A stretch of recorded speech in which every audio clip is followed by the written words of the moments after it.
question remains. How long are you staying up for? It's 5 to 10, and with millions of you having cast your votes, the polls are about to close. The arguments of the campaign are over. The counting is about to start. So, let election night begin.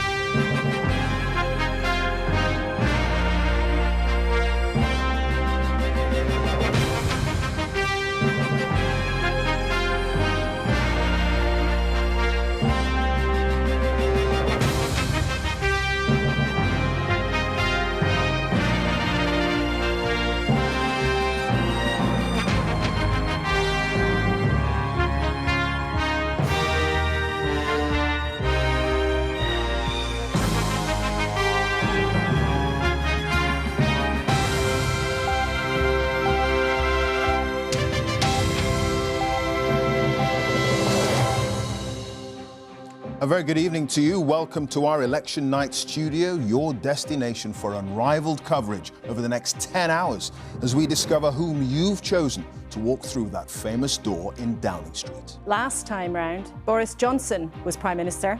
Jeremy Corbyn led the Labour Party. We were still in the European Union and no one had heard of coronavirus. Today, of course, the political landscape is very different and the leaders of all the main parties have changed. Sir Keir Starmer cast his vote this morning. Only 4 Labour leaders have ever been elected Prime Minister. Has he done enough to seal the deal with the British people? And can he lead Labour to its first victory in nearly 20 years? Rishi Sunak is the 5th Tory Prime Minister in quick succession. He surprised the country with a snap election and has been fighting hard to hang on to power after the Tories' 14 years in charge. But can he cross Jeremy Vine's winning line outside number 10? Every paving stone a parliamentary seat. You remember 2019 when Boris Johnson won all these seats and paved a path to the door of number 10. This time, can Labour turn the blue seats red and send Keir Starmer through that historic black door, or will the Conservatives hold them off? This is the engine room of our election coverage, where we're keeping an eye on all the election centres right across the UK with an army of reporters. Fiona Bruce and Victoria Derbyshire are with the Labour and Tory leaders. And the race to deliver the first result is always fiercely contested. So we have our earliest risers on the hunt for the early declarers. Hello, I'm in Blythe, where a recount in 2019 stopped them winning. But this time, this team is even more determined than ever. Do we think we can beat Sunderland this time? Well, let's just see, shall we? Sunderland has won this race many, many times, and they're not giving up without a fight.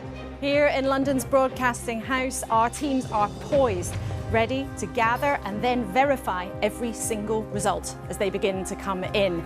And of course, at the heart of it is Professor Sir John Curtice, who's been hard at work already all day with the exit poll team. And in just a few moments, we can legally reveal the results of all of those calculations. That exit poll will indicate who will be heading here to the Commons, and Reeta Chakrabarti will be checking all the numbers. We're feeding all that data into the giant screen now, and in a few moments' time, I'll be able to tell you which seats are most likely to be changing hands. If neither Keir Starmer nor Rishi Sunak win the magic 326 seats, could one of the smaller parties back them up? Ed Davey's Liberal Democrats would love to become the 3rd biggest party once again. Nigel Farage is back in frontline politics with Reform UK. And Kirsty Wark is watching the battle in Scotland. I'm here in Glasgow, where we're expecting a night of high drama, with politicians using the results in Scotland to argue for or against independence. I'll be joined by the country's senior politicians, advisers and commentators to react to the big stories right through the night. Ready for an avalanche of information and reaction? Our political editor, Chris Mason, is with us here in the studio. So, we're seconds away from 10 o'clock and the exit poll, a first indication of how the night might unfold. More than 20,000 people took part on behalf of the BBC, ITV News and Sky in this first July election since 1945. 326 seats I needed to win. So, here we go.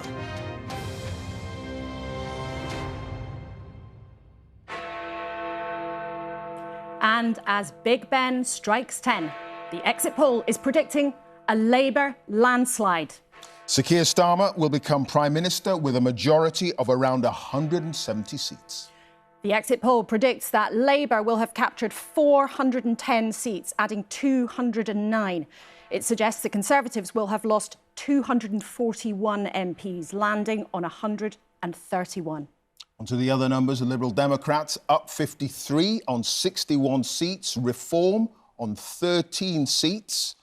The SNP down 38 seats. According to this exit poll, on 10, Plaid Cymru are on 4, they're up 2, and the Greens are up 1 on 2. All the pointers tonight are that Sir Keir Starmer is taking Labour back to power. Only the 5th Labour leader to win a general election. These are the first indications of what may unfold, but a moment of history beckons. Chris. Blimey, just take a look and take in those numbers. The Conservative Party, so often an election-winning machine, looks pulverised tonight, taking in those numbers. At the last general election, it was Labour that was pulverised, reduced to its smallest number of seats since 1935. At the time, there was talk that Boris Johnson might serve as Prime Minister into the 2030s, and that for Labour to win by just a smidgen would require a Himalayan climb on their part. And yet you look at those numbers and they have won by a mile. What does this tell you? It tells us a lot about voter volatility. Like never before, more people in more places more often are more willing to change their minds about who they support from one election to another. That's why it looks like we went from a landslide last time for the Conservatives to a landslide for Labour this time. It is going to be quite the night. And Chris, we should remind viewers there's a high degree of scepticism we should apply to this exit poll. They have a very good track record, but it's only over the next few hours that the results will come in and will tell us the real verdict of the British people. But it does seem, as it has done all the way throughout this campaign, that Sir Keir Starmer has done something extraordinary, pulling back Labour from where it was in 2019. Astonishing when you look at the Labour numbers, given where they were, given the extent to which they had been so comprehensively beaten last time. There was lots of folk in lots of political parties anticipating that that would mean they'd be out of power for at least a decade. And yet you look at these numbers, and of course we should insert the caveat, shouldn't we? But given the margin of that Labour lead in the exit poll, there is plenty of scope for that to be out by a reasonable margin and Labour still to be heading for a very sizable, historically big majority. Where we should insert a few more caveats, shouldn't we, is around some of the smaller parties, not least the Scottish National Party, by dint of the SNP merely standing in Scotland. There are fewer data entry points into that exit poll, so there's a bit more caution around that. Similarly around reform as well. So some things to sort of mark our card in terms of caveats. But in terms of the big story, it looks very clear. And we overuse words like historic, don't we, occasionally in journalism. I'll plead guilty to that. But these numbers, if they are broadly in line with where we find ourselves by breakfast time, warrant that label. Yeah, historic, seismic. Yeah. What a shift in the political tectonic plates. No question that the polls have been all over the place in terms of measuring the size of a potential Labour majority. But if this exit poll, for early indication, if it is right, we're talking about potentially Labour being in power into the 2030s. Well, or not, because who knows if the equal and opposite might happen at that Exactly. at a next election. And the recent electoral history tells you that things can swing in all sorts of directions remarkably quickly. But to answer your question the other way, if you like, Clive, if you're a Conservative tonight absorbing these numbers, clearly they are bleak and point to a long, long way back if that's how the numbers stack up as the hours come. You know, the number of Conservative seats worst in a century, Labour broadly similar in terms of where they are majority-wise and indeed seats-wise, according to the exit poll, from 1997. So to just give you some sort of historical metric, that's the zone we're in. OK, Chris, thank you. We're going to be getting much more from you throughout the night, of course. We will, and through the night we'll be joined by a parade of political guests. Some of them will be in jubilation. Some of them will be very much at the other end of the scale. We're joined initially by Lord Mandelson, who is, of course, one already, of the architects of the 1997 New Labour victory. And Steve Baker, the Conservative, who doesn't know yet whether or not he is held onto his seat in Wickham. And we will come to them in just a couple of minutes. But I want to remind you of these numbers as they have been revealed by the exit poll, showing Labour on 410 seats, having gained 209. The Conservatives crashing down to 131, losing 241. 61, the Liberal Democrats, an incredible performance for them if they are correct, on 53 seats. The SNP crashing down to 10, Plaid Cymru gaining 2, the Greens gaining 1, and the Reform Party gaining 13. You can just about see them coming onto the glorious prow of Broadcasting House here in the heart of London. But as Chris was saying, particularly when it comes to the smaller parties, we will insert lots of grains of salt at this stage. Small errors, small margins of errors in the exit poll could end up with very, very different tallies for them by the end of the night. So bear that in mind. Yeah, health warnings will be the order of the night until we start getting the real results coming in. Hopefully the first result, possibly in the next hour, hour and a half. Who knows? Fingers crossed we'll be able to get that to you. Of course, if you're going to have a majority to Labour, according to the exit poll of 170, then that means a number of Labour gains, quite clearly. Right around the country, we're going to have a look at some of those that our psephologists suggest could be changing hands to Labour with a 95%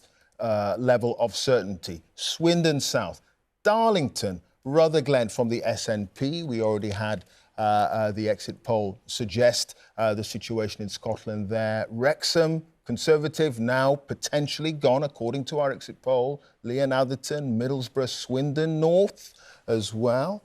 And it's going to be very, very interesting indeed. Well, let's go straight to one of the people who it looks like is heading for government. Angela Rayner is with us tonight from Ashton-under-Lyne. Thanks very much indeed for joining us. Do you believe these numbers, Angela Rayner? Well, the numbers are encouraging, but of course the exit poll is a poll, so we haven't had any results yet. I think Keir Starmer has done a tremendous job of transforming the Labour Party and putting forward a programme for government that I'm hopeful that people have got behind. The numbers are a bit more than encouraging, though, for the Labour Party. I mean, you will have had thousands of activists out on the stump today, banging on doors, doing their own research with their clipboards, getting busy. Do your numbers at Labour HQ broadly match with what we've seen tonight? Well, if you look at where we were in 2019, just to get a majority of one, we'd have had to have a swing greater than Tony Blair's in 1997. So we know a number of seats were on a knife edge from our own data. But I also know that all of our activists and our candidates have been going out there, not taking anything for granted, and speaking to the electorate about what they believe matters to them and the concerns that they've had. And I think that the thing that kept coming back to us was that the 14 years the Tories have been in power and the chaos that they've had to tolerate is that they wanted that change. And we'll understand tonight why you're at this stage a bit reluctant to crack a smile. It's been Keir Starmer's watchword all the way through, is to tell you all you must not be complacent. And yet you might be able to hear Peter Mandelson chuckling along in the studio here as you are nobly emphasising that it still may be uncertain for you. So do you think that you are going to be Deputy Prime Minister by the end of the weekend? Well, look, it'd be an absolute honour and a privilege to be re-elected, first of all, as the MP for Ashton-under-Lyne, but then to be in government as the Deputy Prime Minister. And the 9 years I've been an MP, I've not been able to effect change because we've been in opposition. So the ability and the opportunity to serve the British people and to bring about that change that they're desperate for would be an absolute privilege for me. But I'm not counting my chickens until we've got those results coming in. Angela Rayner, Clive Myrie here. You're saying you're not counting your chickens. What kind of chickens might they be? What kind of chickens would you like to see in terms of a future job description in a Keir Starmer government? Well, look, I've been dealing with the New Deal for working people. I want to see secure jobs for people. I want to see those 1.5 million homes that we've promised to be built. I want to support our local government colleagues and our communities and bring them closer together. And I want to serve in whichever way I possibly can, hopefully in a Labour government that can bring about that change they desperately need. And it will be a team effort. The Shadow Cabinet have been working well together, and the Labour team are very keen to make sure that we put country before party and that we serve in whichever way that Keir Starmer would like us to. Angela Rayner, thank you so much. Bravely standing in the rain there in your own constituency. Thanks very much indeed for joining us. Bit of a smile at the very end. At the very end. We all caught that. We all caught that. It is an exit poll. It's an early indication, but it is suggesting a landslide for Labour. We're waiting for the results to start coming in, and we have correspondents at more counts right around the country than any other broadcaster. So stick with us and analysing the results, getting a sense of how the evening is going to progress, is my colleague Reeta Chakrabarti, who'll be feeding all that statistics and all the evidence into her giant screen there.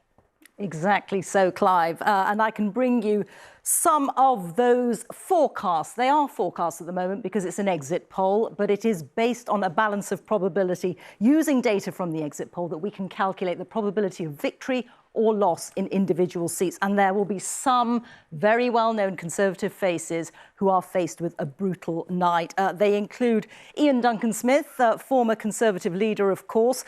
We calculate his chance of hanging on to his seat in Chingford in East London as less than 1%. Steve Baker, who is in the studio here with us. Steve, I'm sorry to be putting you up here on the screen like this, but, you know, we are giving you a less than 1% chance of hanging on to your seat there in Wickham. Also, Grant Shapps, Defence Secretary, a 6% chance of winning his seat in Welwyn Hatfield in Hertfordshire. Let me bring you some more well-known names with a slightly better chance, but they're not going to be very happy looking at this.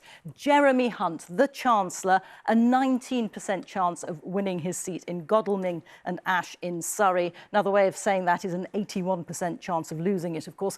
Penny Mordaunt, Leader of the House of Commons in Portsmouth North, her chance of winning at 25%. This is all on the balance of probability given the exit poll.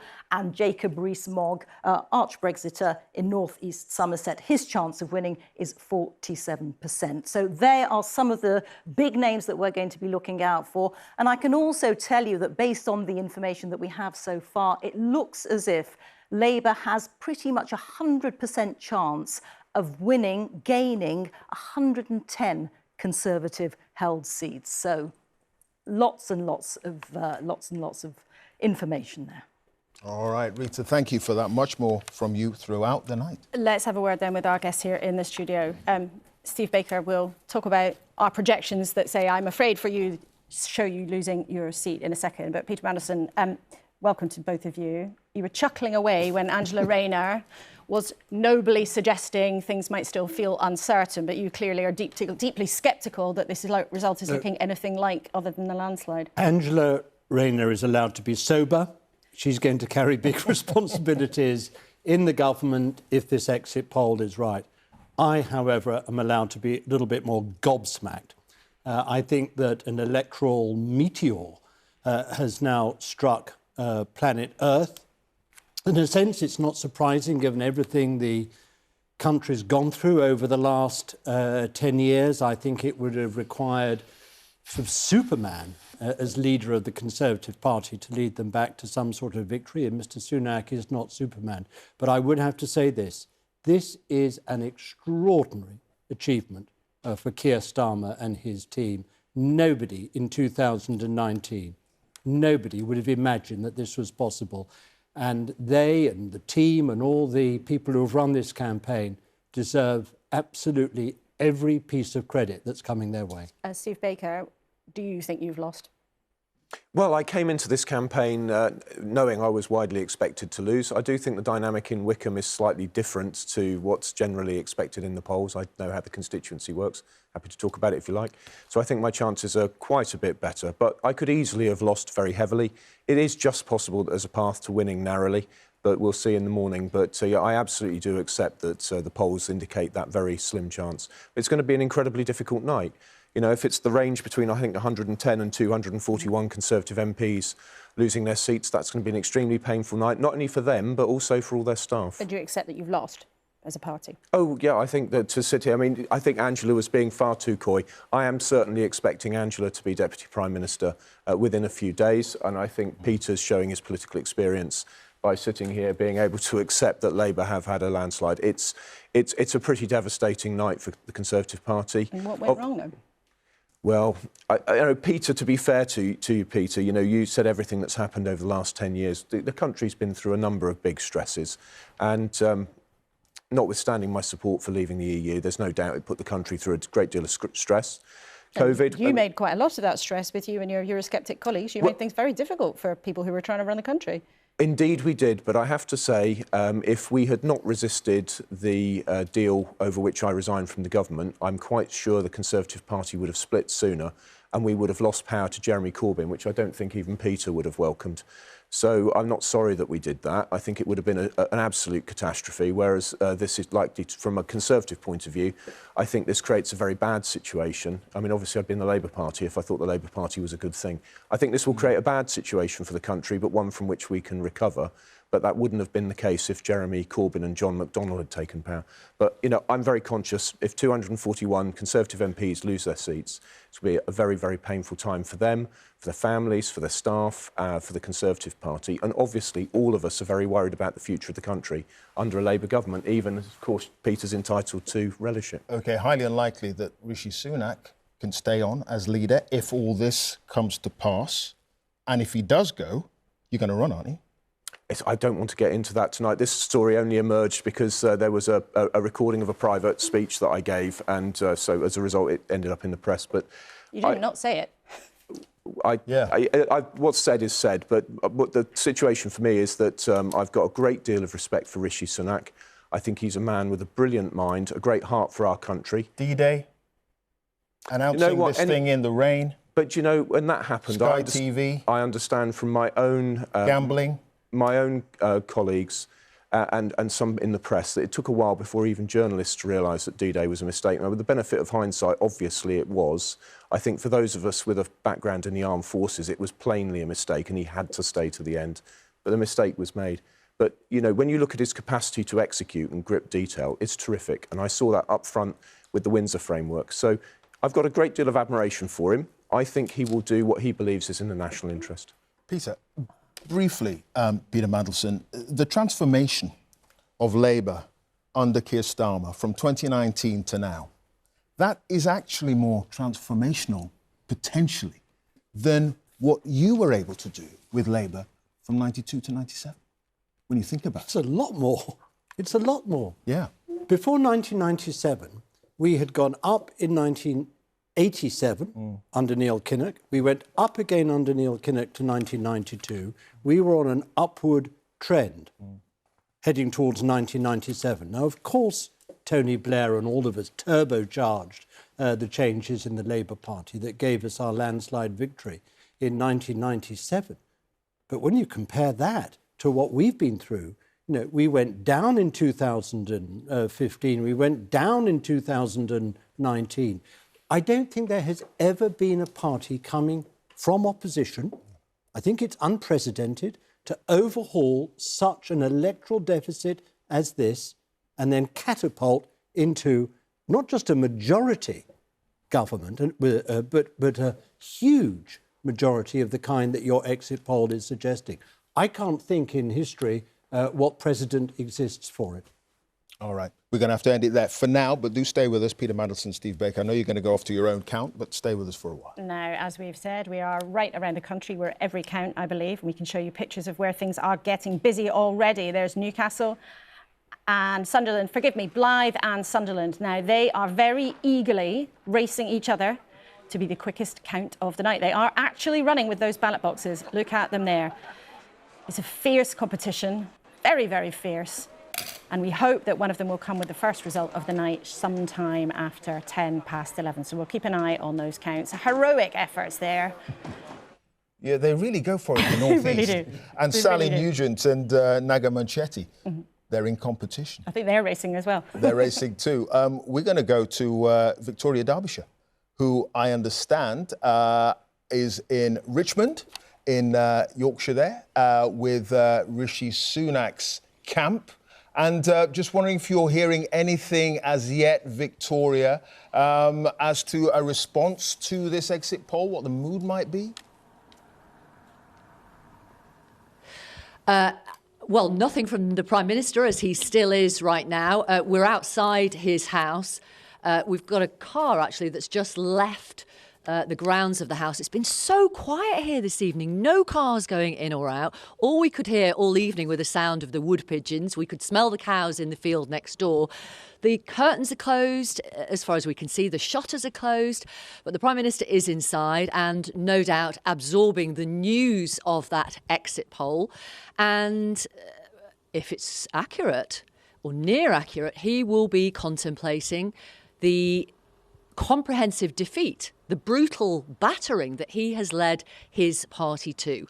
We're expecting to hear from him in the early hours of the morning, about 3:30 to 4 o'clock. That will be the first time we think we're going to hear from the Prime Minister, and that will be at the count just down the road at the local leisure centre, where he is hoping, despite what's happening, it would appear, to many of his Conservative MPs, he is hoping to be re-elected as the Tory MP for Richmond and Northallerton.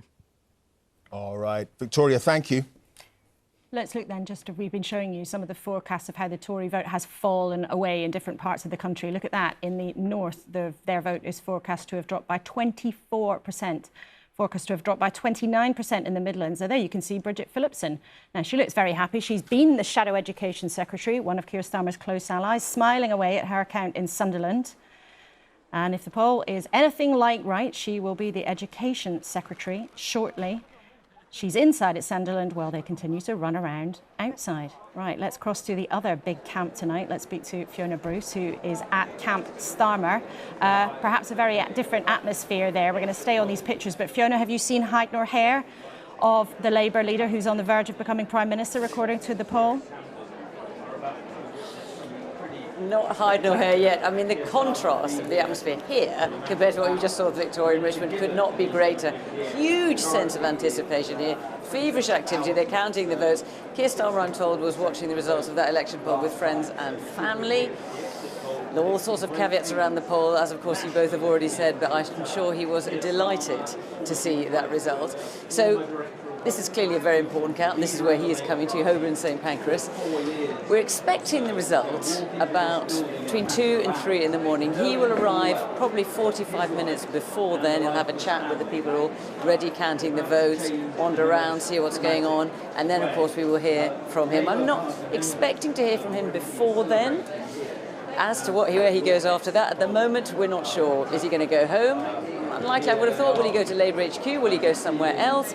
My job tonight is to try and follow him wherever he goes. But at the moment, the count has started, and as I say, there is a huge sense of anticipation here. OK, Fiona, thanks so much. Keep a close eye and give us a holler if you see any movement. We'll get straight back to you. Thank you for now. Yeah, interesting, the exit poll numbers on Scotland, but lots of health warnings there because we don't have as many areas that are counted as in the figures for the exit poll, so it's a little bit trickier.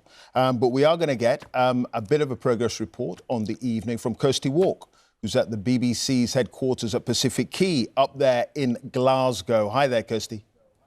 Hello there, and with me I have Angus Robertson, who is the Cabinet Secretary of the Scottish Government, and the former SNP Westminster leader, and Ian Murray, the MP for Edinburgh South so far, and the Shadow Scottish Secretary. That might change after tonight. It's worth saying that we have got on the exit poll 10 seats for the SNP, but we're not extrapolating. I think the parties are extrapolating, and we're going to talk about that in a minute. But the BBC is not extrapolating.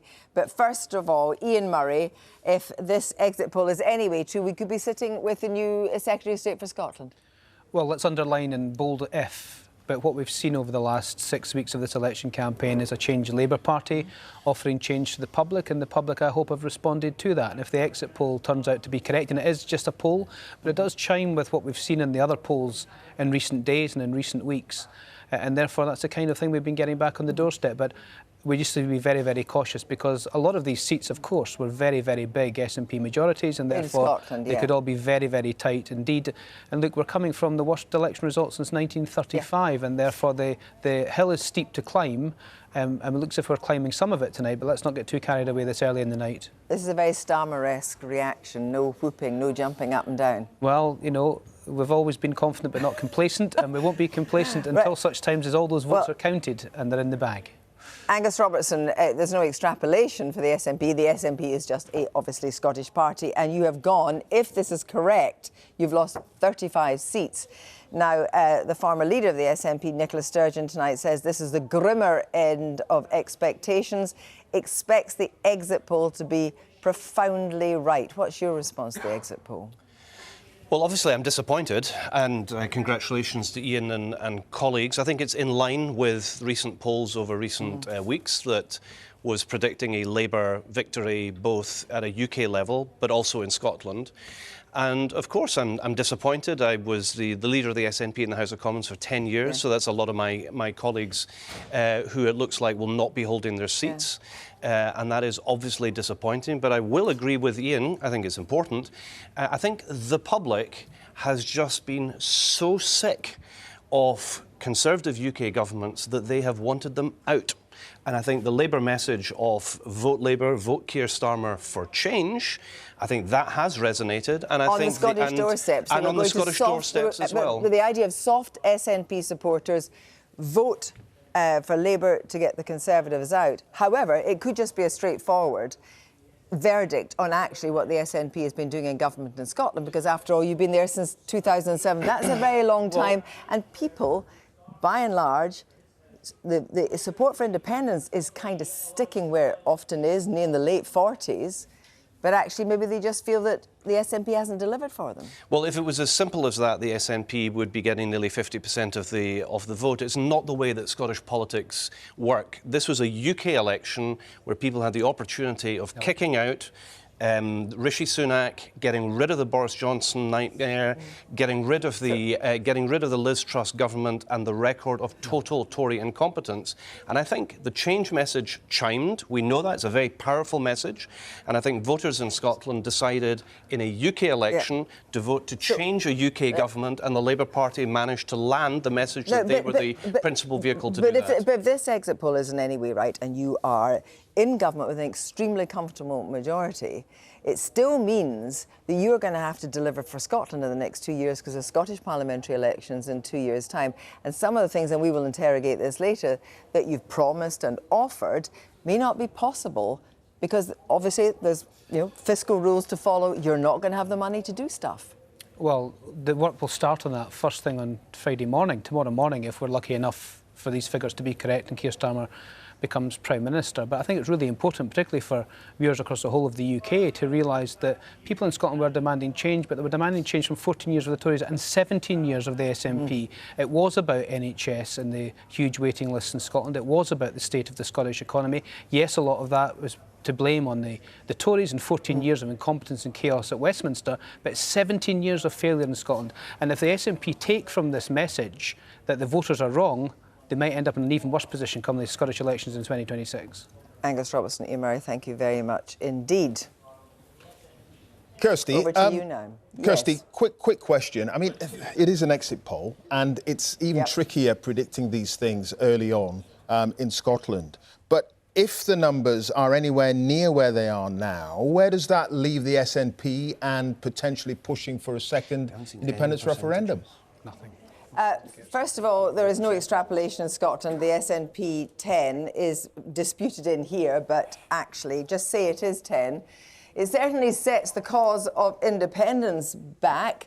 But, you've also got these Scottish elections for the Scottish Parliament. People vote in different ways. This could be it could, as Angus Robertson said, be a protest vote against the Conservative government. It could, as Ian Myrie says, be a verdict on what the SNP's record in devolved things like the NHS, like education is. So actually, it's a much more complex Rubik's Cube in Scotland. It's not just one chamber of power, it's a second chamber of power as well. Great. OK. Kirsty, thank you. I think we could hear them in the background arguing over the numbers and whether they really believe the poll. But tonight, there will be no arguing with Jeremy Vine's numbers. He's in Cardiff for the night, and we are going across to him now. Jeremy, let's see what you've got. Thank you, Laura. Yes, welcome to the headquarters of BBC Wales. And you can see this map here. You see the blue areas. They're Tory seats and the most marginal ones we put first. So we've got a board. Let's call it a battle board. And each tab is a seat.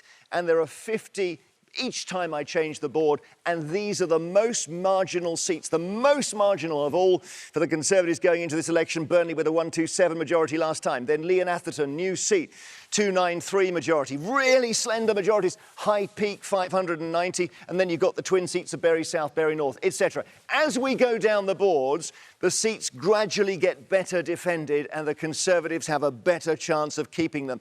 Now let's show you what the exit poll is telling us. The results we put up, of course, are not results yet. They are going to flash because they're just predictions. But you can see this board. Most of the blue has been washed off this board, except for, interestingly, listening to Kirsty there, the Scottish seats. The Conservatives are defending their Scottish seats better than anywhere else. But it's a wash of red and Liberal Democrat orange as the opposition parties are just ripping through this first Tory board. So these seats changing hands, all the ones except Scotland, and Carshalton, Wimbledon, the top two Lib Dem targets, by the way. OK, let's move on. Let's do the next 50 Tory seats. And again, you can see what's happened. Let's have a look. We move it on. You see what's happened here. So seats 50 to 100, 51 to 100. Hendon goes, Truro goes, Wrexham goes. Hazel Grove goes Lib Dem, Plaid Cymru in Cyffredin. Dumfriesshire again stays Conservative. They're somehow defending their Scottish seats. But look at the damage here. We still haven't seen, until we get to Exmouth, a seat outside Scotland that the Conservatives have managed to defend successfully in their first 100. Finchley, Mrs Thatcher's old seat, goes Lib Dem. Let's look at the next board. Again, the map on the floor changes as I bring them on. That's a peachy Lib Dem target, Sutton and Cheam, so they've taken that under our exit poll prediction. Woking, they take Brecon, Eastleigh. It's a phenomenal night for the Liberal Democrats when you think last time they barely had a dozen seats. But look at the red going down the board. The Tories are not defending anything in England at this point, and we're still in the first 150 Conservative seats. The colours on the map are changing. Let's have a look at seats 151 to 200. Where will the Conservatives start to mount a defence in England? Again, Telford Labour, South Devon Lib Dem. Let's have a look. Frome and East Sussex Lib Dem. Lib Dem's doing brilliantly. Labour doing brilliantly. Beaconsfield, there we are. The Conservatives seem to have defended Beaconsfield, but that's heartland Conservative country. Basset Law, Reform from the Conservatives. Tunbridge Wells, Bicester, Chelmsford. You're starting to see the Conservatives defend a seat here and there, but this is around about 180th, 190th target seats. Welling, Hatfield, Grant Shapps. Looks as though that one's gone under our prediction as well. Let's see the next board, shall we? Now we're 201 to 250. And again, even seats that are 200 down the target list, Labour are taking. Rochester and Strood, Isle of Wight West. Yes, some are being defended. Melstride back in central Devon, says our prediction. But look, they're taking Lowestoft. Gravesham is interesting. 199th on Labour's target seat list, and we've got them down as a Labour gain. Kettering, Mansfield, Wellingborough, Labour gains still in the majority on this board. You're seeing the Conservatives can't defend their own seats until you get to seat 251, right? So we're way down. We're in safe Tory territory now. Salisbury, Reigate, Tewkesbury, Cambridgeshire, North West, Beverley, Windsor. Even here, Labour are taking seats. Staffordshire Moorlands, Sutton Coldfield, Amber Valley, Herne Bay, Old Bexley, Broxbourne, Chatham, Solihull West. Even here, in their safest seats. Great Yarmouth was the seat of Brandon Lewis, the former Justice and Northern Ireland Secretary who stood down. That's gone under our prediction. So it is a horrible, horrible night for the Conservatives. Finally, here we are. And they mop their brows. Seat 300. And look, at last, the Conservatives are starting to mount a defence, but only in their safest seats. And even then, you've got Labour taking Cannock Chase, which had a huge Tory majority. So the whole map is changing tonight. It's just an extraordinary prediction we've got here. Jeremy, thank you. Truly a roll call of disaster as you see the names of all those constituencies spin through. We'll be back with Jeremy throughout the night as the real numbers start to come in. Yeah, we talked to Victoria Derbyshire outside Rishi Sunak's home in Richmond in Yorkshire. The lights weren't on. It looked pretty quiet. The car left. But he is tweeting. He is tweeting, and he's put this out to the hundreds of Conservative candidates, thousands of volunteers and millions of voters. Thank you for your hard work. Thank you for your support, and thank you for your vote. Keir Starmer has also begun to have his say. To everyone who's campaigned for Labour in this election, to everyone who voted for us and put their trust in our changed Labour Party, one of his favourite phrases, thank you. So neither man either conceding or claiming victory at this stage of the night. You wouldn't expect them to do any less, but they both are there with a message to their supporters. And when eventually we get their counts at various times through the night, we will hear from them directly on the stage. Yeah, their count's likely to be later on in the evening. We're looking for the first count. We are. We need the first count. And we're hoping that it's going to be one of these counts. Naga in Blythe and Sally, who is joining us as well from Sunderland South. Now, Naga, first of all, how's it looking there? Hey, evening. It's looking really, really busy. A record's already been broken. I was here in 2019 and it took 38 seconds for the first ballot box to come in. It took 30 seconds today.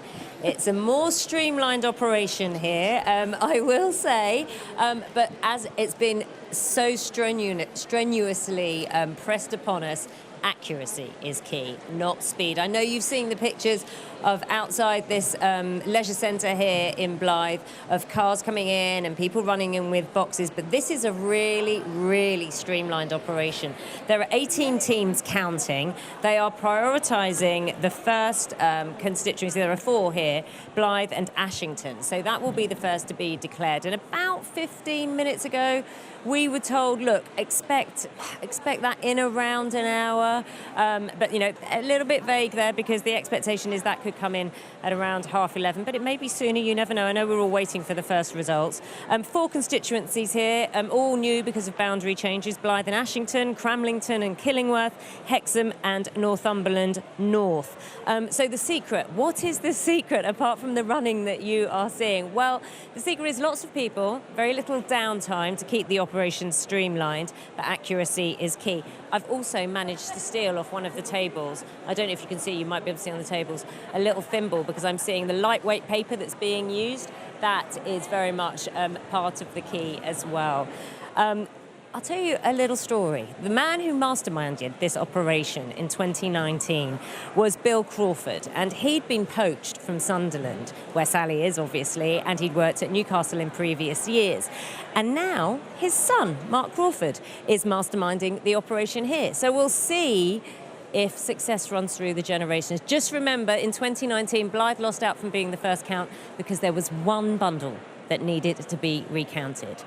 Everyone here hoping that won't be the case in 2024. All right, Naga, thank you. We're going to go over to where the head honcho was poached, nicked, in order to try to get the first count. In Blythe, we're going to Houghton and Sunderland South. Sally, first of all, they're convinced they're going to be first there, but secondly, how are the Labour team there feeling about the night so far? Do you know what, Clive? At the moment, they're in such a huddle. They're keeping things very, very, very low key. So they're not saying a lot. But I can tell you, I have to give a very special mention to the sixth formers of St Aidan's and St Anthony's Catholic High Schools before I talk about anyone else, because they are the kids that you have seen on your screens running these boxes in for the last half hour or so. They've been having special training. There is a human chain from the car park up the steps to the back door here, and then we see a sixth former running. So these are 17 and 18-year-olds, maybe not old enough to vote yet, but definitely playing their part here on election night. And I know here at the moment we are perhaps the underdogs when it comes to timing. We are perhaps expecting to come in second, but I can tell you we have a secret weapon in this room. Here in this room is Jackie, one of the bank tellers from the original super fast counts all those years ago. She's brought back the A team, and they are at the back of this room now, counting right now, and I can tell you They are confident. Jackie told me they're going to win. Ah, well, it could be down to Jackie. Thank you, Sally, and to you, Naga, as well. We will... Naga's looking daggers there. It's great to see you both. Thank you. I was actually one of those. Sally was talking about those kids who were helping win the boxes in. I was one of those. Oh, well, there you go. Yeah, up in Bolton, Lancashire. Well, there you go. Well, we hope you put in a good shift. Well, we see a long time. Peter Mandelson's impressed by that, ladies and gentlemen. Well, St Aidan's, we salute you, and those two aren't normally up this late, so we'll be going straight back to them when there is actually a result. As the night goes on, so much is going to come in. One of the things that will come in, Steve Baker, is your own result in Wickham. Yes. We need to let you head off to that count shortly. But before you go, before you were diplomatically saying you were sure that Rishi Sunak would do the right thing by the party. No, by the country. And by the... Well, I just want to be clear. What did you mean by that? Do you mean he's going to have to resign? Well, so I think obviously this is an extremely difficult moment for the Conservative Party. Clearly he'll be handing power over to Keir Starmer. But how he behaves as leader of the Conservative Party is something I'm sure he'll weigh extremely carefully. You know, we've just had a torrid time, a dreadful result. There will be undoubtedly recriminations, there'll be shock, there'll be anger, denial. We'll go through a grieving process, then we'll have to, at some point, earn the right to be heard again. But would it be credible for him to be the man at the helm when it looks like he's just led you to your worst ever defeat, or one of them, if the exit poll is revised a little bit? I'm sure he will be reflecting on whether his role might be to be there for a while to get us through the recriminations phase. But as I say, it's a matter for him. And knowing him reasonably well, I believe his heart and his mind will be set on what is right for the country. And part of what is right for the country, and your viewers may not like it, but it's having a functioning Conservative Party, and I'm sure he will be mindful of that. And as part of those recriminations, though, I just wonder, do you feel that the Conservative Party listened too much to people like you on the right, had been a strong Eurosceptic, or do you believe that actually the wrong thing was to bring in lockdowns, to allow the state to grow, to allow the tax burden to rise to its highest ever level? What's your view on that? I think that there's a great deal at stake. One thing is events plus technology. The combination of WhatsApp and Twitter is completely different to when Peter was last in government. I mean, only really since about 2017 have we all ended up on WhatsApp. It's produced an enormous acceleration in the public debate. COVID obviously has had a profound impact on people. Brexit doesn't explain what's happening in the United States or France. Personally, I think that what has happened for 50 years is that Western states have been living far beyond their means and ultimately paying for it with cheap money. But hang on. And that has created a sense of injustice and the world not working. But hang on, do you think that it looks like you're going to get smashed tonight because you were too much to the left or too much to the right? On the end, I don't think we will be able to have those sort of abstract conversations. We've got some practical things to do about what kind of organisation does the Conservative Party want to be. How does leadership work in the Conservative Party? Because it seems to me that the old idea of being an absolute monarchy governed by regicide now belongs firmly in the past. And very practical policies which can make, for example, the health service work. I think we can be proud of our education record. But it's very interesting that Labour have returned to the idea of using the private sector to get waiting lists down. I've said it before, I'm sure I'll say it again. I wish the Labour Party had been able to say that consistently since 2010, because it would have created the space for us to do it, and maybe everyone's health would be in a better place. So, you know, all of these things are big factors, and it's going to take quite a while to work through them all. But I suppose what I would do is make a plea to all Conservatives at whatever level, whether elected to Parliament or formally, to just think extremely carefully about what they say in public. Now is the moment when we start to rebuild the Conservative Party, and it begins by not airing recriminations in public. We've got to learn to air our differences privately and work through them in a spirit of goodwill. Yeah, but Steve, I mean, you're quoted as saying you'd make a good leader because you've been nominated to lead Tory rebellions by your colleagues 4 times over the past decade. Brexit, COVID lockdowns, net zero, and so on. Divided parties don't win elections. We know that, don't we? Well, yes, Clive, that is true, but if I... So you're part of the problem here, potentially? Well, you know, this is going to be a conversation...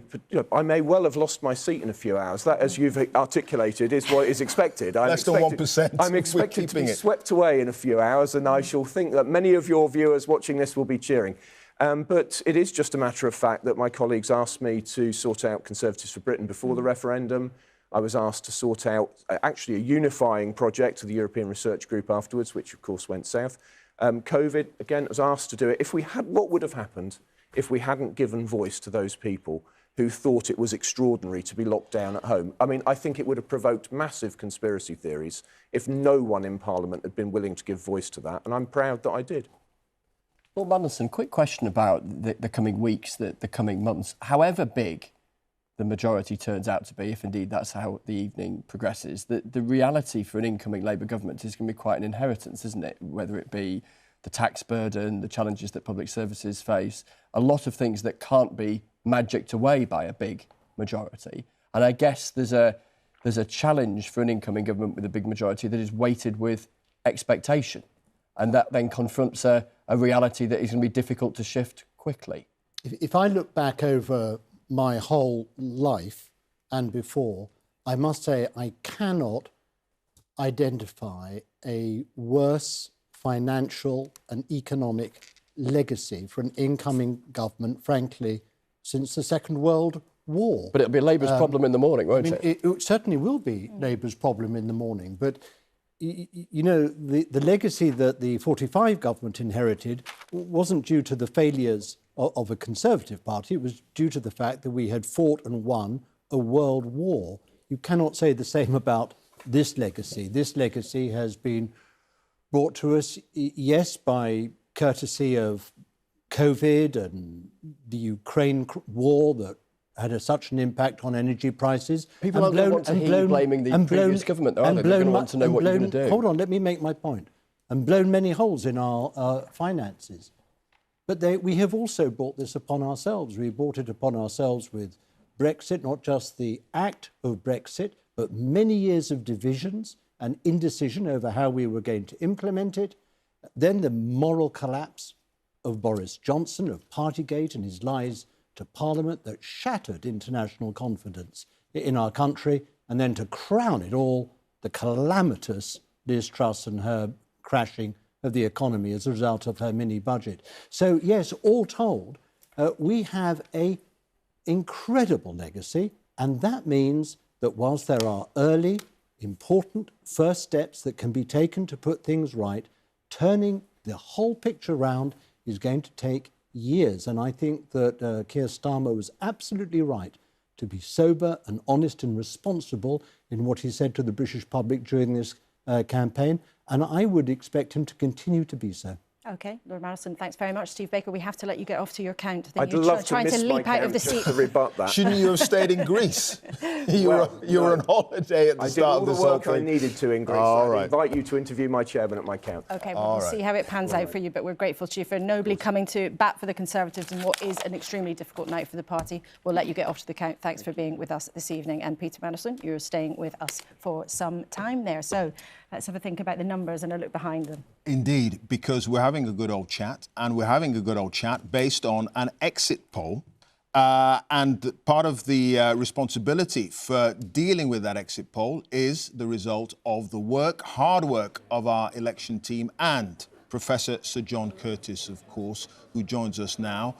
John, there is so much to take away from this exit poll so far. Absolutely. What should we be focusing on? What do you believe is the figure or the element that is perhaps the most relevant, important, but also potentially accurate? OK, the crucial thing, first of all, you need to realise is that this seat forecast is not just simply a consequence of the national shares of the vote that we expect the parties to gain, but rather how they are distributed geographically and how that has moved decisively against the Conservatives. So, for example, support for the Conservatives is falling much more heavily in places where they are trying to defend a seat than it is in places that Labour already hold. But why is that happening? It's not because Labour are doing spectacularly better in Conservative-held seats. It's because Reform are. Much of the damage to the Conservative Party tonight is being done by Reform, even if it is the Labour Party that proves to be the beneficiary. That point two, then, however, the second thing that's making life difficult for the Conservatives is where are Labour doing best? Well, they're doing better in places where they're starting off second to the Conservatives. Oh, and by the way, also places, they also seem to be doing quite well in the battle with the SNP, which I'll come back to that. But equally, why is the Liberal Democrat figure so high? It's not because we're anticipating some spectacular rise in Liberal Democrat support, but rather that Ed Davey's hopes of doing particularly well in seats where the Liberal Democrats are the challengers to the Conservatives, it looks as though that hope is going to be realised. So there are two things that flow from that. First, an obvious health warning. While we are pretty convinced that this pattern will exist by the end of the night, whether we've got it exactly right is much more uncertain. Whether we've slightly overestimated or underestimated these patterns could make quite a lot of difference to the seat outcome. The second thing that flows from this is that although this looks like an election in which Labour are going to get a landslide in terms of seats, it does not follow, I will repeat, it does not follow that this necessarily means that Labour have got a landslide in terms of votes. So that's point number one about the broad picture we're presenting this exit poll, the health warning that goes with the estimate, but also the implications for how we might end up interpreting this result at the end of the night. There are then two other things to say. The two figures that I think has probably caused most surprise, most discussion, perhaps most controversy, are one, Reform at 13, and two, the SNP at 10. Those are the two figures about which we are least certain. Basically, what we have got in the exit poll is a lot of places where there is a small chance that Reform will win the seat, but we're talking about 20, 30% chance.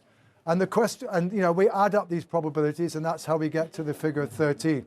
But to be honest, the figure could end up being quite a lot less than that, or indeed rather more, just depending on how the cookie crumbles. I mean, more equally, it's already been emphasising from the beginning of the night, inevitably we have fewer sampling points in Scotland than elsewhere.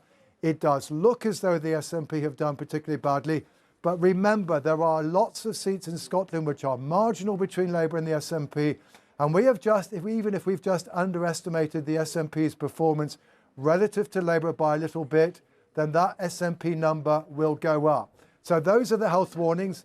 Of course, behind all of this, it does look as though, yep, Sir Keir Starmer is going to be the Prime Minister tomorrow. He's probably going to have a very substantial overall majority, and that, of course, is the crucial thing we're trying to find out.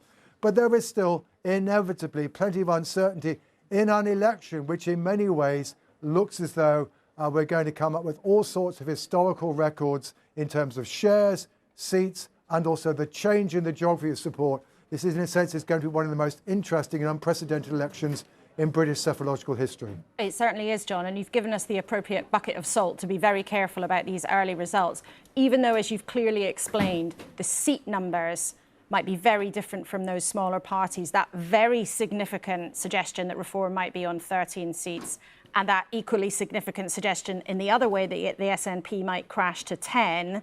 You've been very clear that those numbers might change. However, are you telling us tonight that the exit polls suggest that those broad movements of voters, massively up for Reform and massively down for the SNP, are there, even if they don't translate into seats? Yes, and inevitably, well, certainly so far as Reform are concerned, we're very confident that they are doing something not a million miles away from what the final opinion polls were estimating in terms of vote share. It's a question of how that translates into seats, and that's much more difficult to estimate.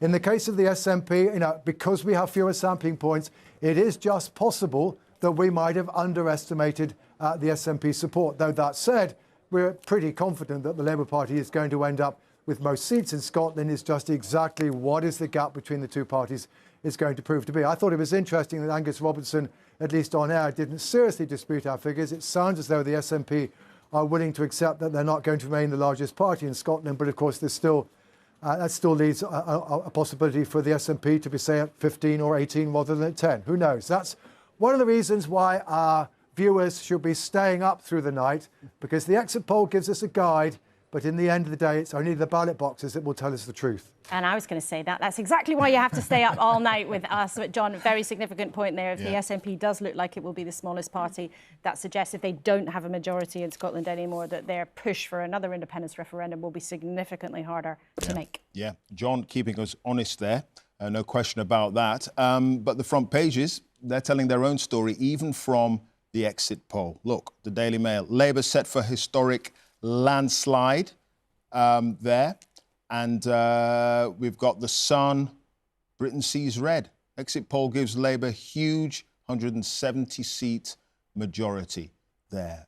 So the Sun actually sort of coming out and endorsing Keir Starmer yesterday. The Daily Telegraph is also suggesting on its front page that it's going to be a Labour landslide. So the front pages clearly reflecting the views of that exit poll. And we'll show you them when we can. For some reason, they weren't firing, but all the newspapers so far, the front page is predicting a Labour landslide indeed. All right, OK.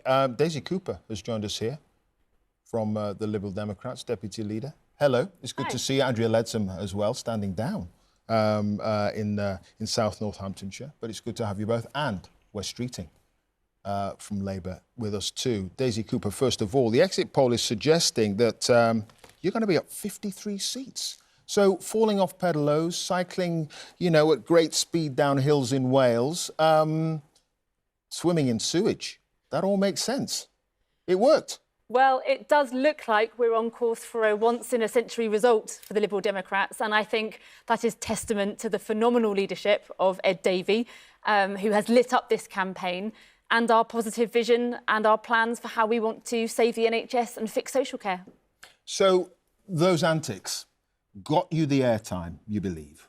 Ed Davey doing all those things, got you the airtime and got you a voice when it came to trying to get your message out. It worked.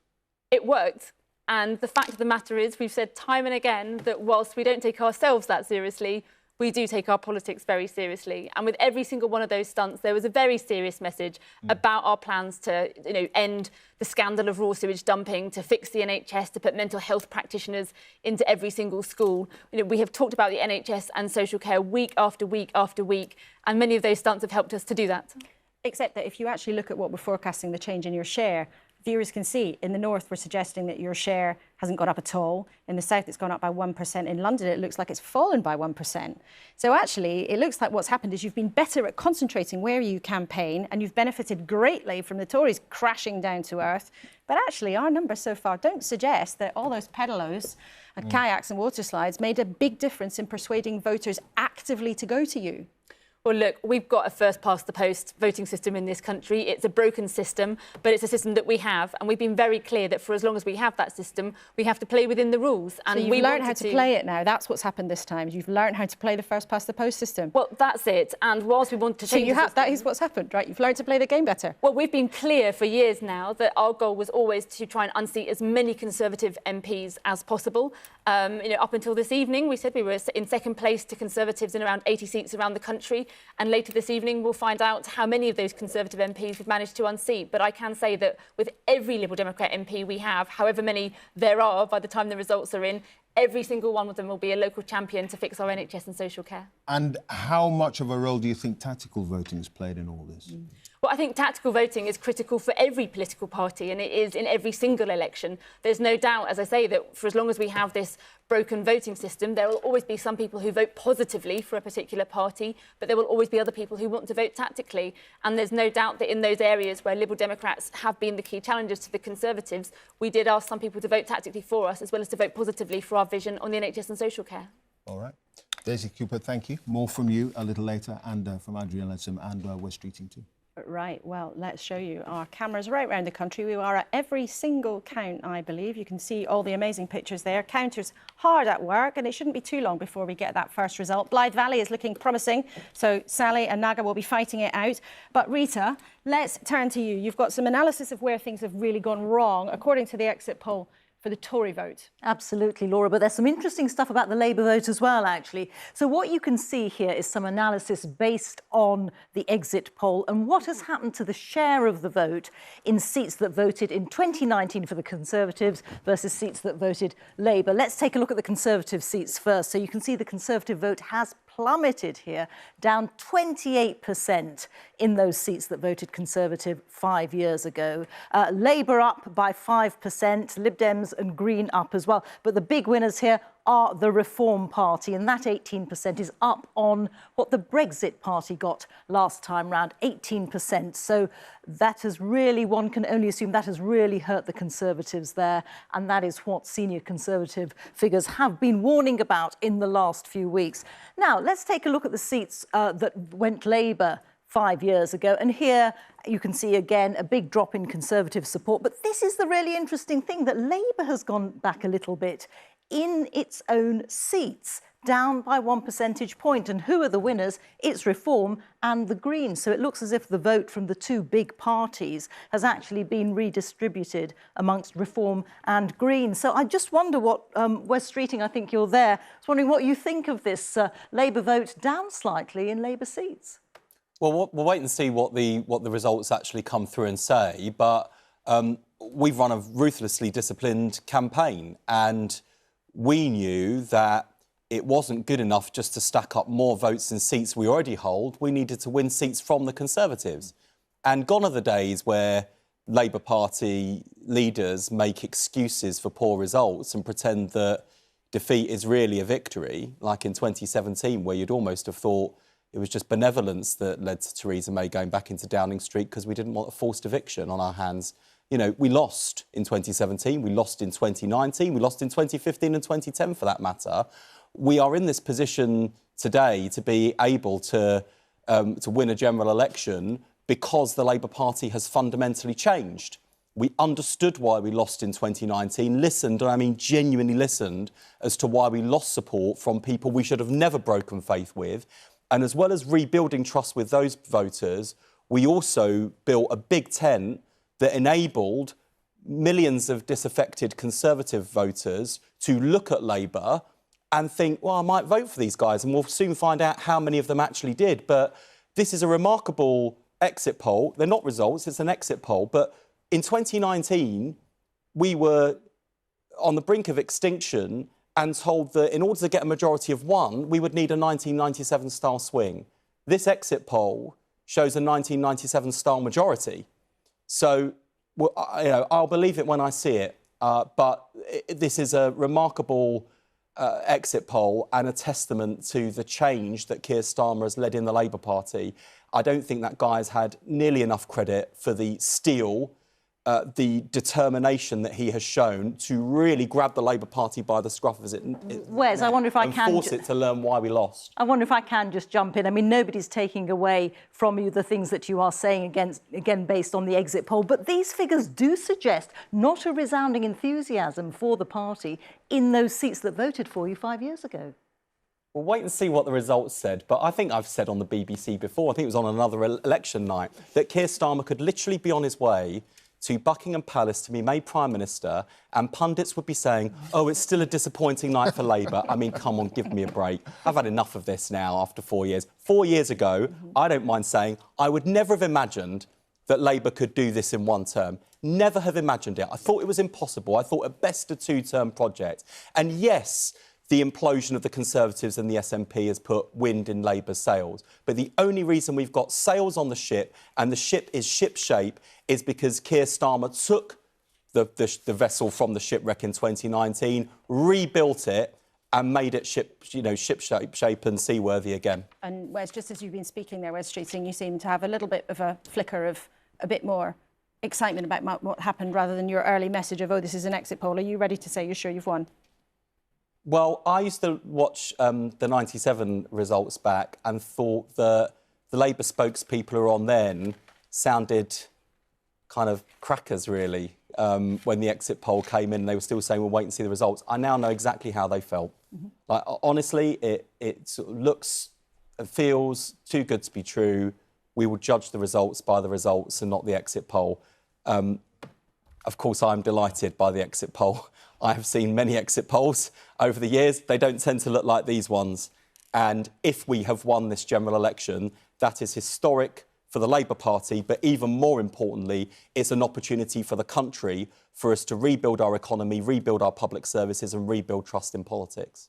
frustrating. Thanks for now. Daisy Cooper, I think you have to go in just a few minutes, so thank you very much indeed for joining us. Now, we've talked a little bit about the projections for reform, seemingly a very significant result for them, according to the exit poll, getting 13 seats. Their deputy leader, Ben Habib, has just tweeted, "This is a huge bridgehead. This is politically seismic. I hope that we can show it to you, but we can show it to you. This is the beginning of the fight back for the nation state of the United Kingdom." So a very forthright and victorious message from the Reform UK Deputy Leader, Ben Habib. Let's find out then what the mood is like in the Reform camp. That's given us a taste of it. Our colleague Alex Forsyth is in Clacton, where, of course, the leader of the party, only lately rejoining in that role, Nigel Farage, is hoping at the 8th time of asking to be heading to Westminster himself. Alex, what is the mood there?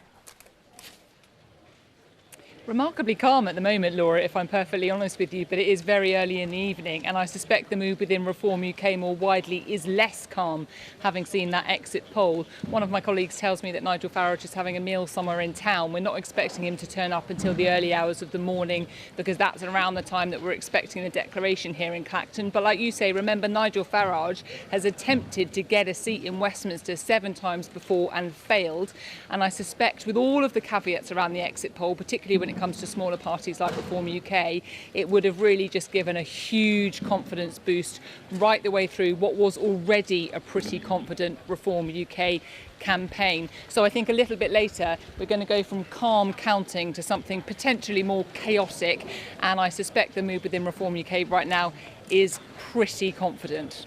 So there is confidence then, and Nigel Farage is going to take that seat.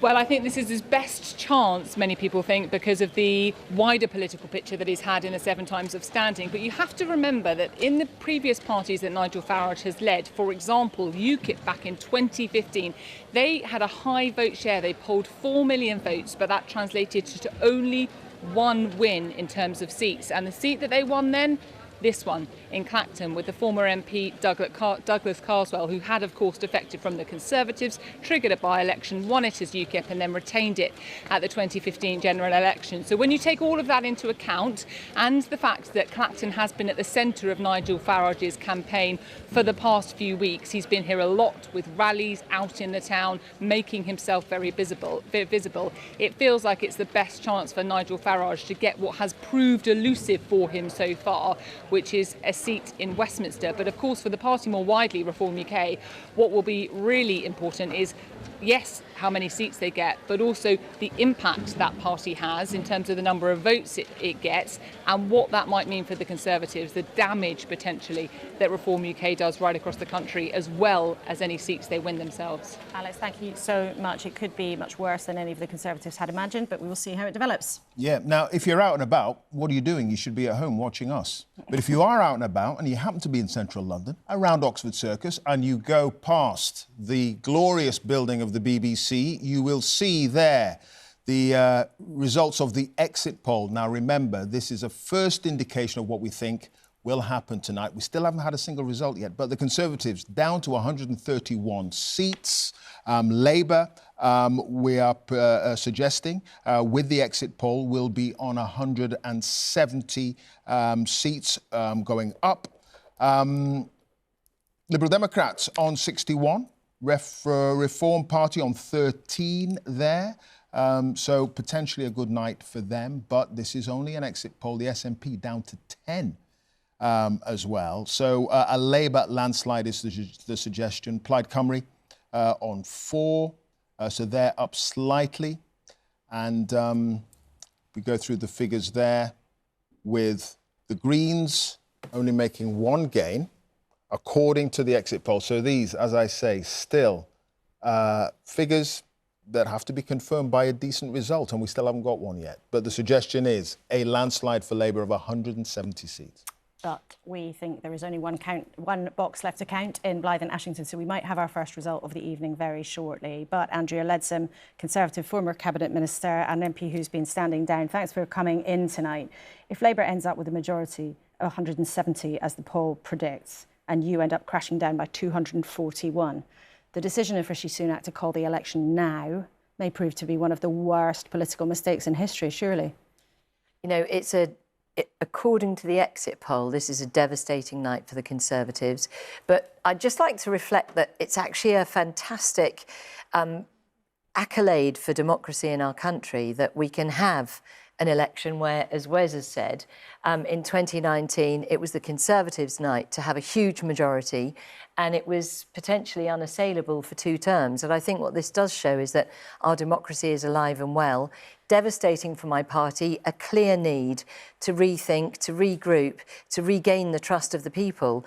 But at the same time, we do need to wait for some proper results and not just look at the exit poll. And I think, as John Curtice said earlier, there's quite a lot to be looked at in terms of how many votes were cast and what the impact is on tactical voting and, of course, voting for reform. But Andrea Leadsom, you're a very experienced politician. You were in the cabinet for a long time doing lots of different jobs. You know that exit polls have a margin of error, of course, but they are pretty much near as, you know, they're very, very good. They're showing a clear picture tonight, not just for Labour's success, which you seem to be, in a sense, praising for what they've achieved, that volatility of voters, but reform.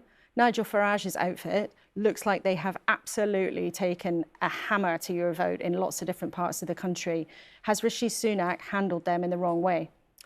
You know, it's never easy when you are the Prime Minister to decide when to call a general election. You know, we saw that with Gordon Brown back in 2010, where he was slated for not calling the general election, and we've had months and months and months of opposition politicians saying, call a general election.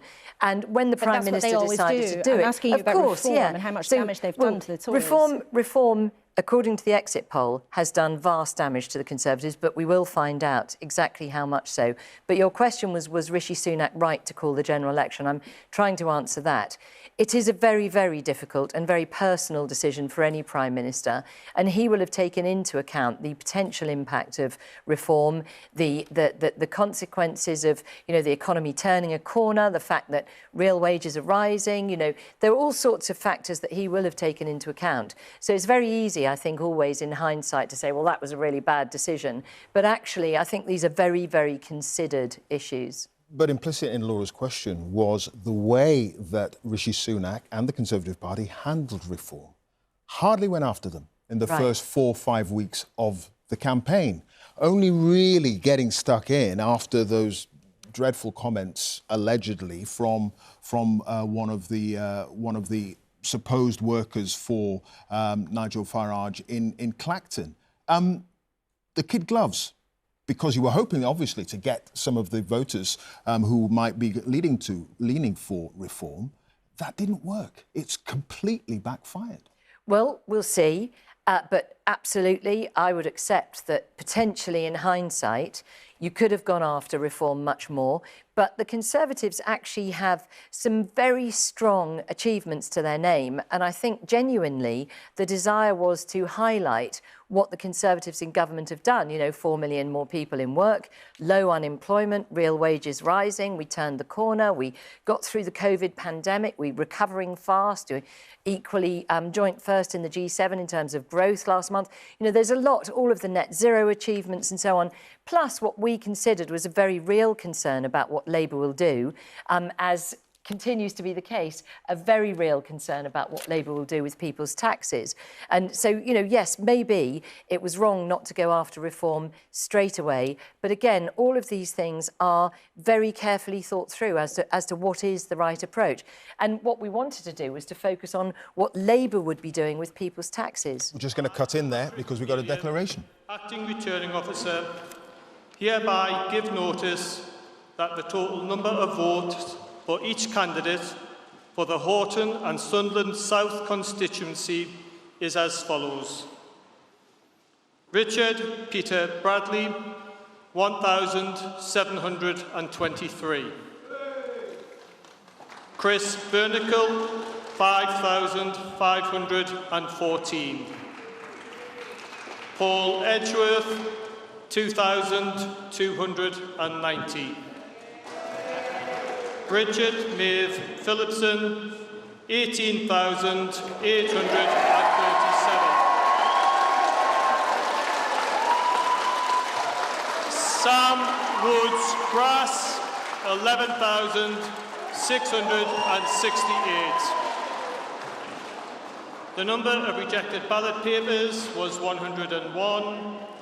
The turnout was 51.2%, and that Bridget May Phillipson has been duly elected to serve as member for the said constituency. So a delighted Bridget Phillipson there, who can now expect not just to stay as the MP at Sunderland South, but who can expect to become the Education Secretary, having done that job as a shadow for Keir Starmer for the last few years. She receives more than 18,000 votes, but Reform have beaten the Conservatives into second place. Let's listen in to Bridget Phillipson's victory speech. She's likely to be in the Cabinet by the end of the weekend. Tonight, the British people have spoken. And if the exit poll this evening is again a guide to results across our country, as it so often is, then after 14 years, the British people have chosen change.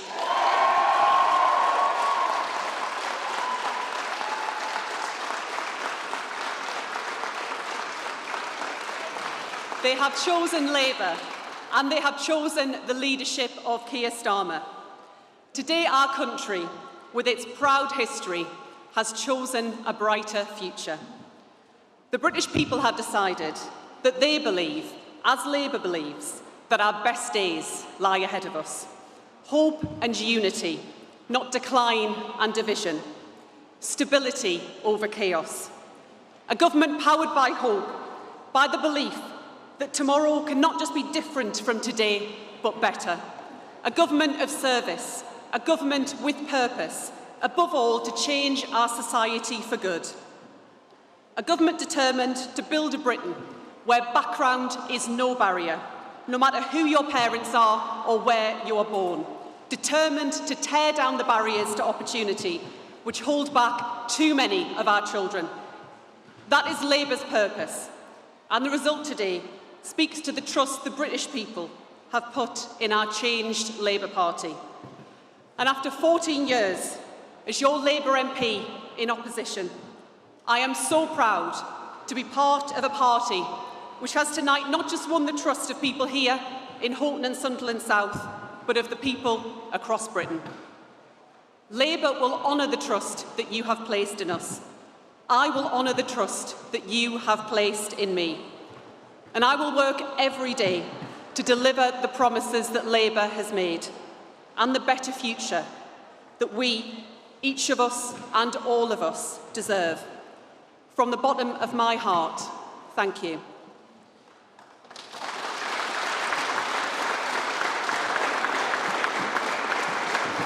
And lastly, I want to say thank you to all of the people who've worked hard to organise and secure today's election and counted the votes this evening. You are the people who deliver our democracy, and we are grateful for your contribution.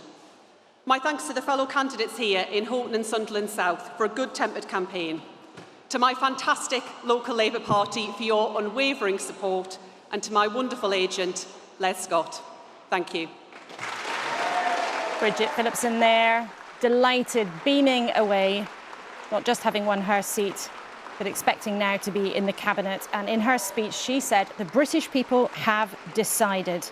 Labour will return government to service of the people and create a country where background is no barrier. Bridget Phillipson there very decisively saying that Labour has won the general election. We'll discuss that a bit more in just a sec. Yeah, and Labour's vote increase there in line with our exit poll. And that's the first result we've had all night. Jackie, the bank teller. The first MP I think she did it. And the first MP elected into the new parliament, yeah. Let's talk to Jacob Rees-Mogg, who can join us from North Somerset. Hello to you. Thank you for being with us. How would you sum up the evening, given the exit poll, given what looks like it could be a terrible night for the Conservatives? Oh, well, you've said it. I mean, it's clearly a terrible night for the Conservatives. We're down supposedly at about 130 seats from having a majority of 80. There is no way of describing this as anything other than a bad night for the Conservative Party. Where did it go wrong? Where did it go wrong? I think that there were issues with changing the leader, that I think we do have an increasingly presidential system. and that people vote for a Prime Minister rather than for an individual Member of Parliament. I know the strict constitutional position, but that voters expect the Prime Minister they have chosen to remain the Prime Minister, and for it to be the voters who decide when that person is changed rather than it being done by a small cabal. And I'm afraid I think the Conservative Party took its core vote for granted, which is why you see so many people who may have voted Conservative previously going off to reform. So the original sin was getting rid of Boris Johnson? Well, original sin is a very interesting theological question, which I'd be happy to discuss on another occasion. Maybe so I'm not not tonight, quite sure I'd put Jacob. it that Maybe not strongly. tonight. Not tonight, no. On another occasion. We do have 10 hours. But yes, I think that people do vote for a leader, and that new leaders actually need an election pretty quickly. Gordon Brown made that mistake in not seeking his own mandate. The mandate is increasingly personal, and it looks as if this is a very strong mandate for Sir Keir Starmer. And actually, if that's the case, I wish him well in that, because we want good government for this country, whoever is in high office at any individual time. The problem with criticising Rishi Sunak and a cabal, as you describe it, for having got rid of Boris Johnson is that you spent a lot of time with Steve Baker, who was in this studio not so long ago, plotting to get rid of Theresa May. And that she managed to stay in office just about, despite your best efforts. Boris Johnson then had, Boris Johnson then had a very quick election after he'd become Prime Minister to get his own mandate. Bingo. But in terms of that reality... You need your own mandate. The mandate is personal. But that's exactly why Rishi Sunak called it an election, isn't it? I mean, do you think it would have been impossible for him to win because of the kind of politician he was? I'm not entirely clear about whether or not you think he should have called an election sooner in order to have that personal mandate, or that if you had lost the country because you got rid of Boris Johnson, because he was followed by Liz Truss, who you backed. I think the fundamental problem is that in this election we were taking our base for granted.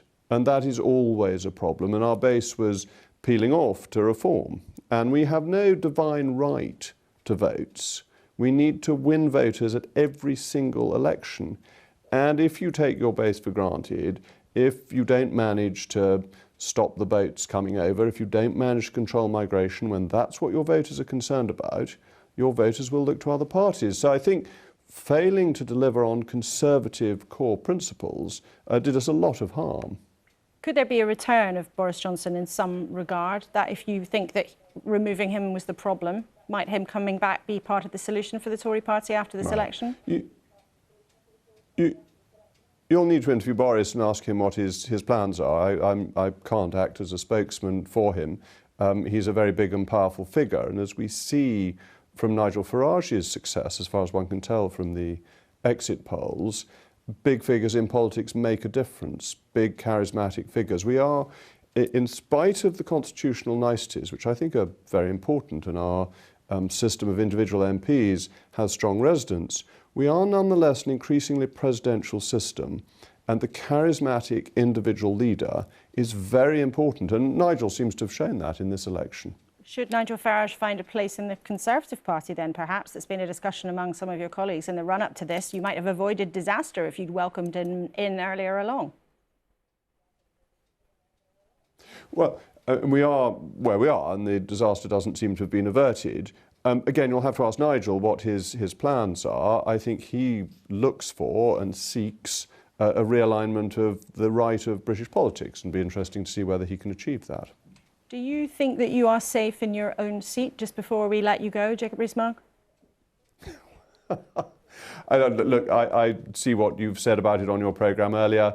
I will wait and see that the votes are being counted, or at least verified while we speak, and we will know in the early hours. So, as the Earl of Oxford and Asquith used to say, wait and see. You must have an inkling, though. I wonder just what's on your mind tonight. I think behind you there's perhaps a picture of Winston Churchill and Margaret Thatcher looking on. Maybe I'm incorrect, but I think just spying that, is that who they are? And what do you think? You're quite right, so there is, yes.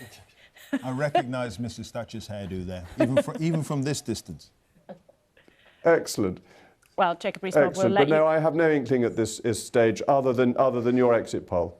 OK. Well, Jacob Rees-Mogg, thanks very much indeed for joining us. And of course, we'll bring everybody watching the results from his count much later on in the evening. Yeah, Andrea Leadsom. Should you have stayed with Boris Johnson? It is an unknowable question at this point, isn't it? I do agree with what Jacob just said, that we are becoming increasingly presidential.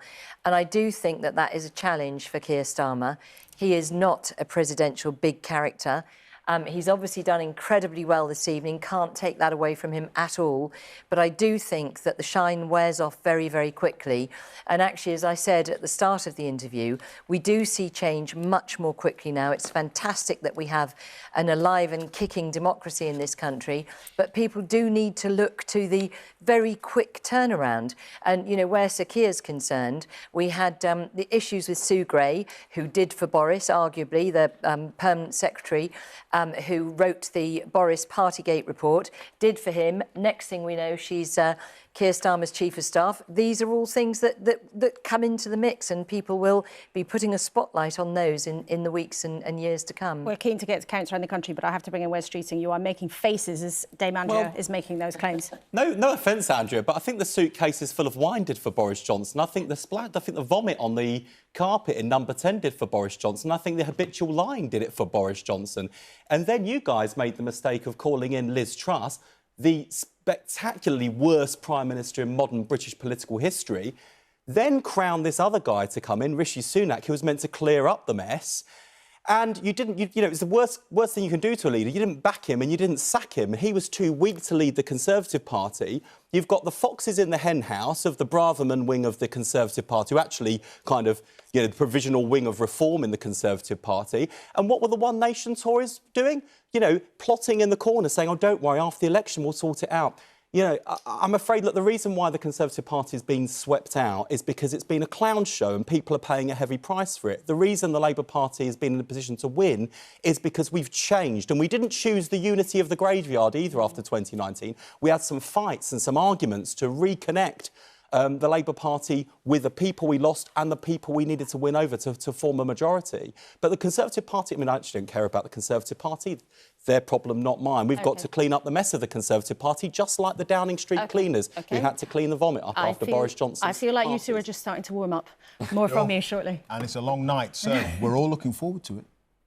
We're going to go to Darshini David now, who is in Hazelmere, which I think is going to be the count for Godalming and Ash, and their Chancellor, Jeremy Hunt. How's it looking there? Indeed, Clive. Yes, good evening from the Surrey Hills. They're no strangers to drama here. They're the location for the filming of Harry Potter films and James Bond films, but that's nothing compared to what may unfold here, because fair to say that Jeremy Hunt's team were braced for a pretty tricky night. But that exit poll suggesting that he may well be the first Chancellor in modern times to lose a seat with just a 19% chance of hanging on to it has led to some pretty devastated faces in his camp. But any Chancellor will tell you, real life is not a spreadsheet, and Jeremy Hunt has been hoping to buck the national trend by focusing on his personal vote. So even though this has been a campaign about the economy, he knows many people don't feel it, even though the numbers say they're moving in the right direction. So when the numbers came out suggesting inflation has hit target once again, he was actually here, focusing on local issues, pounding the streets, things like the NHS sewage. He's been focusing on that, but so too has his Lib Dem rival Paul Follows, also a local lad and a councillor as well. Boundary changes, however, should favour the Conservatives, and the fact that there are more candidates standing. The Lib Dems accept that it's quite difficult sometimes to get tactical voters to change their mind on the doorstep. Having said all that, of course, they know the spotlight's on here, so they've overturned convention. They're going to count Godalming and Ash first, so that means we may get a result around 3:30, 4 o'clock. In the meantime, the acting returning officer is trying to keep people going by handing out his favourite snack, biltong, hoping to keep energy levels up. We'll see if that works. In the meantime, there's going to be plenty to cheer over here. It could be one of the key dramas of the night. Biltong. Plenty to chew over. I mean, and it sticks in your teeth as well. I did allow her and then you to do an amazing pun. This is true. This is true. No sitting Chancellor has ever lost their seat, so that could be really, really interesting down there in Surrey. It would be one of the huge headlines of the night, as would the fate, potentially, of Ian Duncan-Smith, former Conservative leader, who has been an MP for a long, long time, as well as a Cabinet Minister in all sorts of different jobs on the outskirts of East London. Let's check in with Emma Simpson, who's at his count in Chingford. Emma, what's the sense from the Conservative camp there? Well, judging on that exit poll, Ian Duncan-Smith is in a pretty precarious position. He's been an MP here for more than 30 years. Could he be on the way out? And of course, at the last election, he really just scraped through with the tiniest majority as the seat has changed over the years. But one of the interesting things here is, will there be a big split in the Labour vote? Because 8 days into this campaign, the Labour candidate who fought against him and nearly won last time, she was deselected, and she's now standing as an independent. A Labour candidate was parachuted in, so Labour aren't celebrating just yet. Here we'll get the declaration about 3:15, but if he goes, it's obviously one of the big Tory guns disappearing. Emma, thanks very much. We'll check in back with you a bit later. And that seat there, one of several around the country where actually there's been a lot of controversy locally, where despite this huge movement we're seeing between blue to red, actually there might be some wrinkles in places on the ground, and that seat might be somewhere where something interesting has happened. Yeah, indeed, Chris. I mean, what are your thoughts on how the night is going so far?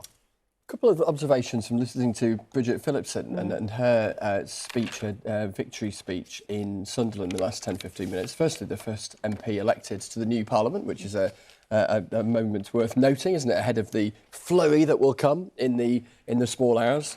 What have we got, 649 to go? Everyone a fascinating story. Absolutely, and with real jeopardy for many people in each one of them. That struck me as a national victory speech as well as a MP. Chris, we're going to cut you off. We're going to Blythe for a declaration. I'd now like to invite the returning officer, the High Sheriff of the Northumberland, and candidates onto the stage for the declaration.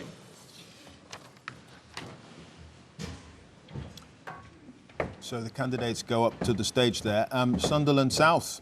Houghton and Sunderland South beat them to it, so this will be our second result of the evening. Up there in Northumberland. And here's the acting returning officer.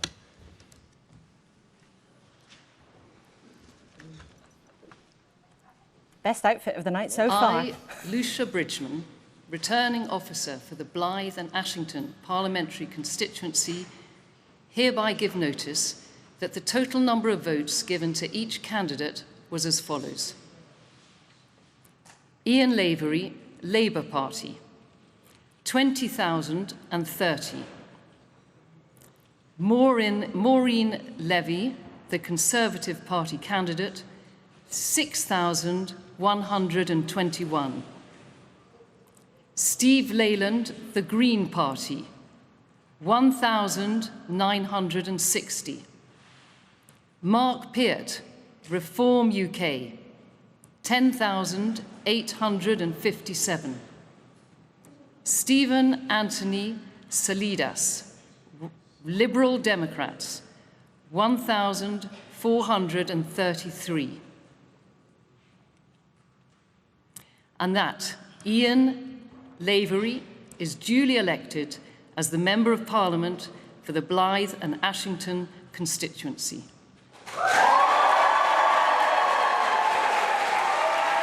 Huge round of applause for Ian Lavery there, keeping that seat, and look at that number of votes, 20,030. Reform, 10,857. I mean, really quite astonishing there. Andrea Leadsom, that's part of the problem for Labour, really for the Conservatives, isn't it? That really is. I completely agree. I mean, it does look as though it's reform that's caused a huge amount of damage. And I think the interesting thing there, which is something for the Conservative Party to think about, for all of us to think about, is that Perhaps it's that we've not been conservative enough, you know, that maybe we've lost the trust of people. I mean, just this evening, before I came here, I was in the pub, actually, in my local village, and it's Silverstone, it's the Grand Prix this weekend, so the pub was full of people who were there for the Grand Prix, and they were saying to me, you know, the trouble is the Conservatives are just not normal, they're not conservative enough, and so, you know, people have been looking to reform for that, and there's an awful lot of analysis we're going to have to do after this.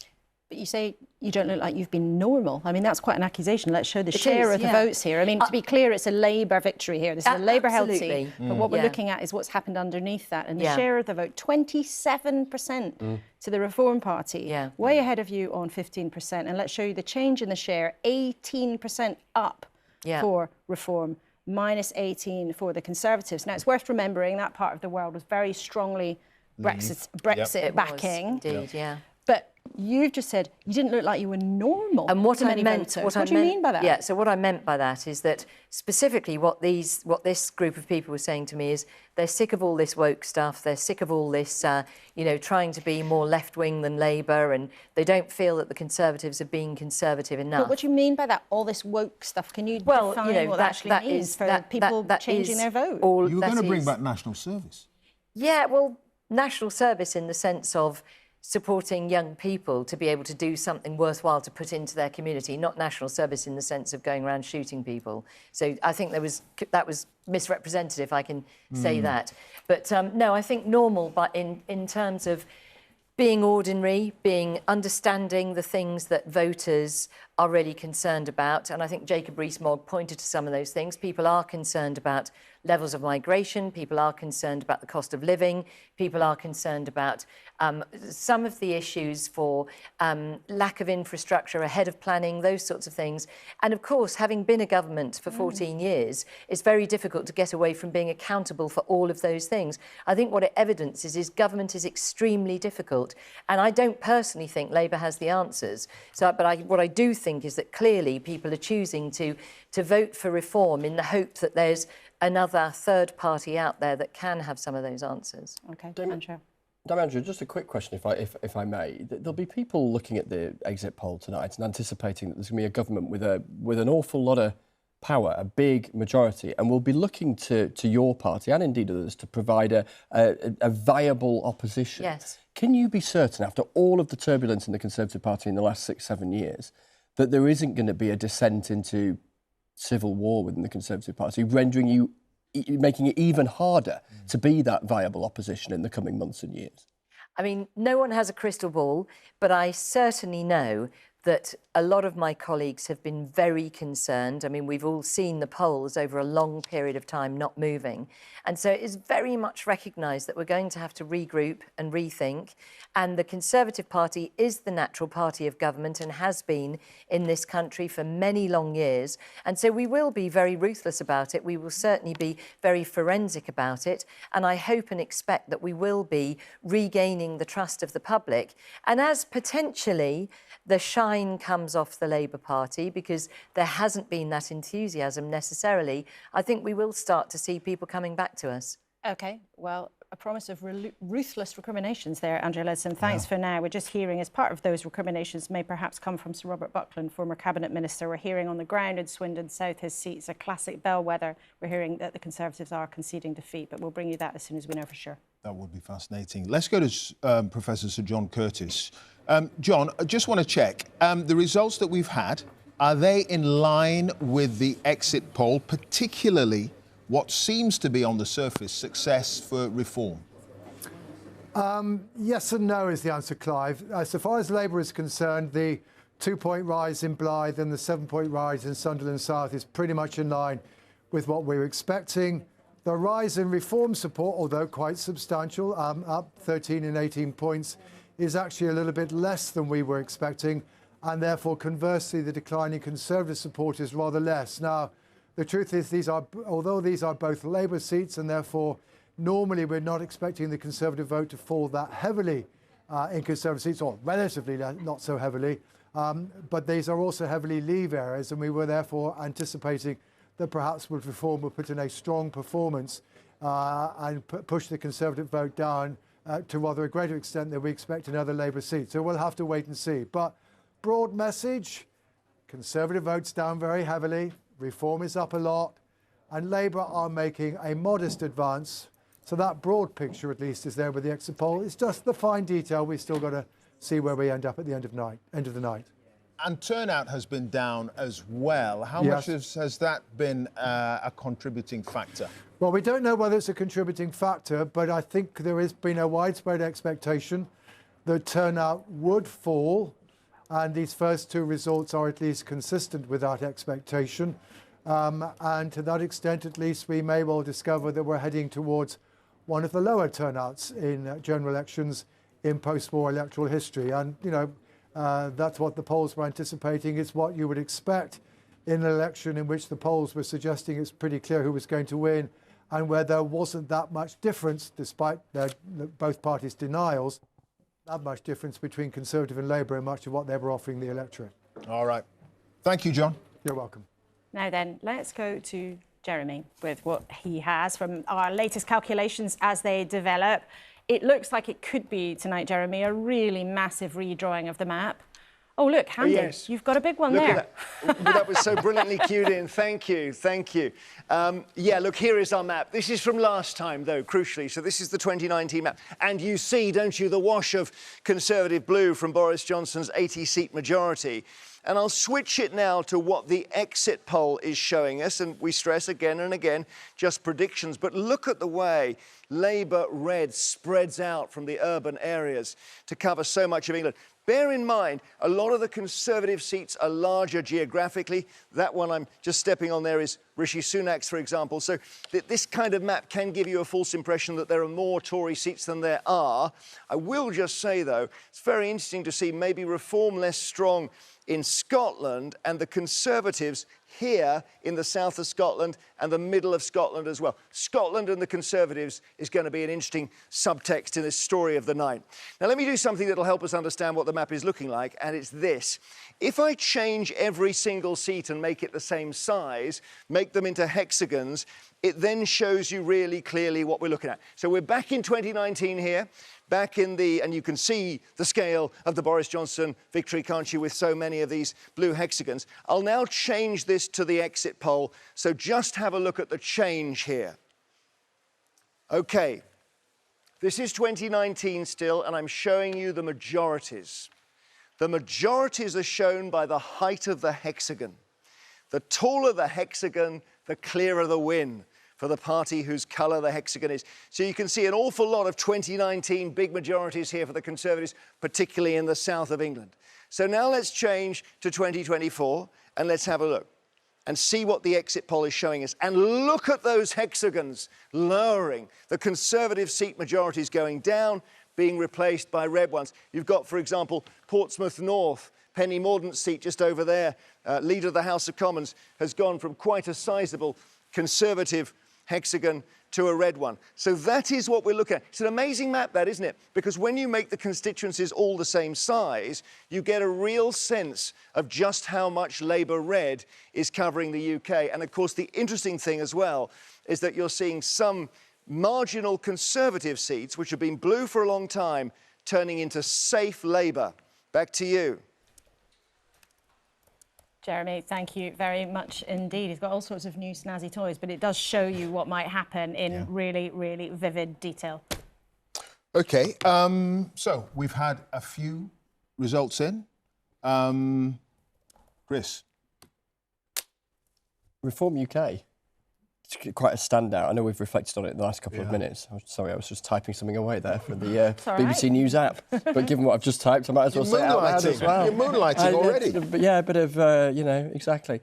You know, those first two results, seeing how well Reform were doing, as we were reflecting a few minutes ago, yes, in parts of the world in the northeast of England that significantly backed Brexit. But here is a party that, I mean, I'm exaggerating mildly, but was sort of, you know, came about a week last Wednesday. It's a new entity on the political stage. One of the standout moments of the election campaign was Nigel Farage's decision to come back in, be the leader of the party, be a candidate too. And one of the big questions was how much difference would they actually make? And the early evidence, both from the exit poll, but with the caveats around smaller parties. And these first two results is they are making one heck of an impression, more than a quarter of the vote in those first two results. And how that maps out through the night. And then, crucially, particularly if Reform managed a number akin to what we're suggesting in the exit poll of 13, the dynamic in the House of Commons of the Reform with potentially around a dozen MPs and a rump of a Conservative Party thrashing around trying to find out who it is, what it wants to be and what went wrong, is a very interesting kind of conversation that we're going to see alongside a period, as it would seem, that a new Labour government is taking office and getting its head around what it's going to do. All right. Chris, thank you for that. Well, let's have that conversation then right now with Dr. David Bull, who joins us from the Reform Party. You are looking extremely chipper, I have to say. Yes. Do you think, from your own data, that actually achieving 13 seats is something that looks realistic? Yes is the short answer. If you look at this, and if that exit poll is right, this is an historic moment. As Chris said, we're 4 years old. We're an insurgent party. This has come out of nowhere, literally. I remember talking to Richard Tice 4 years ago about how we were going to do that. And of course, I think what you're seeing is actually the shy reformers coming out in droves. You know, we saw this with Brexit, didn't we? The shy Brexiteers. So the pollsters were caught off guard, and once again, they've been caught off guard. Now, if that is true, and we get 13 seats, that is extraordinary. And Nigel has made this very clear. This is the beginning of a much bigger movement. And it is a movement. It's from the ground up. Chris mentioned something else, which is actually in the northwest, in the northeast. We're taking votes not just from the Conservatives, we're taking them from Labour as well. People who say this country is broken and they want it back. I mean, where do you feel you have been picking up? Is it a uniform picture, or is it, as you might expect, from areas that were very strongly Eurosceptic, voted Leave in large quantities? Because you say it's come out of nowhere. It hasn't really. You had UKIP, then the Brexit Party, then the Reform Party. This has been, it's a development in an existing movement, right? Yes. So what's interesting is if you look at vote share, we believe our vote share is twice that of the Liberal Democrats. Twice. We believe that to be true. And if that is the case, and we only get a quarter of the seats, then that says something about the parliamentary system and why first past the post, I think, is broken, and why we need to move to something like a proportional representation, which, of course, we had in the European elections, and that's how we became the biggest party in... I know, I can see you shaking your head next to me. But we became the biggest party in the European Parliament because we had the D'Hondt principle, and that's how we had so many. The Conservatives don't want it, Labour don't want it, but actually I think people in Britain do want it. It's quite early in the night for a discussion about the D'Hondt system. Well, yeah, maybe. I like to elevate the conversation. But, and I want to get a reaction from the other parties as we will through the night. But just many people watching, though, David Bull, will think actually what they saw from Reform, aside from people like you and people like Nigel Farage coming out and giving interviews publicly, what many people will have seen, however, is a revelation almost daily of truly vile and offensive remarks and views that had been shared by a significant number of your candidates. Some of them were condemned very quickly by the party's leadership. Some of those people were still allowed to run as candidates despite having expressed things that were really offensive to many members of this country. So that, do you think well, let's that's be very clear. chances? It is a minority of those people. We had really strict vetting procedures in play. But they didn't seem to work very well. Well, let me just explain that. So over the last 4 years, we've been vetting candidates really thoroughly. We paid a company a lot of money to vet those candidates. They let us down. But also, when the Prime Minister called the election, it caught us on the hop slightly. It caught the Conservatives very much on the hop. But and then we had to expedite that process. Now, we have gone from nothing to fielding 620 candidates. And we have said, and I have been very clear about this, we will not tolerate homophobia, Islamophobia, anti-Semitic behaviour or anything like that. And if any of us find out that that is the case, they're out. But why do you think that kind of unsavoury character is so attracted to Reform? Well, I think it's it's in every party. If you look, there were 20, weren't there, in the Green Party accused of anti-Semitic abuse. So it is in every party. The Conservative Party has a similar problem to a lesser extent. But not after they were formally nominated. But remember, no, but also we're 4 years old, so we had to literally sprint to get those candidates. And I think anyone who looks at the rise of Reform will see that actually what we're doing is breaking political history. I said this before. Everyone said in that Brexit result, you won't do it. We changed history. We're about to change history once again. Do you know where your 13 seats, if you get that far, will be? I mean, you hinted earlier, you say you're picking up everywhere, but do you have a clear view of where you're likely to take? Was Nigel Farage likely to take? I don't want to bet on it, but Clacton, I hope with Nigel. I hope Richard Tice. I think Rupert Lowe, Great Yarmouth, would be a very good bet. Ben Habib in Wellingborough. Let's see. Look, I'm standing in West Suffolk. It has a majority of 23,000, which should be a safe Conservative seat. I'm against Nick Timothy, who was Theresa May's Chief of Staff. Matt Hancock had that seat, of course. That was in the height of the COVID pandemic. That hasn't played very well. I think it's about local candidates with local issues.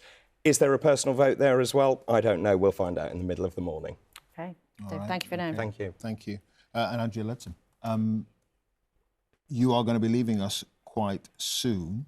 But I just wonder, we've talked about reform. They seem to be doing the most damage in some of the seats that you are likely to lose, according to the exit poll. Was there enough of an attempt at the beginning of this campaign to try to win over their supporters? So, obviously, the exit polls suggest not, and we will be careful to analyse that at the end of the night. But at the same time, there's no doubt that the Reform Party has been a party of protest against people not being Conservative enough. I mean, I've had a lot of people saying to me, join the Reform Party. I'm a Conservative voter and I want you to join Reform. That makes it a protest. And we've just heard that it's only been around for a short period of time. And that can happen. And obviously it's been a great result for Reform, according to the exit poll. A terrible night for the Conservatives. But what it does mean is we need to regroup, rethink, regain the trust of the population in order to come back fighting next time around. Dame Andrea, thanks very much Thanks. indeed. Relieved that you stood down rather than having to go through all of this. Yeah. Devastated. You but, knew this was going to happen. Yeah. Well, no, not necessarily. My passion is early years, as you well know, and I want to go and do some of that before I'm too old. OK, well, not a bit of it. We thank you for coming in and spending some of the evening with us. Thank you. All right, we're going to go back to the northeast where we had our two results this evening. Blyth and Ashington and Houghton and Sunderland South. Naga Munchetty and Sally Nugent are standing by. Naga, I'm sorry, it was Jackie from the bank who did it for Sunderland. They got in there first. I heard Sally say that was their secret weapon, and there were lots of kind of indications here at Blyth and Ashington that we were just about to declare, a few minutes to go, and then it kind of went quiet. Sally and I were messaging each other, actually, just going, who do you think it's going to be? But yes, we had our declaration for one of the 4 constituencies here that are having results. Ian Lavery from Labour winning, as you've been discussing. And interesting that Reform came second here too. A little point, there are 4 constituencies, as I said, which are going to be declared. You saw Maureen Levy on the stage there when the declaration happened, who is Conservative. She obviously didn't win, but her husband, Ian Levy, who's also up for the Conservatives, is also waiting for his declaration. That will be for Cramlington and Killingworth, which will happen around 12:45. So we're still waiting for more results here. But yes, Sally won. Sunderland won. Congratulations, Sunderland. Yeah. Doesn't mean that. Sally 1-0 over Naga. And it sounds as if it was Jackie from the bank who did the damage. What won it? What won it? I tell you what, when I walked in here tonight, Jackie took me to one side and she said, we are going to win, which is what I told you earlier on in the programme. And I believed her. But I tell you, there's something else about this count here that was quite interesting, was that I think they quite liked being the underdog tonight. I know they weren't the favourite to take back the crown of being the first count to declare, but there was a quiet confidence. There was a little bit of underestimate us at your peril. Jackie and everybody from the bank who had been here as the A-team all those years ago and had all those years of experience of getting the result out quickly, of course, they did the job. And, you know, I was going to make some kind of joke about Sunderland and football and getting used to not winning, but I can't make it now because they won. Oh, my word. You're smiling gamely there, Naga, which is good to see. Good to see.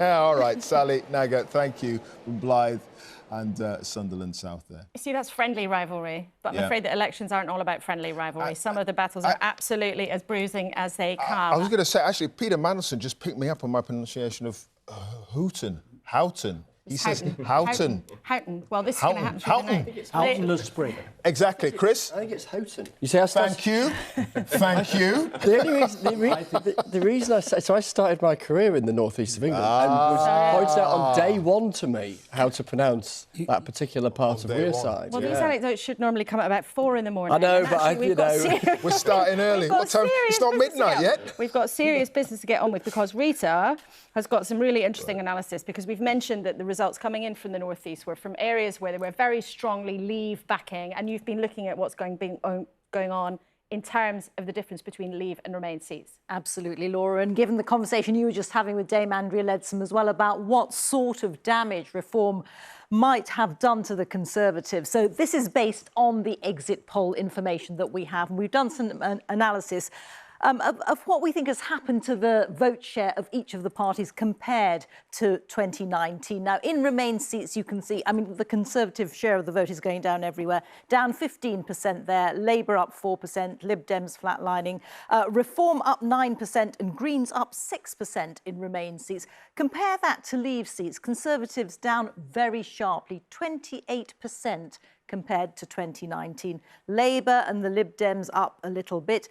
Reform up 18% and the Greens also up 5%. But look at that. And one wonders whether that big rise in the Reform vote in those seats that voted to leave the European Union, whether that is because people feel that they have not got the dividend that they were expecting from the Conservatives, and whether that has hurt them in those sorts of seats. I suspect that is something that we will be discussing in the hours, days and weeks to come. Laura. Reeta, thanks so much. Interesting, isn't it? Because 2019, Brexit was the overt divide, but it's a long time ago now, that vote in 2016. So we'll be looking for all the patterns in the woods.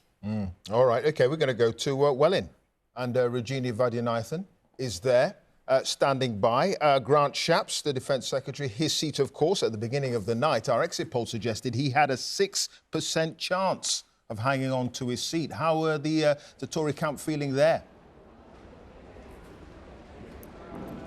Clive, I've just had a message from someone close to Grant Shapps. It reads, underdog but alive. So I think the Shapps camp is remaining optimistic but realistic, because it would be a big hill to climb for Grant Shapps to retain his seat, one that he's held since 2005, and a majority of around 11,000 last time. Now, the Labour camp here aren't really giving much away, Clive. They're just saying that they've had a good polling day and that we should wait until around 3:30 when the result is called. It is worth as well mentioning that the exit poll put Reform in third place here, and Reform have been saying that they are feeling positive here as well. Now, of course, you may remember that it was a certain Defence Secretary in 1997 that delivered one of those election night moments.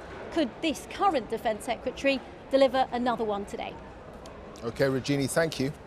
And we are going to just have a brief word with Peter Mandelson, who is still with us here in the studio. In terms of what you're seeing tonight, a reminder, the exit poll is predicting a Labour majority of 170, and yet David Bull from Reform is telling us very clearly Reform has been taking votes from Labour as well.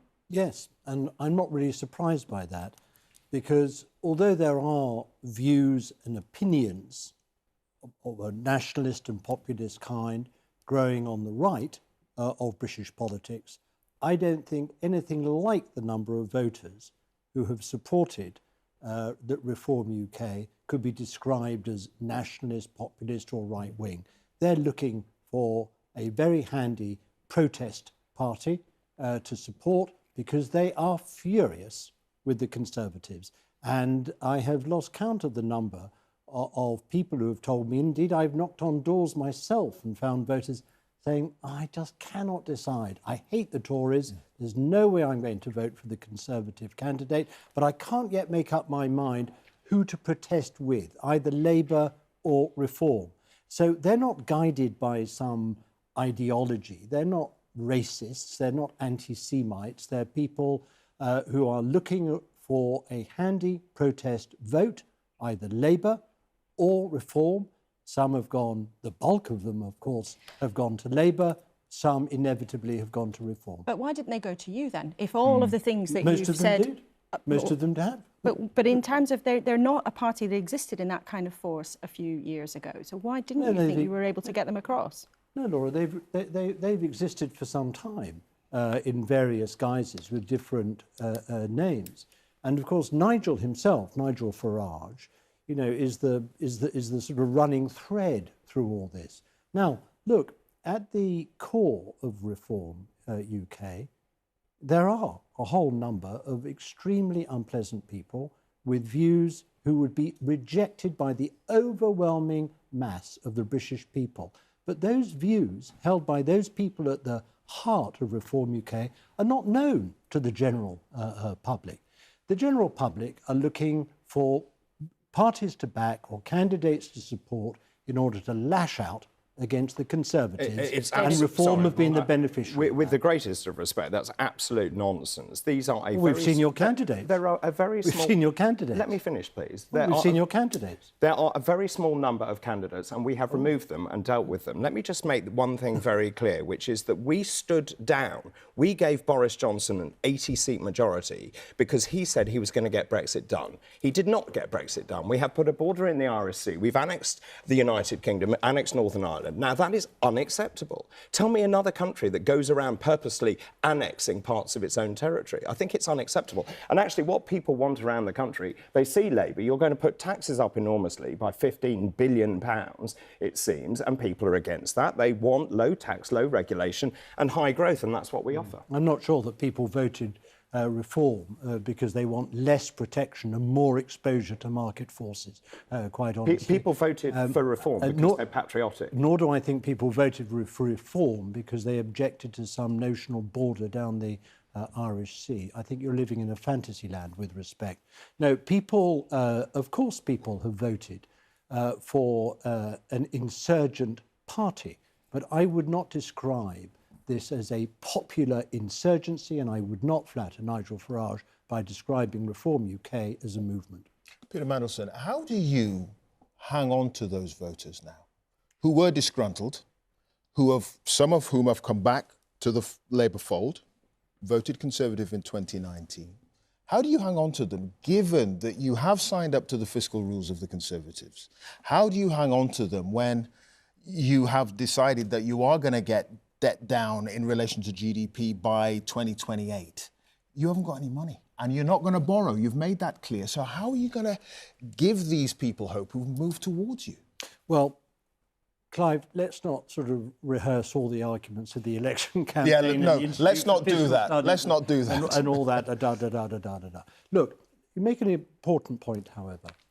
We not only want to hang on to those who have voted for us in the election, we want to win over people who have voted for Reform UK. We want to demonstrate that we are a party of all the people, not just people who live in inner cities, who have college degrees, who are young and have good, reasonably well-paid positions in good professions.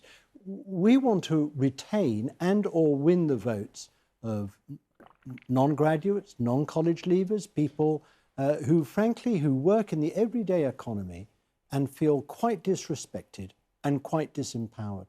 Now, that is something that has grown over a number of years, and it's something my party has got to understand, come to terms with, and engage with and make sure that we're delivering for those voters. But you see, when you go around the country, people see Labour. It is a metropolitan party for people in Islington. It does not represent people in the north. It doesn't represent their views and values. And that is what Reform UK does. This is... But David, how do you account for all the seats that we've won in the northeast and northwest of England? But do you not think that for a small party, a new party... By the way, let me be very clear. We are a new party, completely new party, new structures, and we have done extremely... If that poll is right, and it may not be right, but if that poll is right, then we have done extremely well. Also, what are you going to do with regards to the European Union? You're going to take us closer and closer to Europe, and that is not what people want. We've got a declaration coming in. Let's listen in to what's happening in Sunderland. The result for Sunderland Central. I, Patrick Melia, Acting Returning Officer, hereby give notice that the total number of votes for each candidate for the Sunderland Central constituency is as follows. Lewis Malcolm Atkinson, 16,852.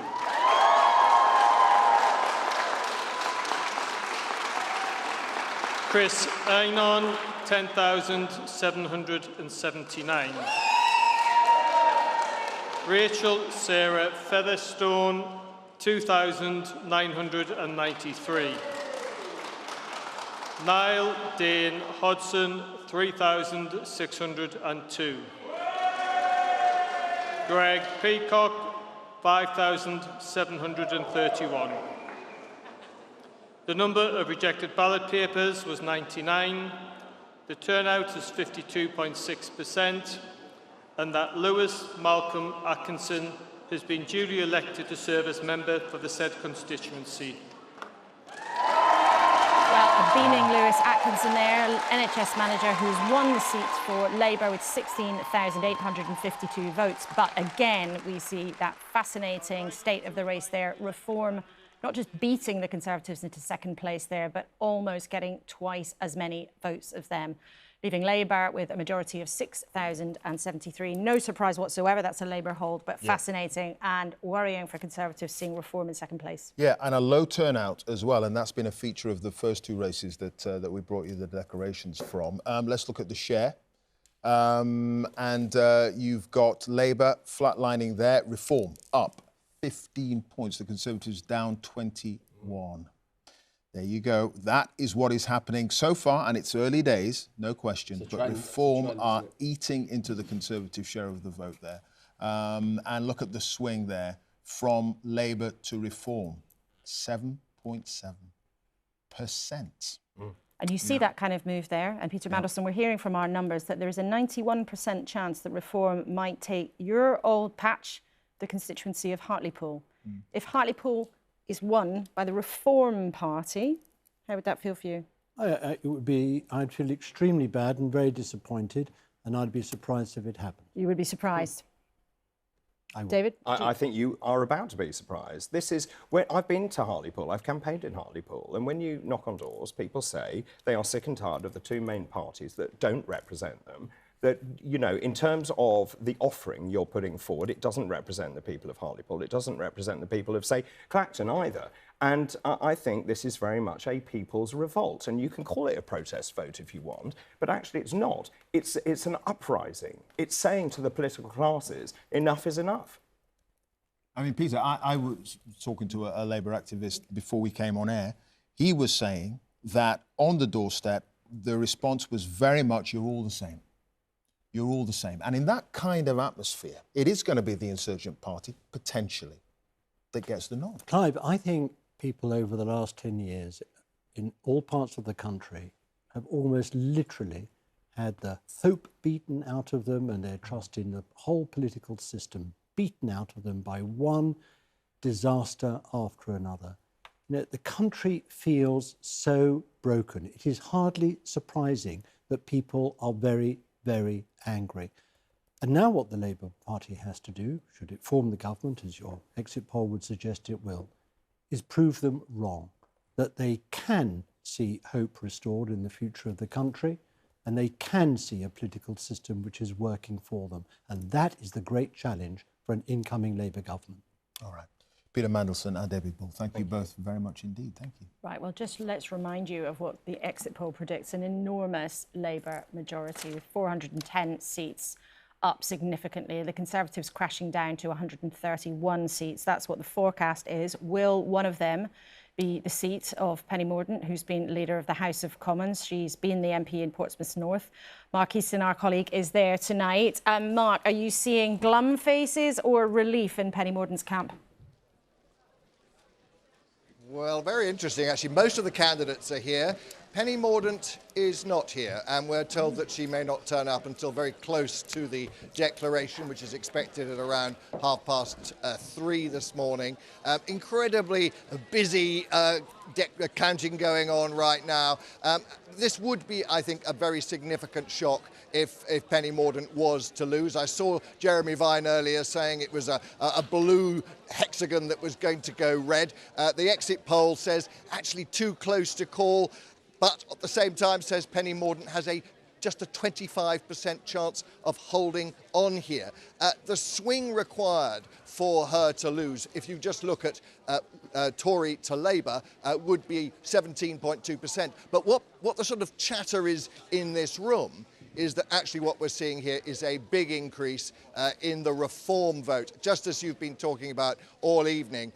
Some people are suggesting we might have sort of 25% reform vote in Portsmouth North, which will be a huge success for them, and perhaps would be the explanation for why indeed Portsmouth Guildhall is going to see one of the big shocks of election 2024. Mark, thanks so much. Well, give us a wave if Penny Mordaunt turns up at her count a bit later in the evening. Let's see what happens there. Yep, 3 seats declared so far. 3 Labour wins. So far, so normal, but the turnout has been low, and the story is reform.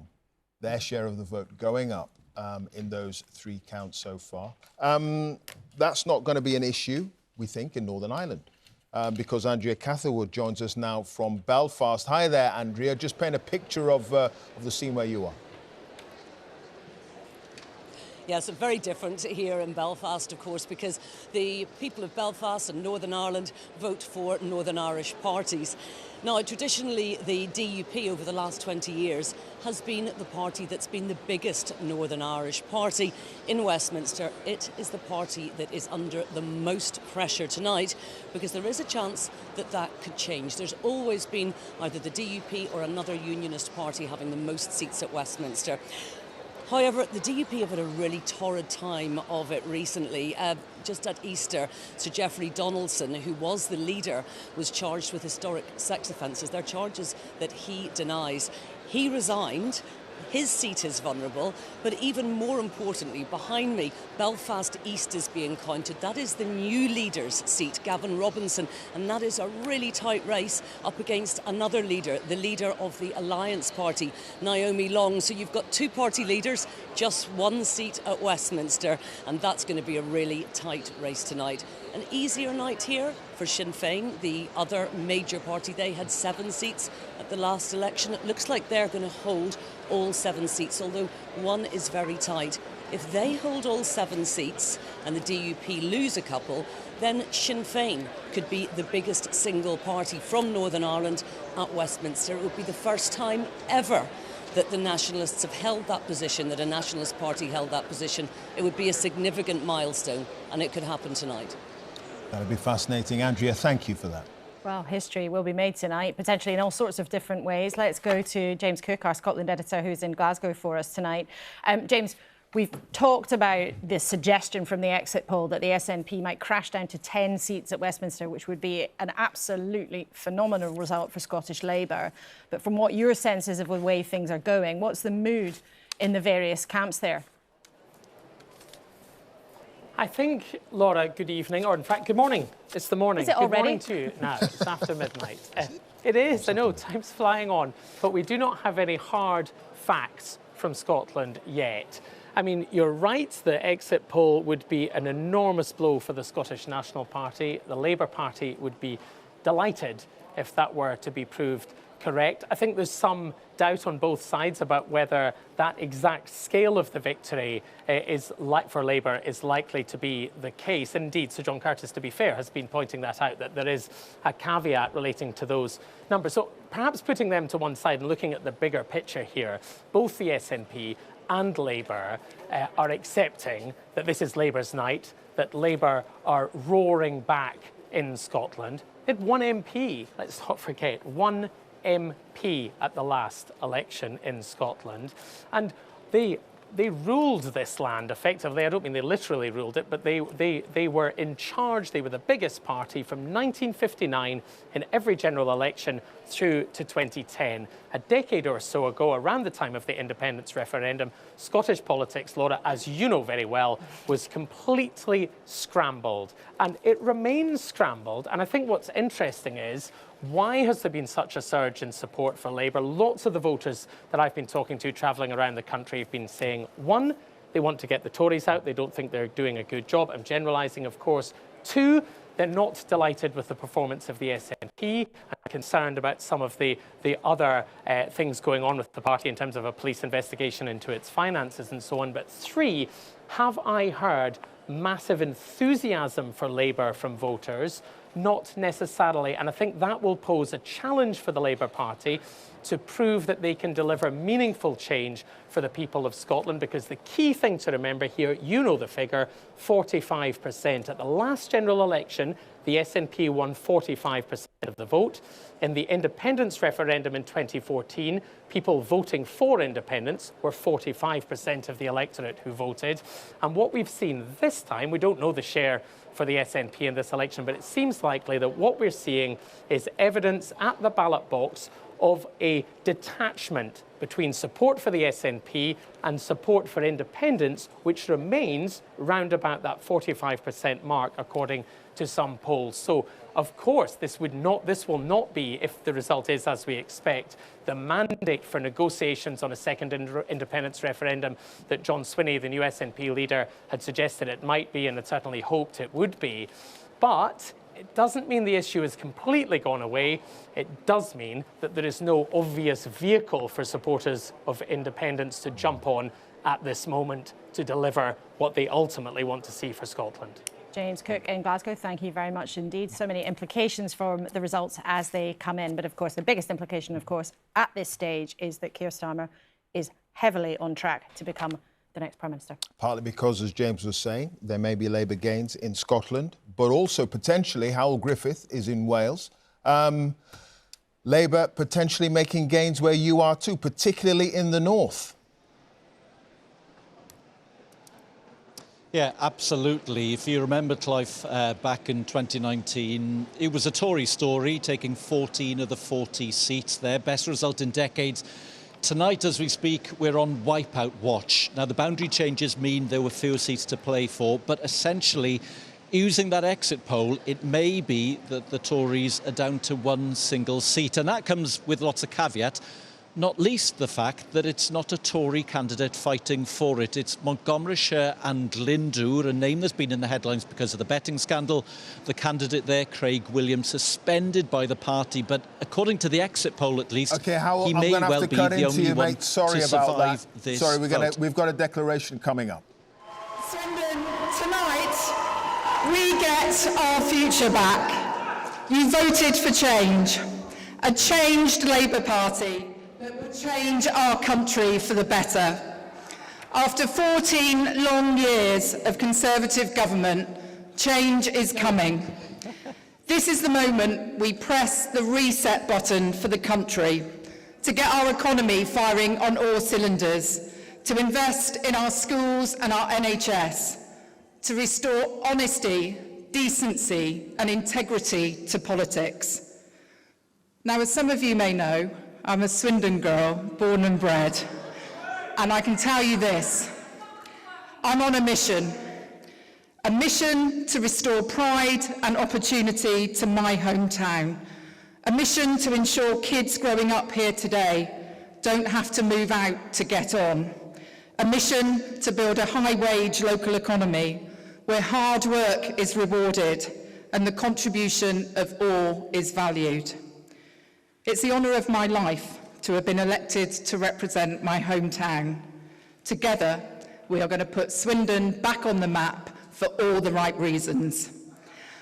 I'd like to thank everyone who has made this election run so smoothly, to the returning officer, to everyone counting here tonight, and to the police. I'd like to thank my incredible campaign team. You know who you all are. There is not a door in Swindon South that we haven't knocked on, and there are plenty we've knocked on many times. I've had to tell some people I'm not stalking them. I can't thank you and them enough. To my agent Patrick Herring, to my local party chair Jo Garton, and to the leader of the council Jim Robbins, thank you for your unwavering support and good advice. I'd also like to pay tribute to Robert. Robert, you've been a gentleman in this contest. You've been a hard-working servant of Swindon, a senior government minister, and an ardent campaigner on the issues closest to your heart. The political winds of change may be blowing tonight, but I hope your contribution to public life continues. And finally, I'd like to thank my family.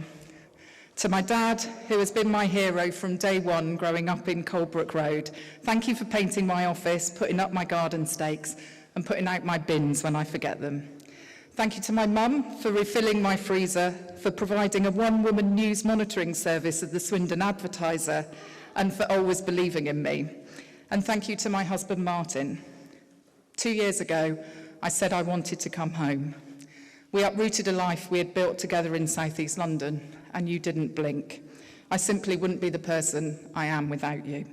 Thank you, Swindon. Thank you to all those who voted for me, and to those who didn't let me say this. I am here for you. I will represent our whole community with dedication and humility. Swindon, thank you for giving me the opportunity to serve. I won't let you down. Well, there, Heidi Alexander, a former MP, now becomes the new Labour MP from Swindon South. That's the first Labour gain from the night. She's taken the seat from Robert Buckland, the former Tory minister. He's the first Conservative to lose. Let's listen in. Officer and the incredible counting team that makes Swindon one of the most efficient counting centres in the United Kingdom. I know you've all been working for much of the day and for the rest of the night. There are many friendly faces here who we need to rely on for democracy to happen. And that's what's happened tonight. I'd like to thank the people of Swindon South as well, or should I say South Swindon, the seat that I had the honour of representing for 14 years through 4 elections. Although it was not to be for a 5th time, I owe a huge debt of gratitude to the tens of thousands of fellow residents who have supported me over the years and who continue to do so at this election. And to those who didn't, I say my good wishes and that my hopes go with you for the future of our town, my home, and our country. And I want to thank Heidi for her heartfelt words, and I genuinely wish her well. She is a person who comes to this with goodwill and the right motives, and I'm glad that on a personal level she's able to serve once again. I want to thank my family, my wife, Sian, my children, who have, through the 20 years that I have been a candidate and MP here, put aside their priorities, not just for mine, but for the people who I served, and for my incredible campaign team, who ignored the national polls and worked day and night to help me in this campaign, and I owe them a huge debt of gratitude. Now, tonight's result means that I cannot, for the time being, be a direct participant in our parliamentary process, which you know I value and love dearly. I'm proud of the work that I've done to advance the cause of autistic and disabled people in our country, and people who live in abusive and controlling domestic relationships, and the victims of serious crime in particular. I'm deeply proud of the investment that I've helped to secure for Swindon, from the new A&E at GWH to the vitally important heritage work at the Health Hydro and the Honda site redevelopment. But there's much more, of course, to do. I wish Heidi well, and I know that she will carry on the work that I have started. Now, our very political system is at a crossroads. Do we value those who work to bring people together and who come into politics to do something rather than be someone? Or do we shrug our shoulders and accept that politics is a mere circus where people compete for attention by saying things that they either know to be untrue or which raise hopes and expectations in a way that further erodes trust? I know what side I'm on. I know what choice I would make. And I believe with sincere and fierce conviction that my party has to make the right choice too, if we are to inspire a new generation with the real promise of a better future. Thank you, Swindon, for giving me the opportunity of my life to make a positive difference to our town and our nation. Well, two speeches full of strong convictions there. The main headline, Heidi Alexander, who was a former Labour MP, has got a huge swing of 16% and will return to Parliament this time as the MP for Swindon South. But also a very fierce speech there from Sir Robert Buckland, the former Conservative cabinet minister, who accused some in his party, not directly, but it was very clear what he was saying.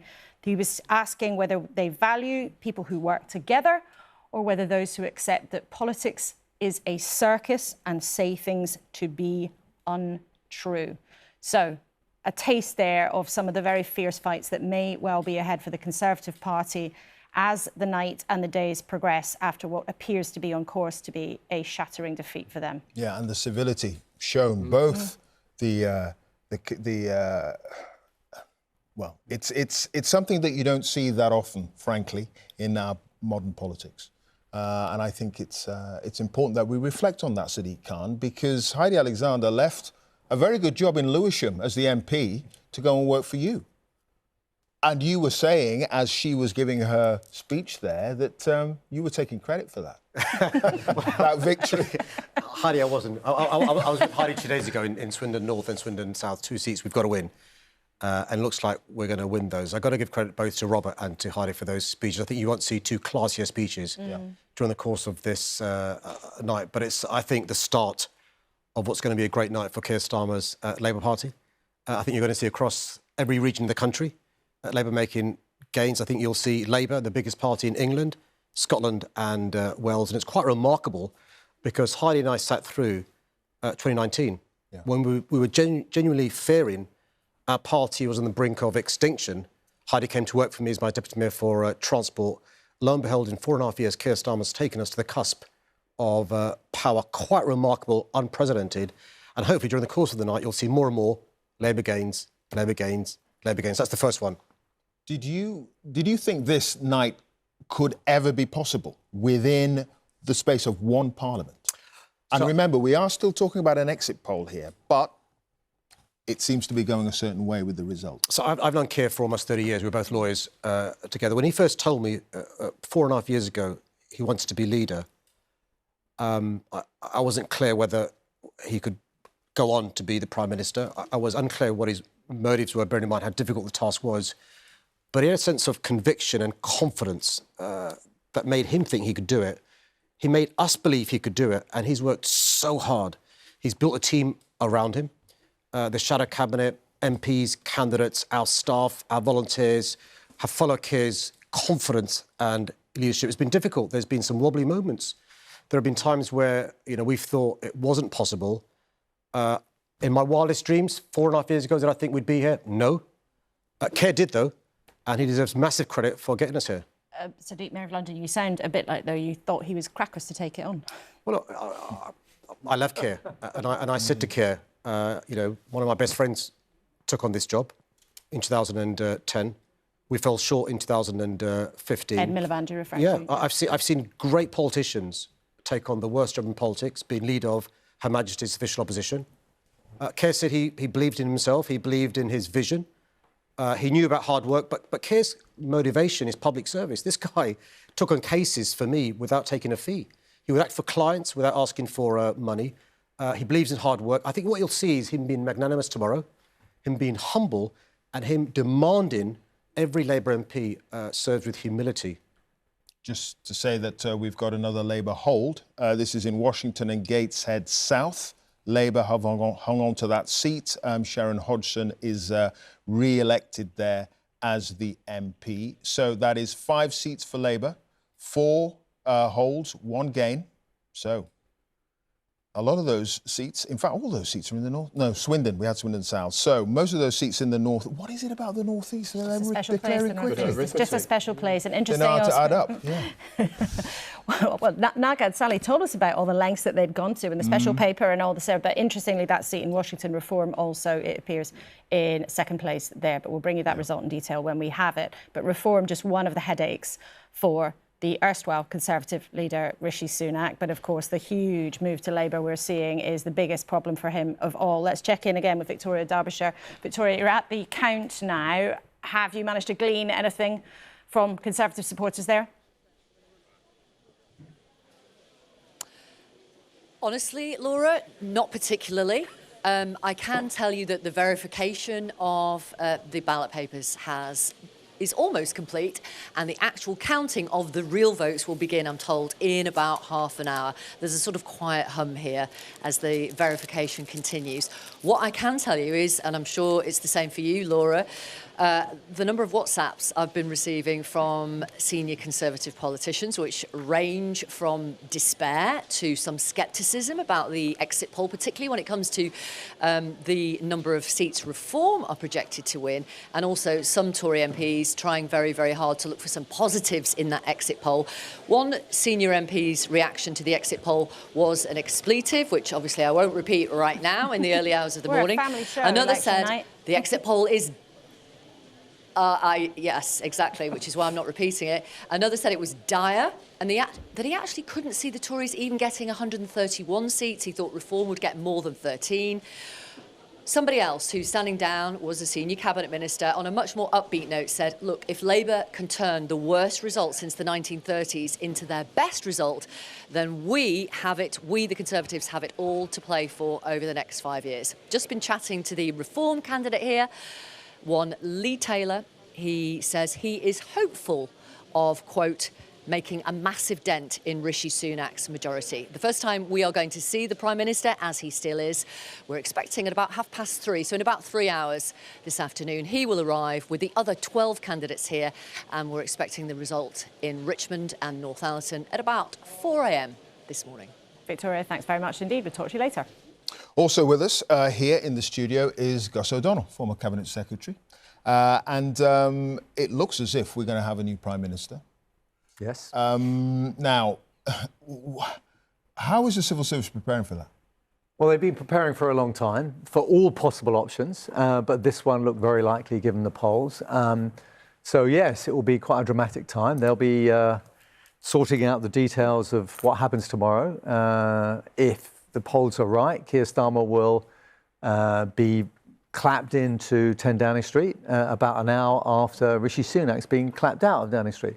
Rishi goes to the King, offers his resignation, then Keir goes, and then the work starts. I mean, that's the thing, you know, the Cabinet Secretary is the ultimate wet blanket, right? They come through that door and they are on a high like no other high. They've just been clapped in and it's amazing. And then I have to say to them, well, actually, now it gets really tough. Yeah, I mean, they've got to sort out a whole cabinet, you know, appointing all the cabinet. They've got to read the briefs for all these, you know, like President Biden's on the phone, you know, what am I going to say to him? President Macron, you know, he's got all of those things going on. There's a NATO summit next week as well. NATO summit, yeah. You know, it's a minor matter of that. 9th to 11th of July. Then he's got the EPC, this European leaders all coming to Blenheim Palace towards the end of the month.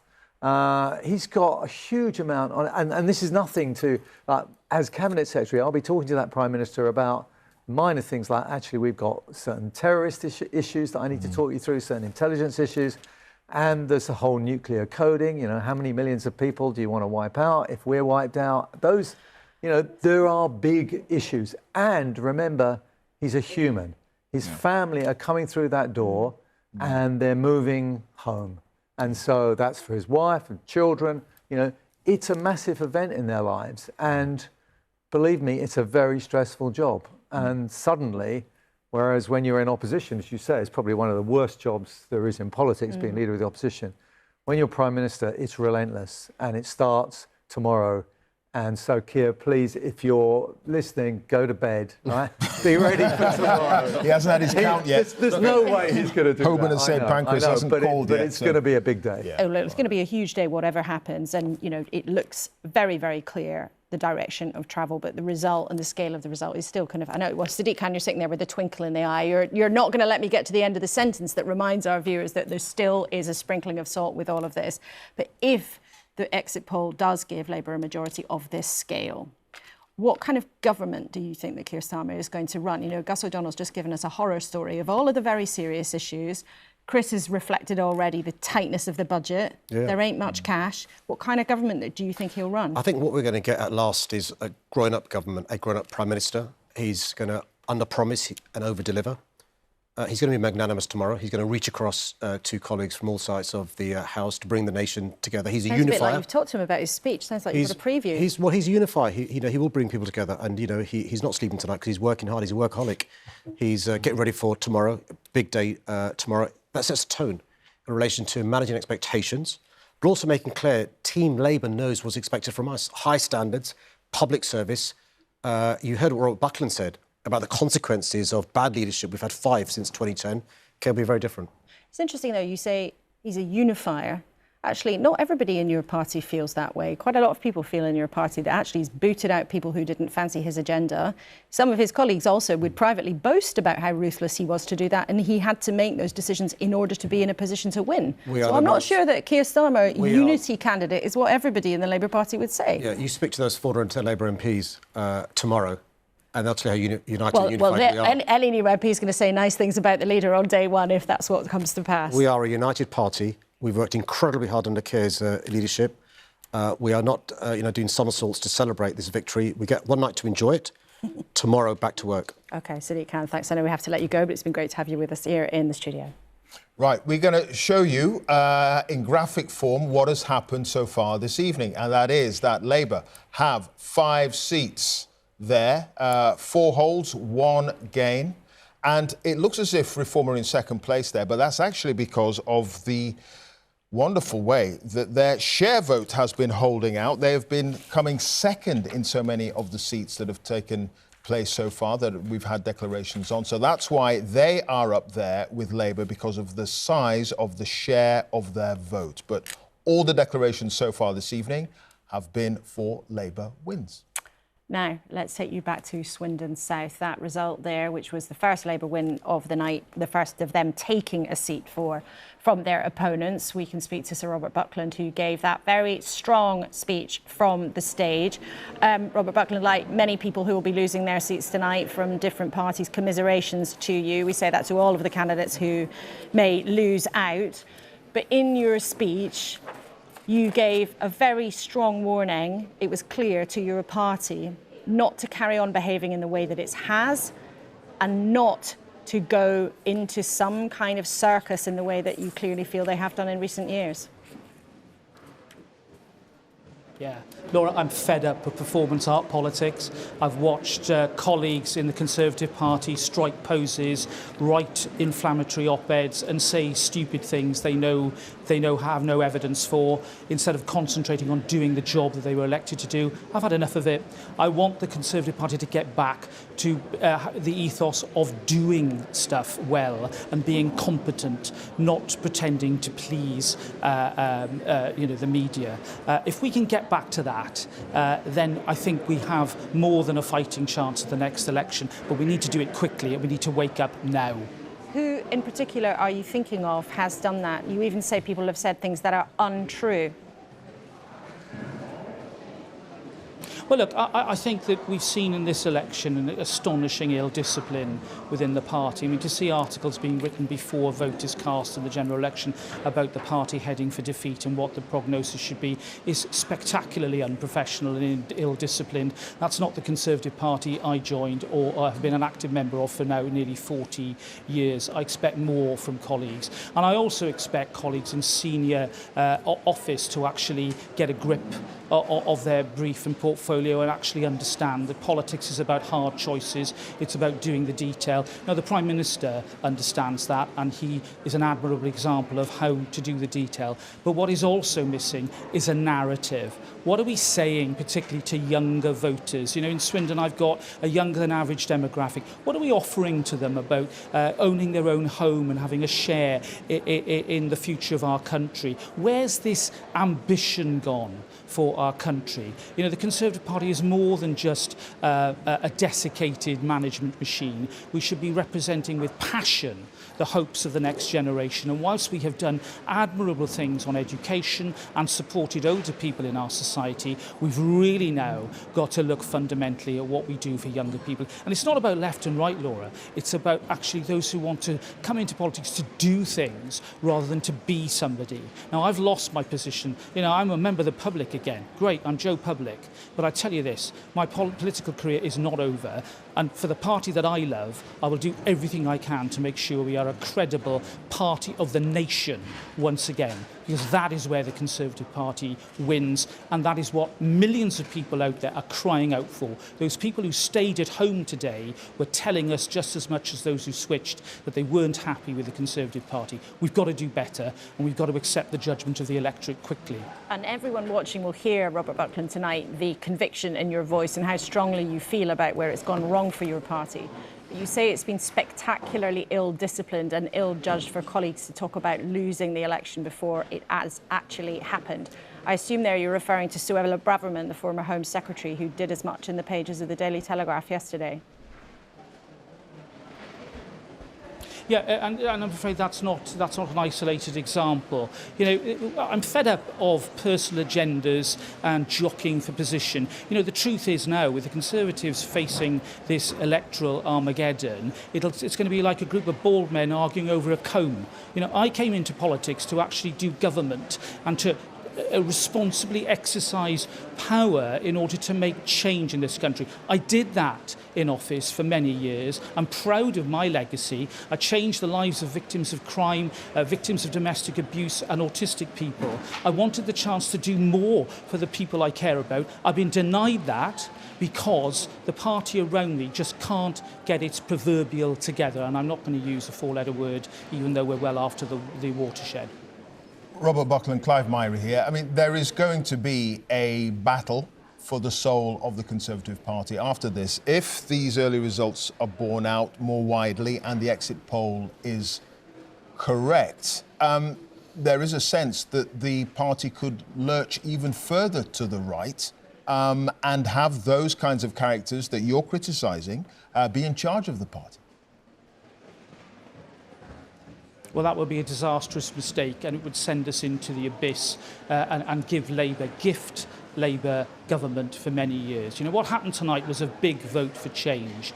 Now, Labour are going to get a big majority, but, you know, and congratulations to them and good luck to the new Prime Minister, but it's not necessarily going to be the deepest of majorities for them, and they're going to need to listen to those who are in the minority. I'm so sorry, I'm going to have to interrupt you there. We've got a declaration here.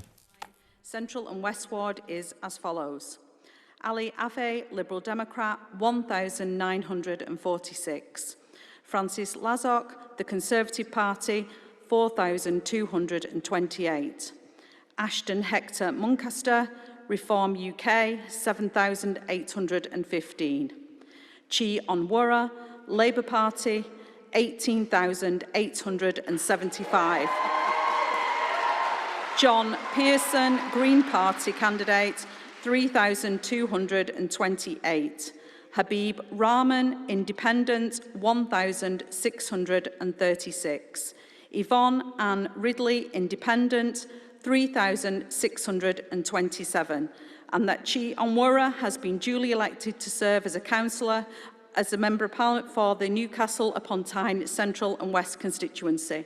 Thank you. The Reform candidate is unwell and has had to leave the count. So I now invite Chi Onwurah to speak. Thank you.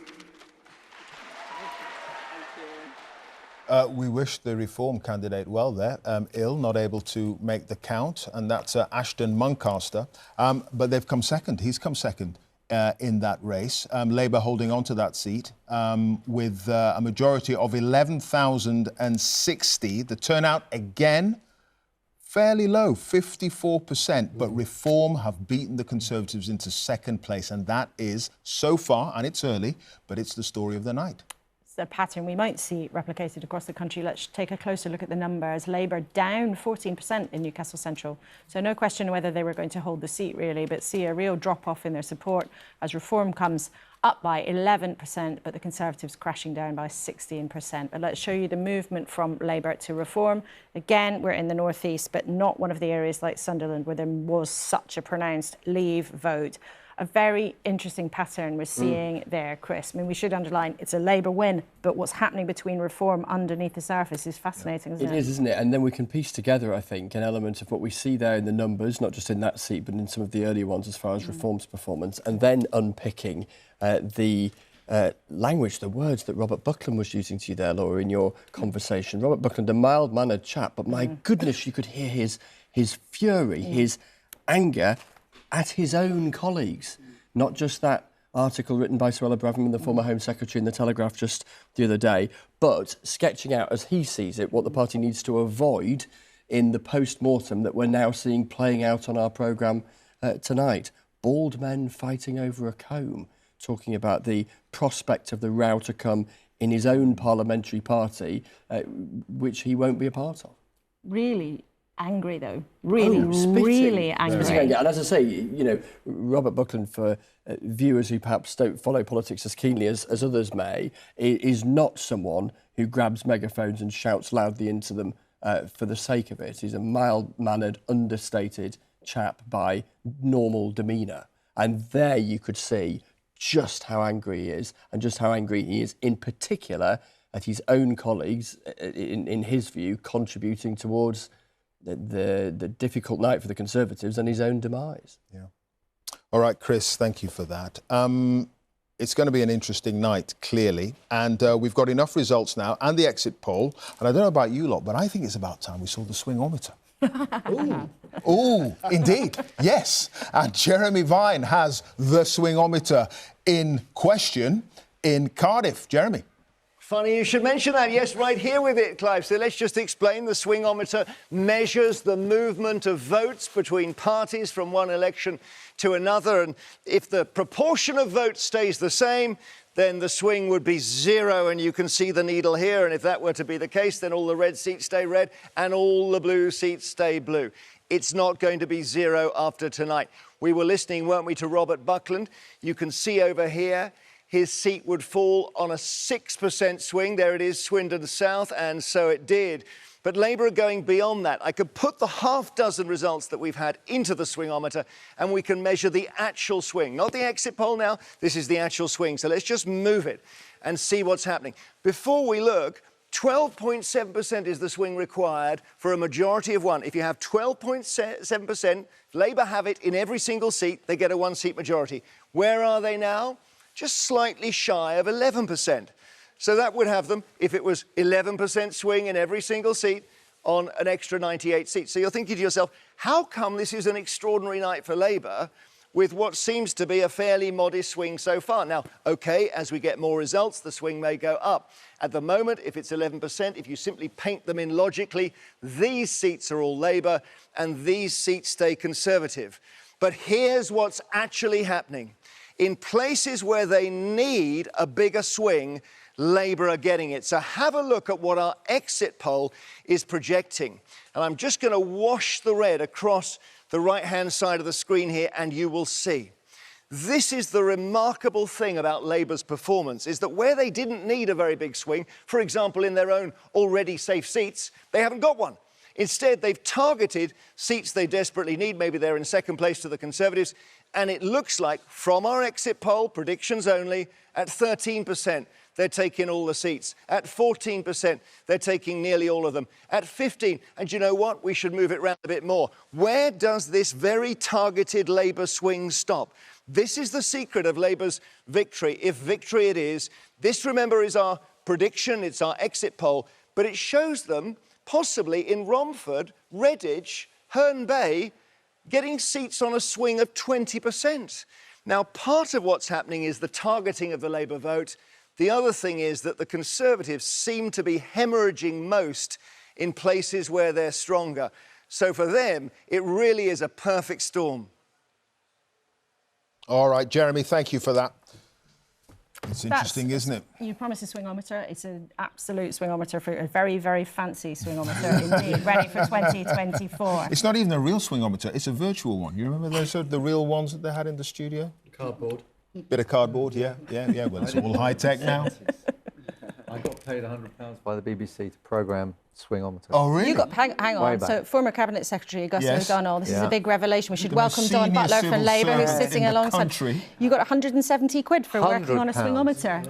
Working with David Butler, we had a calculator and we turned the handle of the calculator, a piece of paper come up, I'd hand it to David Butler and say, the swing is 5.4% and the turnout is up, whatever.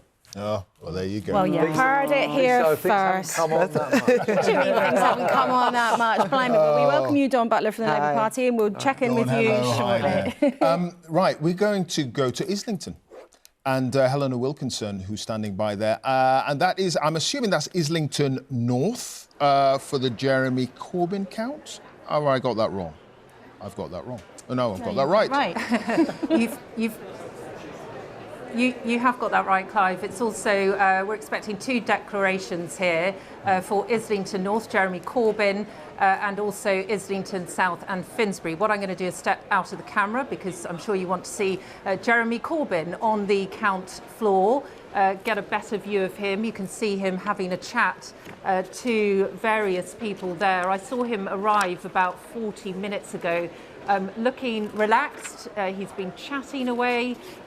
In the last 10 minutes, he did look at his watch, so keen to probably get a move on and get the declarations out of the way. But this is a unique battle here because Jeremy Corbyn is standing as an independent against the Labour Party, the party which he was once leader of. And as I say, it is a very unique battle. Now, in terms of how his team are feeling, well, I think they are feeling positive, but it's interesting that no one really wants to talk to us yet because I think the result at the moment in terms of predicting it is quite uncertain. But Jeremy Corbyn there standing as an independent candidate against the Labour candidate Praful Nargund. He is yet to arrive, but we've also, as I say, Clive, waiting for Emily Thornberry, who is a candidate in the Islington South and Finsbury seat here as well. The hard work is continuing here. Verification for most of the areas is now complete, and so the counting is well underway. Lots of sweets laid out on tables. The bags have not yet been opened, but I did see one of the counters unwrap a banana, so clearly they need a bit more energy. Oh, yes.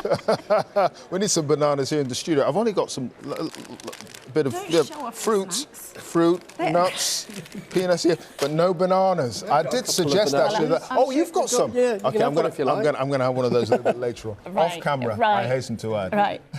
We need to crack on with the serious business of the evening. You two are enjoying it still. It's far too much. I want to take us to our colleague Aleem Maqbool, who is in Rochdale. Good evening to you, Aleem. Now, lots of people watching tonight will remember that in February, in that by-election, George Galloway, veteran left-winger politician, came blasting back in and won the by-election there, trying to hang on tonight, but facing competition from a former journalist, actually, Paul Wall, who's standing there for the Labour Party. So what's your sense of the way it's going tonight?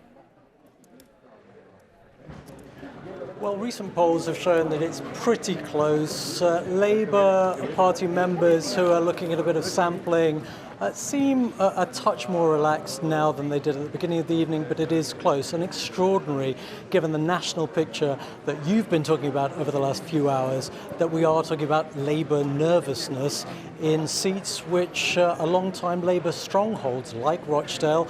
But about 2 weeks ago, they actually called for more help canvassing in other seats they considered battleground states. Again, a similar profile where, in some cases, they won in 2019 by more than 20 points. What do all these places have in common? Well, they have high Muslim populations, and the feeling is that there will be, in a lot of those constituencies, a protest vote against the way Keir Starmer and the Labour Party have handled the Gaza crisis, the fact that they abstained from that November ceasefire vote, for example.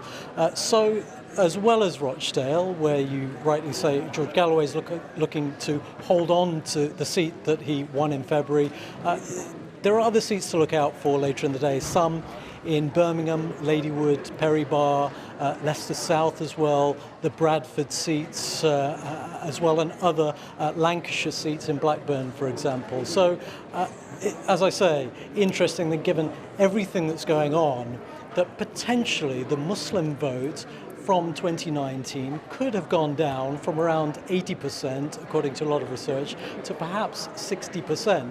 But that has also led to a lot of apathy among Muslim voters, if research is to be believed. Elaine, thank you so much. It's one of the really interesting patterns we're going to be looking out for, not just as he was saying there in Rochdale, where there was that enormous impact with the Galloway by-election earlier this year, but in lots of other pockets of the country, something that Labour has been nervous about. Yeah, in those early declarations that we've had, the Reform vote going up, their share of the vote, beating the Conservatives into second place in a number of those seats, all of them so far being held by Labour, or one, as in the case of Swindon, by Labour from the Conservatives. And one of those seats that they're keeping their eye on, Reform, is Ashfield. And Sean Dilley is there for us now. That is where Lee Anderson is standing. Local boy, a minor, started out as a Labour councillor, then he went to the Conservatives, then he was an independent, now he's standing for Reform. And they clearly are hoping, Sean, that they should be able to win this. Yes.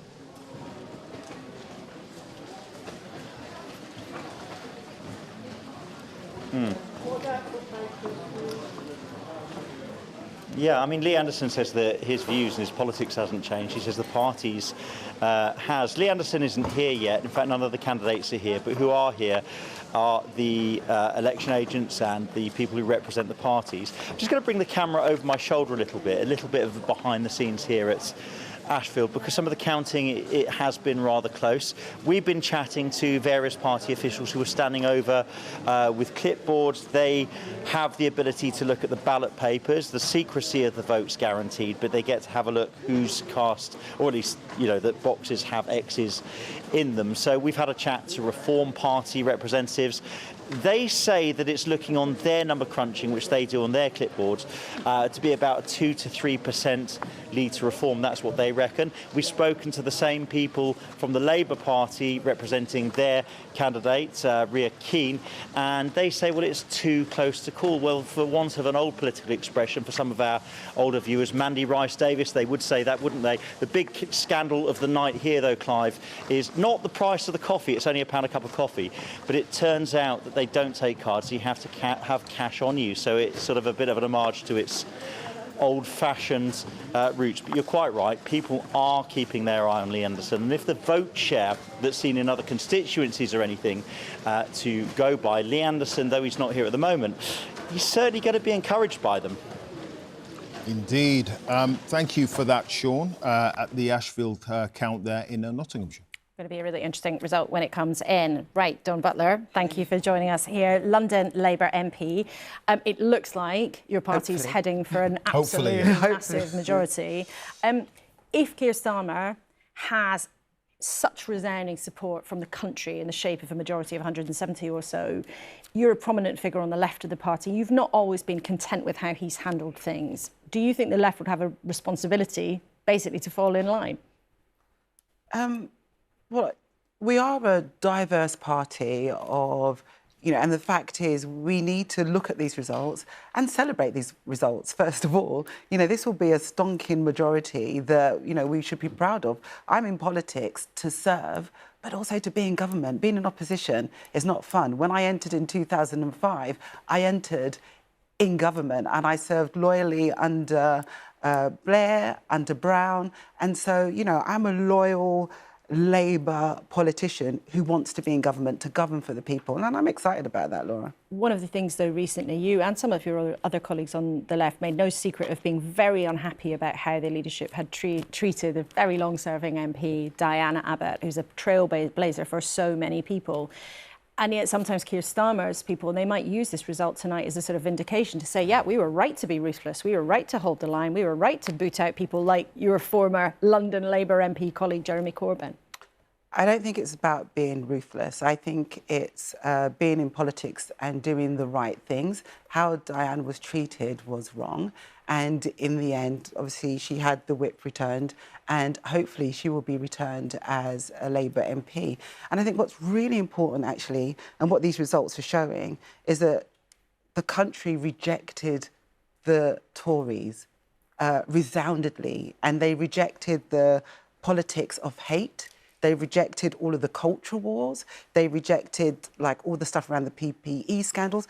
And so what we need to do is govern very differently from a government that's been roundly rejected by the public. And that's what we have to take from this. What do you make of what we were just hearing from our colleague Ali Maqbool in Rochdale, where George Galloway won in that by-election back in February, but also suggesting there might be quite a few seats where actually some voters, particularly voters who are concerned about the party's position on Gaza, may have turned away from you because of that? Are you worried that Labour might actually lose out in some places where otherwise you might have walked it because of the party's position there? Well, I think that that's something that really has to be considered. If we're lucky enough to serve in the Labour government, and these exit polls are to be believed, and they are the most reliable polls of all the polls, you know, how we do business and how we do international business and how we approach that needs to be truly considered. And I think the party's current position is the right position. It took a while to get there. We just see Rachel Reeves there at her account in Leeds. You can just see the side of her head. She's well on track to become the first female Chancellor. We'll see by the morning if that comes to pass. But there she is at her account in Leeds. It would be interesting. She'll make a great Chancellor, Rachel will. We'll see if that comes to pass. What is interesting about the share of Labour's vote so far, and according to the exit poll, is that it could well be that Keir Starmer has a whopping majority of 170. But actually on a lower share of the vote than Jeremy Corbyn. What are your thoughts on that? I think really you need to compare it to the Tory share of the vote, right? I mean, at the last election, what did the Tories get? Was it 37%? The lowest share of the vote in, I think, 23 years, and they served in government. So what I think we need to talk about is, you know, they had a right to govern with that. So let's look at where we land at the end of this and what Labour's share will be. And at the end of the day, you know, we will hopefully be in government. But given that share for Jeremy Corbyn in 2017, does that potentially mean that even with a majority of 170, people on the left are going to feel that they have a right, they do anyway, but have even more of a right to make their voice heard from the backbenches? I think what the discussion will be about is PR, proportional representation. I think there'll be lots of people talking about PR. I think if you look at... But you're not talking about that. Well, I think the public will be talking about proportional representation and whether we need to have a debate about it. And I've always said that we do need to have a debate about it around the country, because I think we're going to need to look at the share of the Green vote, the share of the Lib Dem vote, the share of the Labour vote, and then we need to do the number crunching when we see that. Just one quick stat. Conservatives were 43.6% of the vote last time round, a bit higher than you were suggesting. I don't mean to just put that into the conversation. Do you think that's going to come then, a conversation about the voting system after this election? Oh, I think so. I think there'll be, I mean, there's already, but if you think about it, there's already a debate around PR, and I think that there's always has been a debate around PR, but I think even stronger now there will be a debate around PR after this. But not at the high echelons of the Labour Party. One suspects if on the first pass of the post you're getting a majority of 170. Oh yeah, I mean we wouldn't argue with the results. I mean, this is delivered for us. But actually, at Labour Party conference, we did pass a motion on PR. Yeah, well, Keir Starmer, I think, once upon a time believed that PR was a good system, but it's not something that made it into the Labour Party manifesto. But Dawn Butler, thank you very much indeed for now.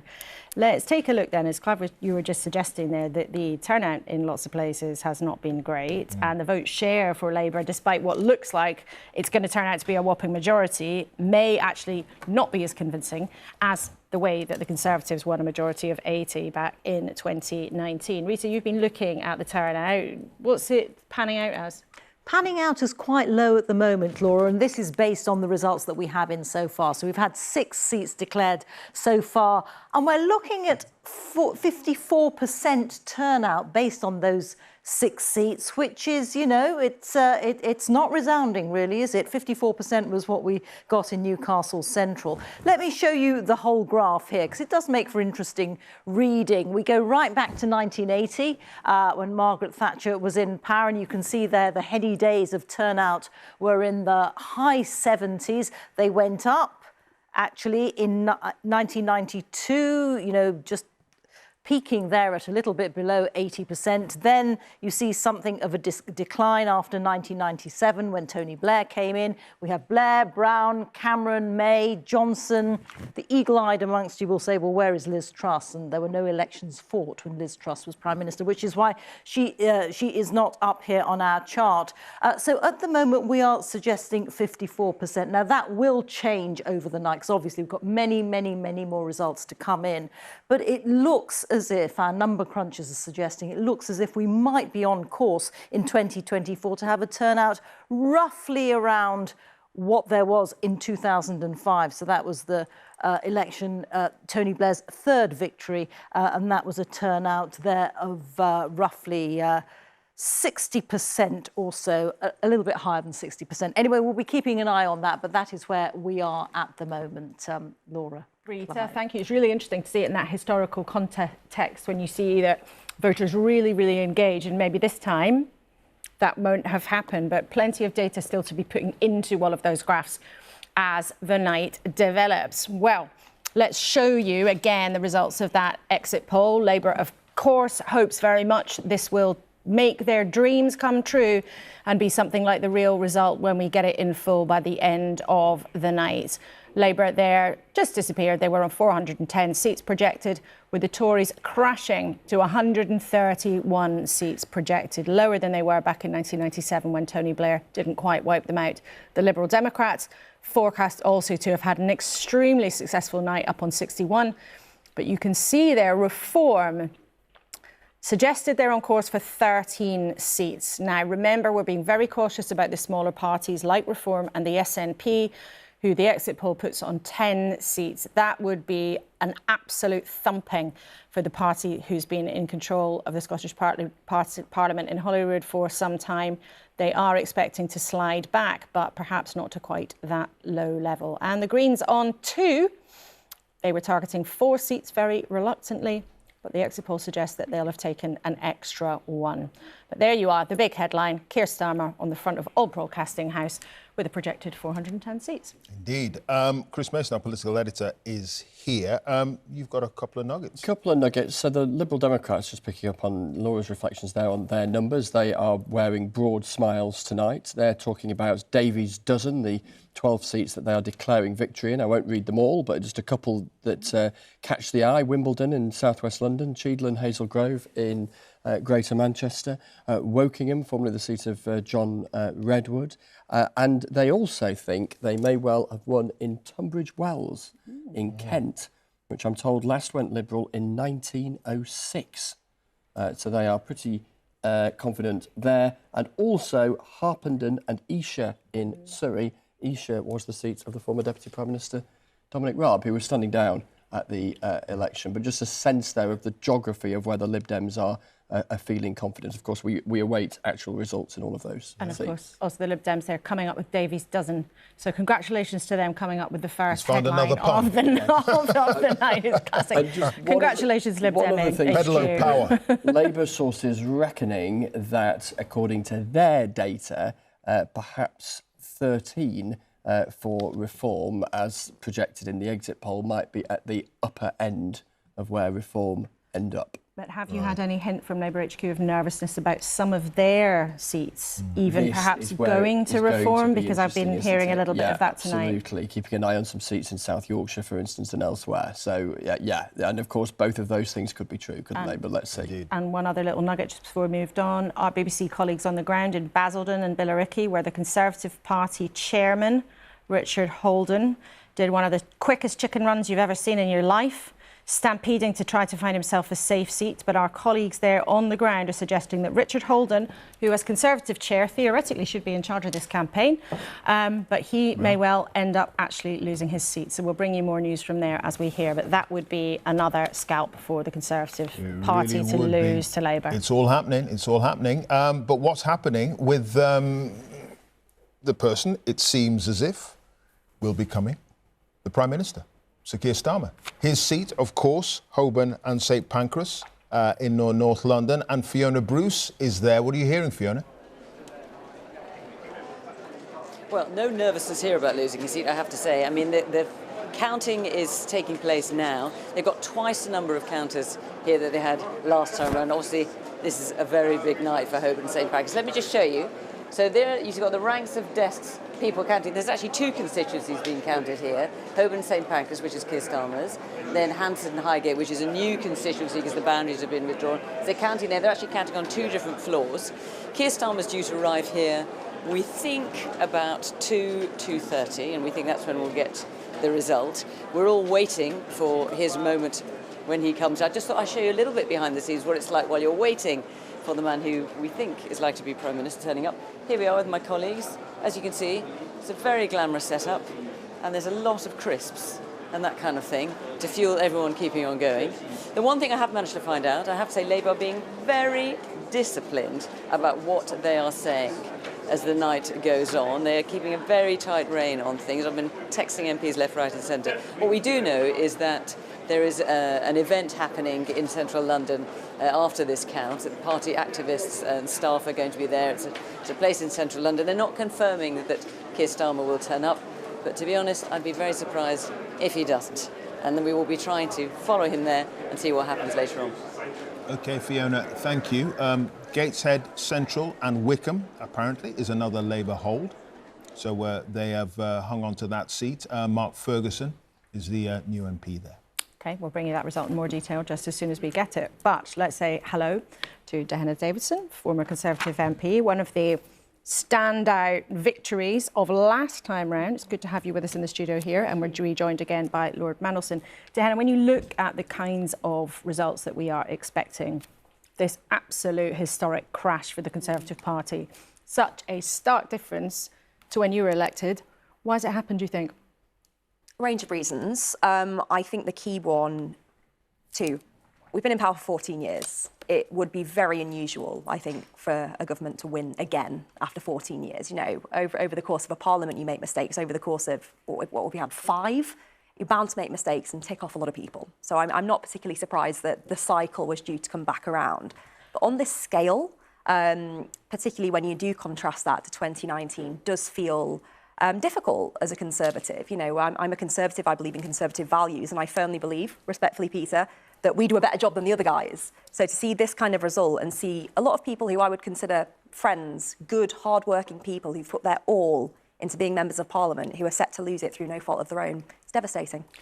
What do you think the mistakes were? So you cited the natural pendulum swing. Some people might think, and maybe that is part of what is going on tonight, but you also mentioned mistakes. So what were the mistakes, do you think? I think the biggest mistake that our party has made over the past probably 3 to 4 years is getting too used to being in power and forgetting who the true opposition is.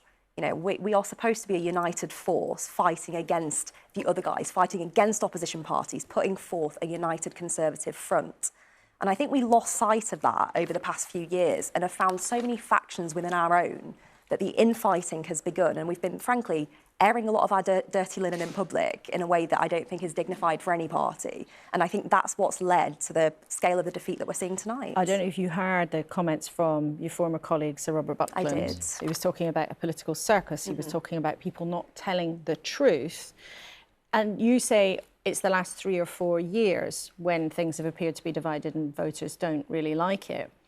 But actually, maybe it happened a long time before that. You know, 3 or 4 years ago, it's only 2021. Before that, you'd already got rid of 2 prime ministers. David Cameron had to quit after the referendum. Theresa May was then had out by Eurosceptics plotting against her to install Boris Johnson. So who do you hold responsible? Because it's not like you suddenly started squabbling a couple of years ago. No, I think, you know, the European debate has existed within the Conservative Party for decades. And as soon as that one was to some extent settled, it felt like we just had to find a new squabble, a new thing to fight over. We've been fighting over the kind of culture war issues, over economic policy, taxation, whether we should, you know, cut taxes, whatever. And it's been just really devastating to see because, as I say, airing all that dirty linen in public, I don't think there's a single individual responsible. I think for many people in the morning, once the dust has settled, well, we are in the morning, later on in the morning, once the dust has settled a little bit further, there are a lot of us who have to take a long, hard look in the mirror And I think all accept a level of responsibility for the position that we find ourselves in now. And not just in terms of the fact that, you know, we're facing a crushing loss, but also responsibility to the country. Because, as I say, I firmly believe the Conservative approach is better. I think the Conservative government would do a better job than a Labour government. So I feel like in that sense, we're letting the country down. This is really interesting because you say that 14 years is a long time and, you know, no government could recharge itself after that length of time and it's probably inevitable that you lose power. Do you think the rot set in back in 2010? The charge from a lot of those people who are voting Reform, who have moved to Labour, is that the country's gone to the dogs. So, trains, dreadful, sewage in the rivers, schools falling apart, you know, a military that cannot defend these islands, a sense of decline. Is there any suggestion that perhaps that goes back to that austerity budget of 2010? I think there's probably a grain of truth to that, but I think when you look at the wider infrastructure problems around sewage, around our trains infrastructure, I think it goes back generations, frankly. Generations of kind of short-sighted political cycles of trying to get the next quick win and not taking those long-term investment decisions that are going to be better in the long-term future. I mean, we look at our sewage infrastructure as one example. There has been decades of underinvestment in that, so you can't pin that just to a Conservative government. But hang on, you had 14 years. Yes, and also, yeah, sure, and your big mantra has been, we're going to cut taxes. If you cut taxes and you haven't got any growth, that means you've got no money to do all that stuff. Well, you're right, but that's why growth is so important. It's about getting the right framework But that takes time. Of course it takes time. Isn't the problem that in the austerity years of Mr Cameron and George Osborne, the capital spending, the investment in our infrastructure was cut to shreds? I mean, there's a lot else that went on, a lot of spending on all the normal sort of everyday welfare spending and all the rest of it. But it left the infrastructure, the sort of fabric of the country and of our society and economy so much more weakened. So that when we did experience COVID and when we did have the unexpected outbreak of war in Ukraine, which took another sort of swathe through our finances, the core of the country was just not strong enough to withstand this endless battering.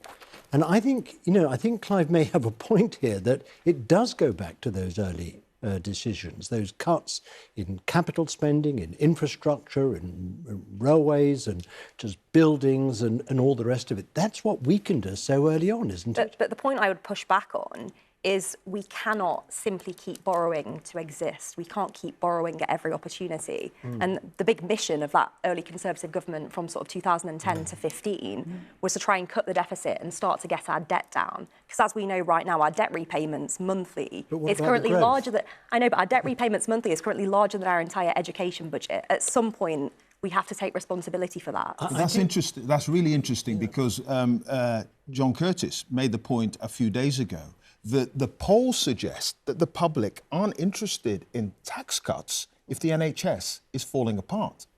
So it feels as if the argument from some is completely upside down.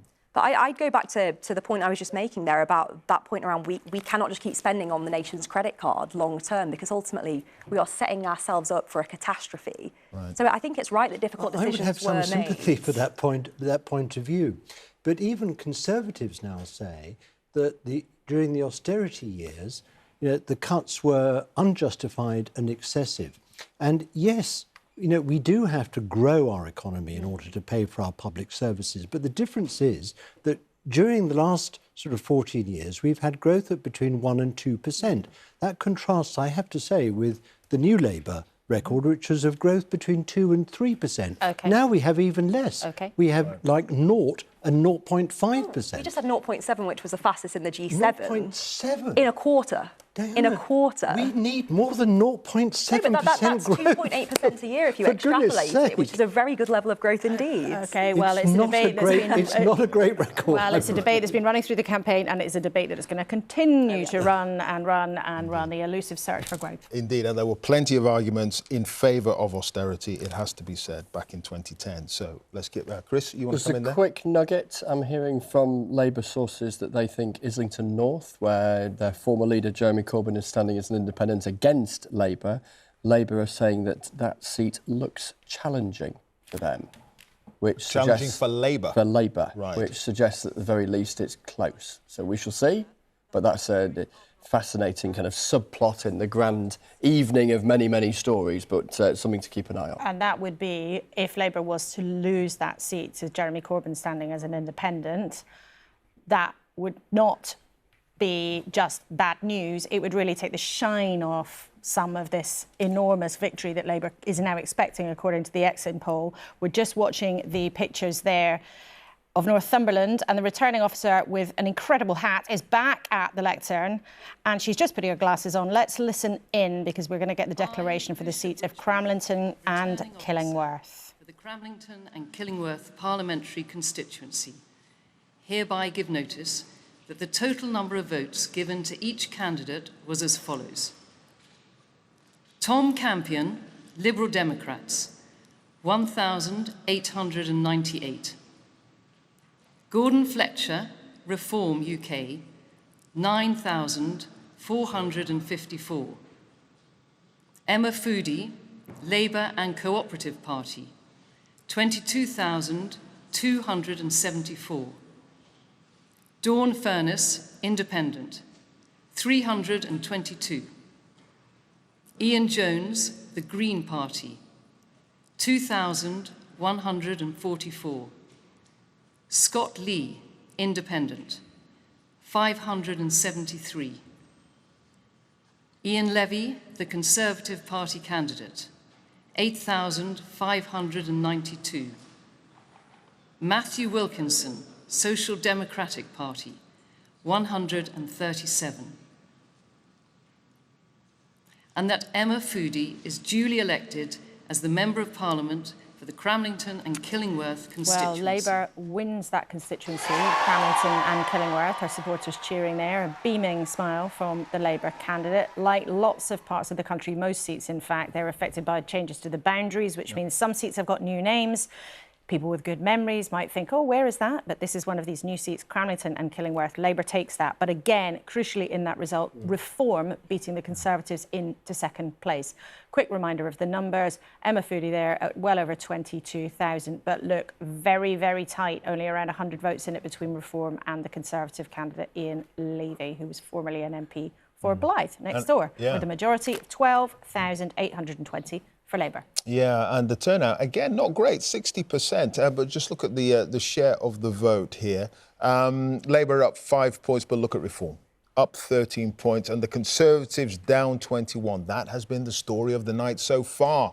The Greens up just 2, Liberal Democrats down 1, and look at that swing from Labour to Reform, 4.1%. Reform Party, they're not winning any seats, but their share of the vote is creeping up, and that's been the story so far this evening. We were talking about the Liberal Democrats a little bit earlier. We're going to go to Jeremy Vine, who's going to paint more of a picture, given the results that we've got and the exit polls, of how the Liberal Democrats could fare this evening. Jeremy. Well, it looks like being an absolutely brilliant night for the Liberal Democrats, doesn't it? And let me just, you mentioned just a moment ago boundary changes, and I guess we need to start from that point, because I just got to explain this key issue of the boundary changes and how we actually set the starting point for these comparisons. A lot of this map has changed since last time. In order to make comparisons with last time, we've fed the 2019 vote through the new boundaries. And on that basis, the Lib Dems are defending just 8 seats, basically, from the last election. Just 8.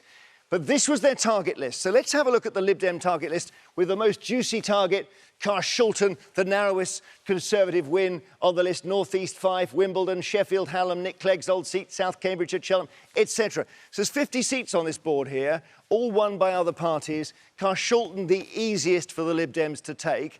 And we'll look now at what we think under the exit poll will happen. And once again, underline, this is just a projection.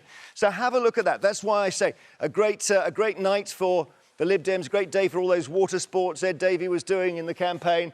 Carshalton goes, North East 5, Wendy Chamberlain back there, Wimbledon, Sheffield, Hallam, back with Nick Clegg and his party, or Nick Clegg, the former MP. Finchley, Mrs Thatcher's old seat, would be Lib Dem under our exit poll. And the rot only stops from the Conservatives' point of view at Tunbridge Wells, where our exit poll suggests it stays blue. But we'll see as the night goes on what actually happens. Next board. At what point does the Lib Dem advance stop? The late Paddy Ashdown would have enjoyed seeing Yeovil back in the orange column, North Norfolk, North Cornwall, Epsom and Ewell, the old seat of Chris Grayling, who's gone into the House of Lords tonight. That's gone Lib Dem. Surrey Heath, Michael Gove's old seat, Mid Dorset, and then basically Torbay. Torbay. Let's have a look. Just down here in the southwest, Torbay is that point on the map there in orange. So what you're seeing with the Lib Dems is this onrush of advances across the southeast and southwest, taking back seats that they would have had in years past, but they haven't had this many for a very, very, very long time. As somebody said earlier, it's a once-in-a-century result for them. It's really extraordinary, and it's caused by one thing and one particular thing, which is the crash in the Conservative vote. And if you're a Lib Dem and you're in second place last time and the Conservatives melt down, it's your seat. OK, Jeremy, thank you.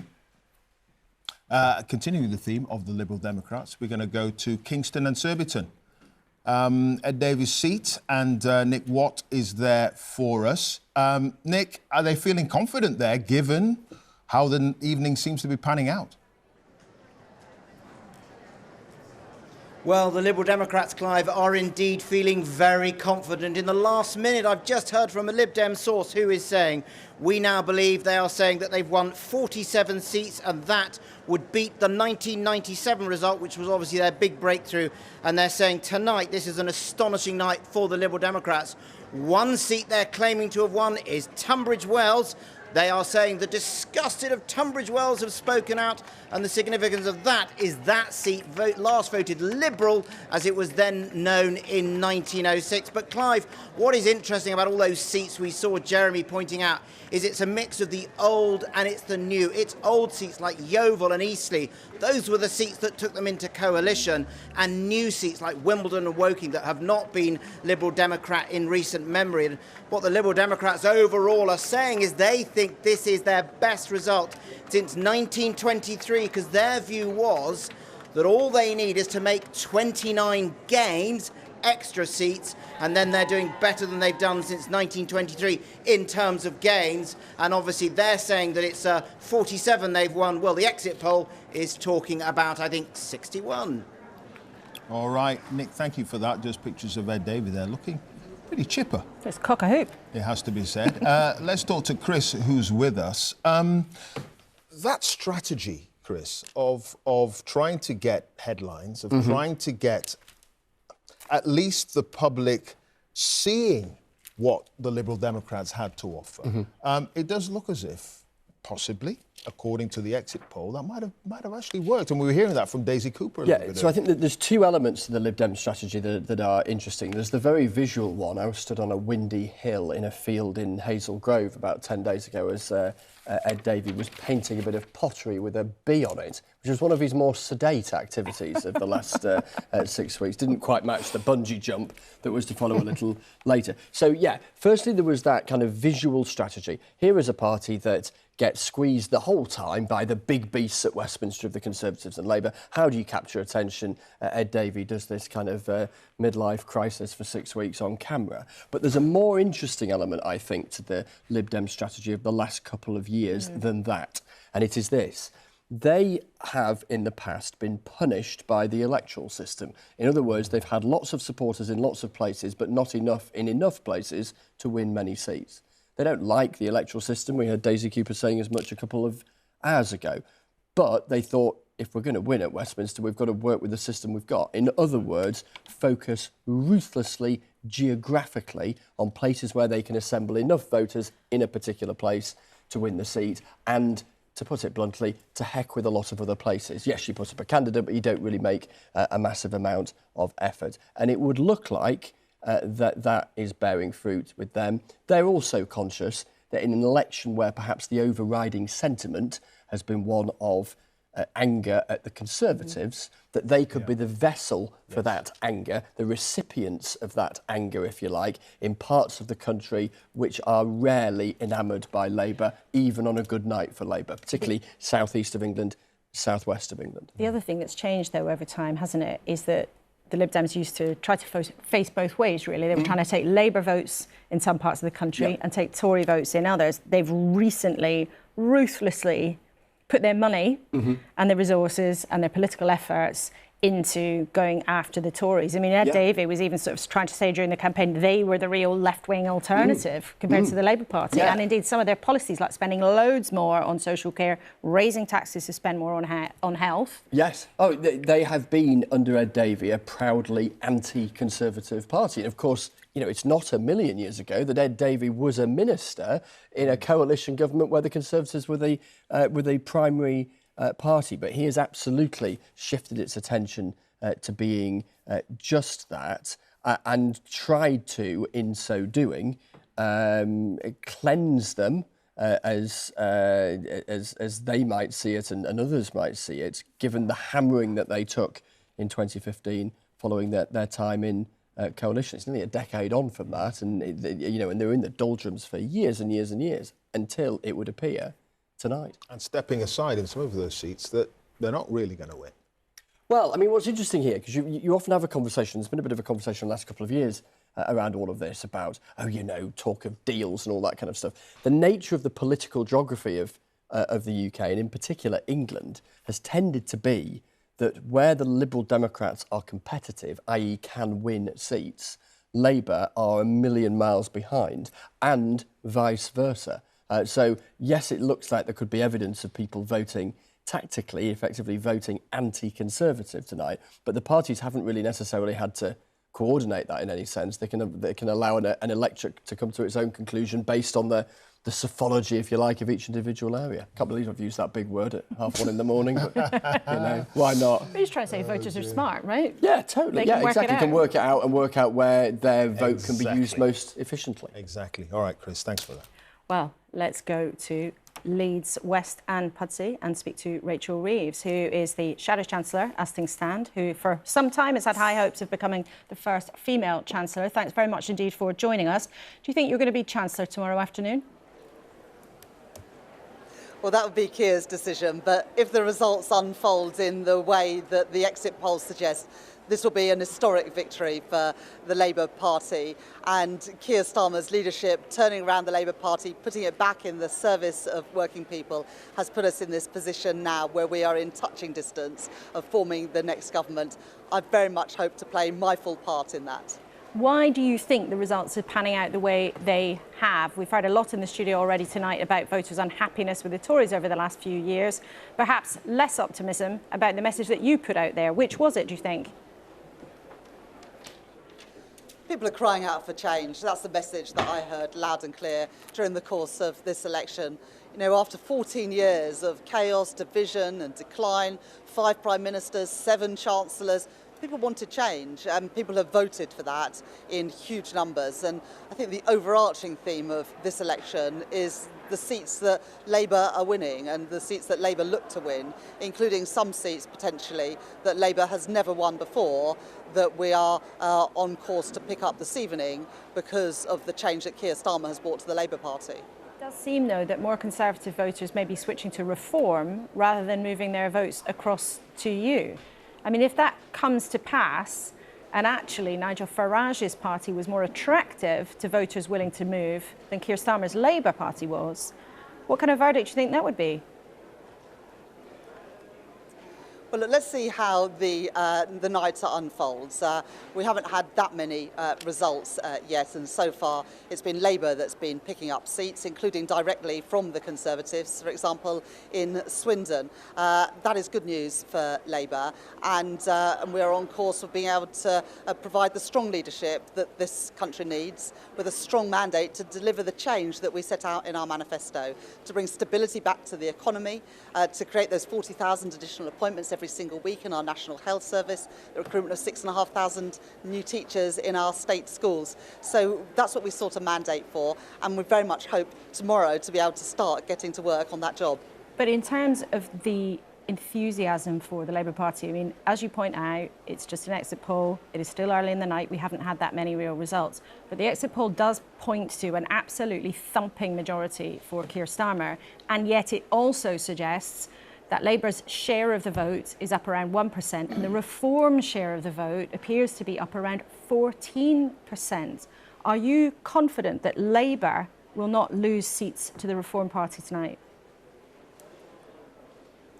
Well, look, let's see what happens on that seat-by-seat basis. But if the results unfold in the way that it looks likely, this is going to be an almost unprecedented landslide majority for the Labour Party. That will give us the mandate to make the changes that our country needs. People are crying out for change, and it looks like people are putting their trust in the Change Labour Party under Keir's leadership, and it's now up to us to repay that trust by starting to deliver on the things that we set out during the course of this election, to bring stability back to our economy, wealth creation and jobs and opportunities in all parts of the UK to tackle the cost of living crisis. That is the change that our country needs, and that is the change that I know that Keir and the whole team is determined to deliver if we have that chance from tomorrow. Rachel Reeves' Clive Myrie here, but are you confident that you're going to be able to deliver in the way that you would like to, given that you've signed up to the fiscal rules of the previous government, if you do win eventually this evening? You have put yourself in a straitjacket. You are not going to raise taxes, at least on those that are out there, concerning your tax lock, as it were, no rises in VAT, national insurance and income tax. You're going to be in a very straitened and difficult position. And yet you're saying that you're going to be able to deliver for all those people who now have put faith in you. How are you going to do that? So everything in our manifesto is fully costed and fully funded. So we have set out in the manifesto the immediate injection of cash we will provide for our public services. The 6,500 new teachers in our state schools paid for by closing the loophole whereby private schools don't pay VAT or business rates today. Closing the tax loopholes whereby non-doms still are not paying their fair share of tax in the country that they make home. And we will put that money into our National Health Service. So an immediate injection of cash. But what we sought at this election was a mandate to grow our economy. And that requires tough decisions and difficult conversations and fights ahead, for example, on our planning system. But we're determined to bring growth back to Britain. I talk to so many investors and businesses who say they've got money to invest, but they're choosing not to invest in Britain today because of the lack of stability, because of a planning system that is stacked against actually getting stuff built in Britain. We're going to turn that around to make Britain a great place to invest, working in partnership with business so that we can unlock those opportunities for wealth creation, for prosperity, good jobs in all parts of the country. And in the end, it's only through growing our economy that we're going to have the money that we need for our public services and also to start improving living standards for ordinary working people and pensioners as well. So that's the mandate we sought at this election, to grow the economy, and that's the work that I intend to crack on with if I have that chance as Chancellor as part of a Labour government. Yeah, Tony Blair and Gordon Brown, they locked themselves into Kenneth Clarke's fiscal rules back in 1997 within 2 years, and they had a growing economy. Within 2 years, they raised national insurance. You're going to have to put up taxes, aren't you? Well, that's not true. National insurance stayed at the rates it was for the first term of a Labour government. And we've made a commitment not to increase income tax, national insurance or VAT for the full term of a Labour government for a simple reason. people have gone through a massive cost of living crisis these last few years, and whacking up taxes on working people is not the way to address a cost of living crisis. That's why we are looking to grow the economy. Other countries have managed to grow their economy and as a result had money to invest in their public services whilst also keeping taxes down. The failure to grow the economy in Britain is a real dereliction of duty of the Conservative government that is on its way out. We're going to turn that around with a plan to bring stability to our economy, investment to our economy, and then reform of things like the planning system that has held back investment, held back building in Britain for far too long, and we're going to do something about that. That's what we sought a mandate for in this election, and that is the work that's going to start tomorrow. OK, Rachel Reeves, thank you very much indeed for joining us from Leeds West. And Pudsey from her constituency there, she started off being quite coy, saying it looked like an exit poll. You couldn't be complacent about anything. But by the end of our conversation, she was saying it's up to us. The Conservatives are on their way out. Indeed. Didn't take that long. OK, we're going to go to Reeta because we're going to look at the result in Harrogate and Knaresborough. You've preempted my line, Clive. I'm not sure that I like that because I was going to show you my new toy, which is this. We're calling it the Big Shout. Harrogate and Knaresborough, a Lib Dem gain. Of course, Lib Dem mustard yellow, and it's a Lib Dem gain from the Conservatives.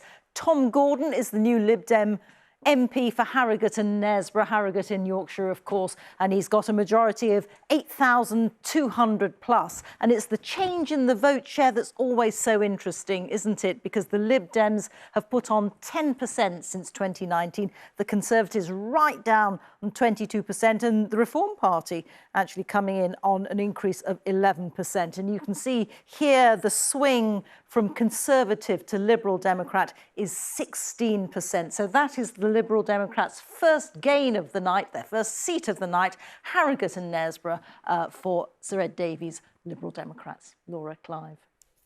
Thank you, Reeta. Wow, let's go to another big seat where some people have been predicting, expecting or speculating about a big headline. We're going to go to our colleague Ross Atkins, who is in Norfolk, southwest Norfolk to be more precise. The seat who has been held by somebody all of us got very familiar with not so long ago, Liz Truss, her ill-fated time in Downing Street. But of course, before that, she'd been a cabinet minister for many years.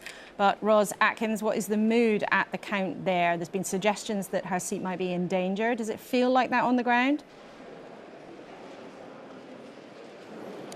Evening, Laura. Evening, Clive. Well, as you can probably hear, there's a hive of activity behind me here in the Lynn Sport Leisure Centre in Kings Lynn. We've actually got two counts going on for Northwest Norfolk and Southwest Norfolk. Southwest Norfolk being Liz Truss's constituency. She's one of the several candidates standing for election, and there's no sense that this is something which is a done deal. Talking to a number of people involved in the different parties who are watching the vote count going on, they're all noting that Reform seems to be performing well or above expectations. That doesn't mean they think Reform is going to win, but that could be part of a complex electoral equation for Liz Truss, because she's under pressure from a number of directions, from the Labour candidate, from Reform, but also from an independent candidate who was a supporter of the Conservatives, but according to one of his team, they are now consciously targeting disgruntled Tory voters. So we'll have to see how many supporters of Liz Truss from previous elections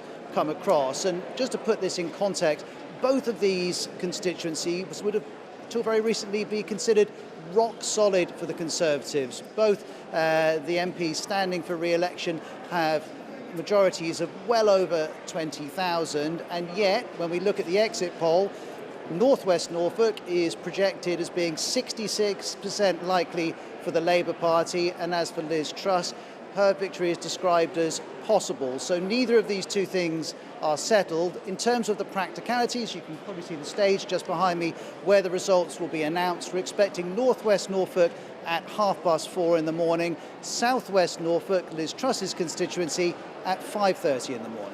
Okay, Ross, thank you very much indeed. And we're going to stay out and about around the country because there is so much going on. But Chris, very briefly to you, some news expected to be another headline of the night. The Liberal Democrats think they're taking a cabinet scalp. They think that they're going to win in Chichester, in Sussex, and beat Gillian Keegan, the Education Secretary. Here's a quote from a spokesperson: "Schools out for summer, autumn, winter and spring for Gillian Keegan," which gives you some sense of their confidence, the Liberal Democrats' confidence that they are going to beat a cabinet minister in the coming hours. And that would be huge. He's got a majority of 19,000. So the Lib Dems very confident if they're actually saying that and giving quotes out. However Indeed. much they love giving out quotes, the Liberal Democrats, they only do it when they've actually got something to say. Clive.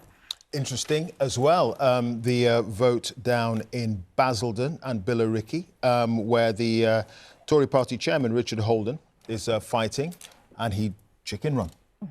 He was parachuted in there. Catherine Biorahanga is there for us tonight. Catherine, just bring us up to date. Yes, Clive and Laura, I was just about to tell you that the count is all over here. But just in the last few seconds, we've seen some ballot papers being brought out. Several of the counting staff are busy recounting some of the ballot papers, it seems, from where I'm standing here. This really is an indication of just how close the vote is here in Basildon and Billericay. And the reason, of course, there is a national focus, as you mentioned here, Clive, is the fact that you have the Conservative Party chairman, Richard Holden, standing in this seat. There was controversy around it. Some Conservative Party members feeling he was parachuted in. This, of course, was meant to be a safe Conservative seat for the party chairman. We've seen him here walking along the count floor, and really you can just get the sense that it's quite tense. We've heard from the Labour representatives, they're saying it's too close to call. Reform UK, their candidate, Stephen Conley, was actually speaking to the BBC. He says he's quite confident about the results. As we've seen with the exit polls, Reform has been doing well across the country. They're optimistic that that result can be repeated here. But this really is a shock for the Conservatives. They had a notional majority of over 20,000 votes. This was going to be a safe seat for the party chairman. Right now, it seems that if he does win this seat for his party, it's going to be a really tough call. So we're just going to keep an eye on this recount coming in. I was speaking to a Conservative Party official who told me that if it's only a difference of about 2,000 votes, 1,000 votes, the Conservatives might want a recount. So we'll continue to keep an eye on this vote that's coming in at Basildon and Billericay. OK, Catherine Biorahanga will keep an eye on that seat. Very interesting. Very interesting. Let's go to the other side of the country. We can talk to Katie Razzle, who's in Bristol. And one of the really interesting things in Bristol, Katie, is that real fight between Thangam Debbonair, who is the Shadow Culture Secretary, who would be very hopeful of being in a Keir Starmer cabinet, and the Greens, who have been pushing very hard. What's the mood?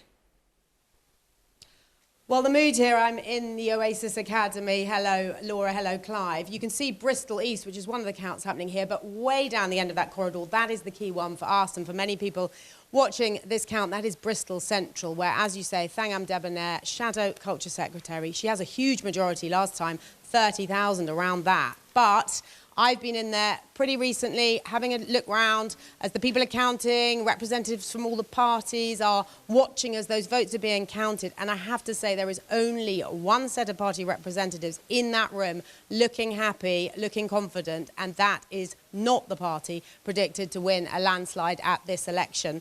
It is, of course, the Green Party.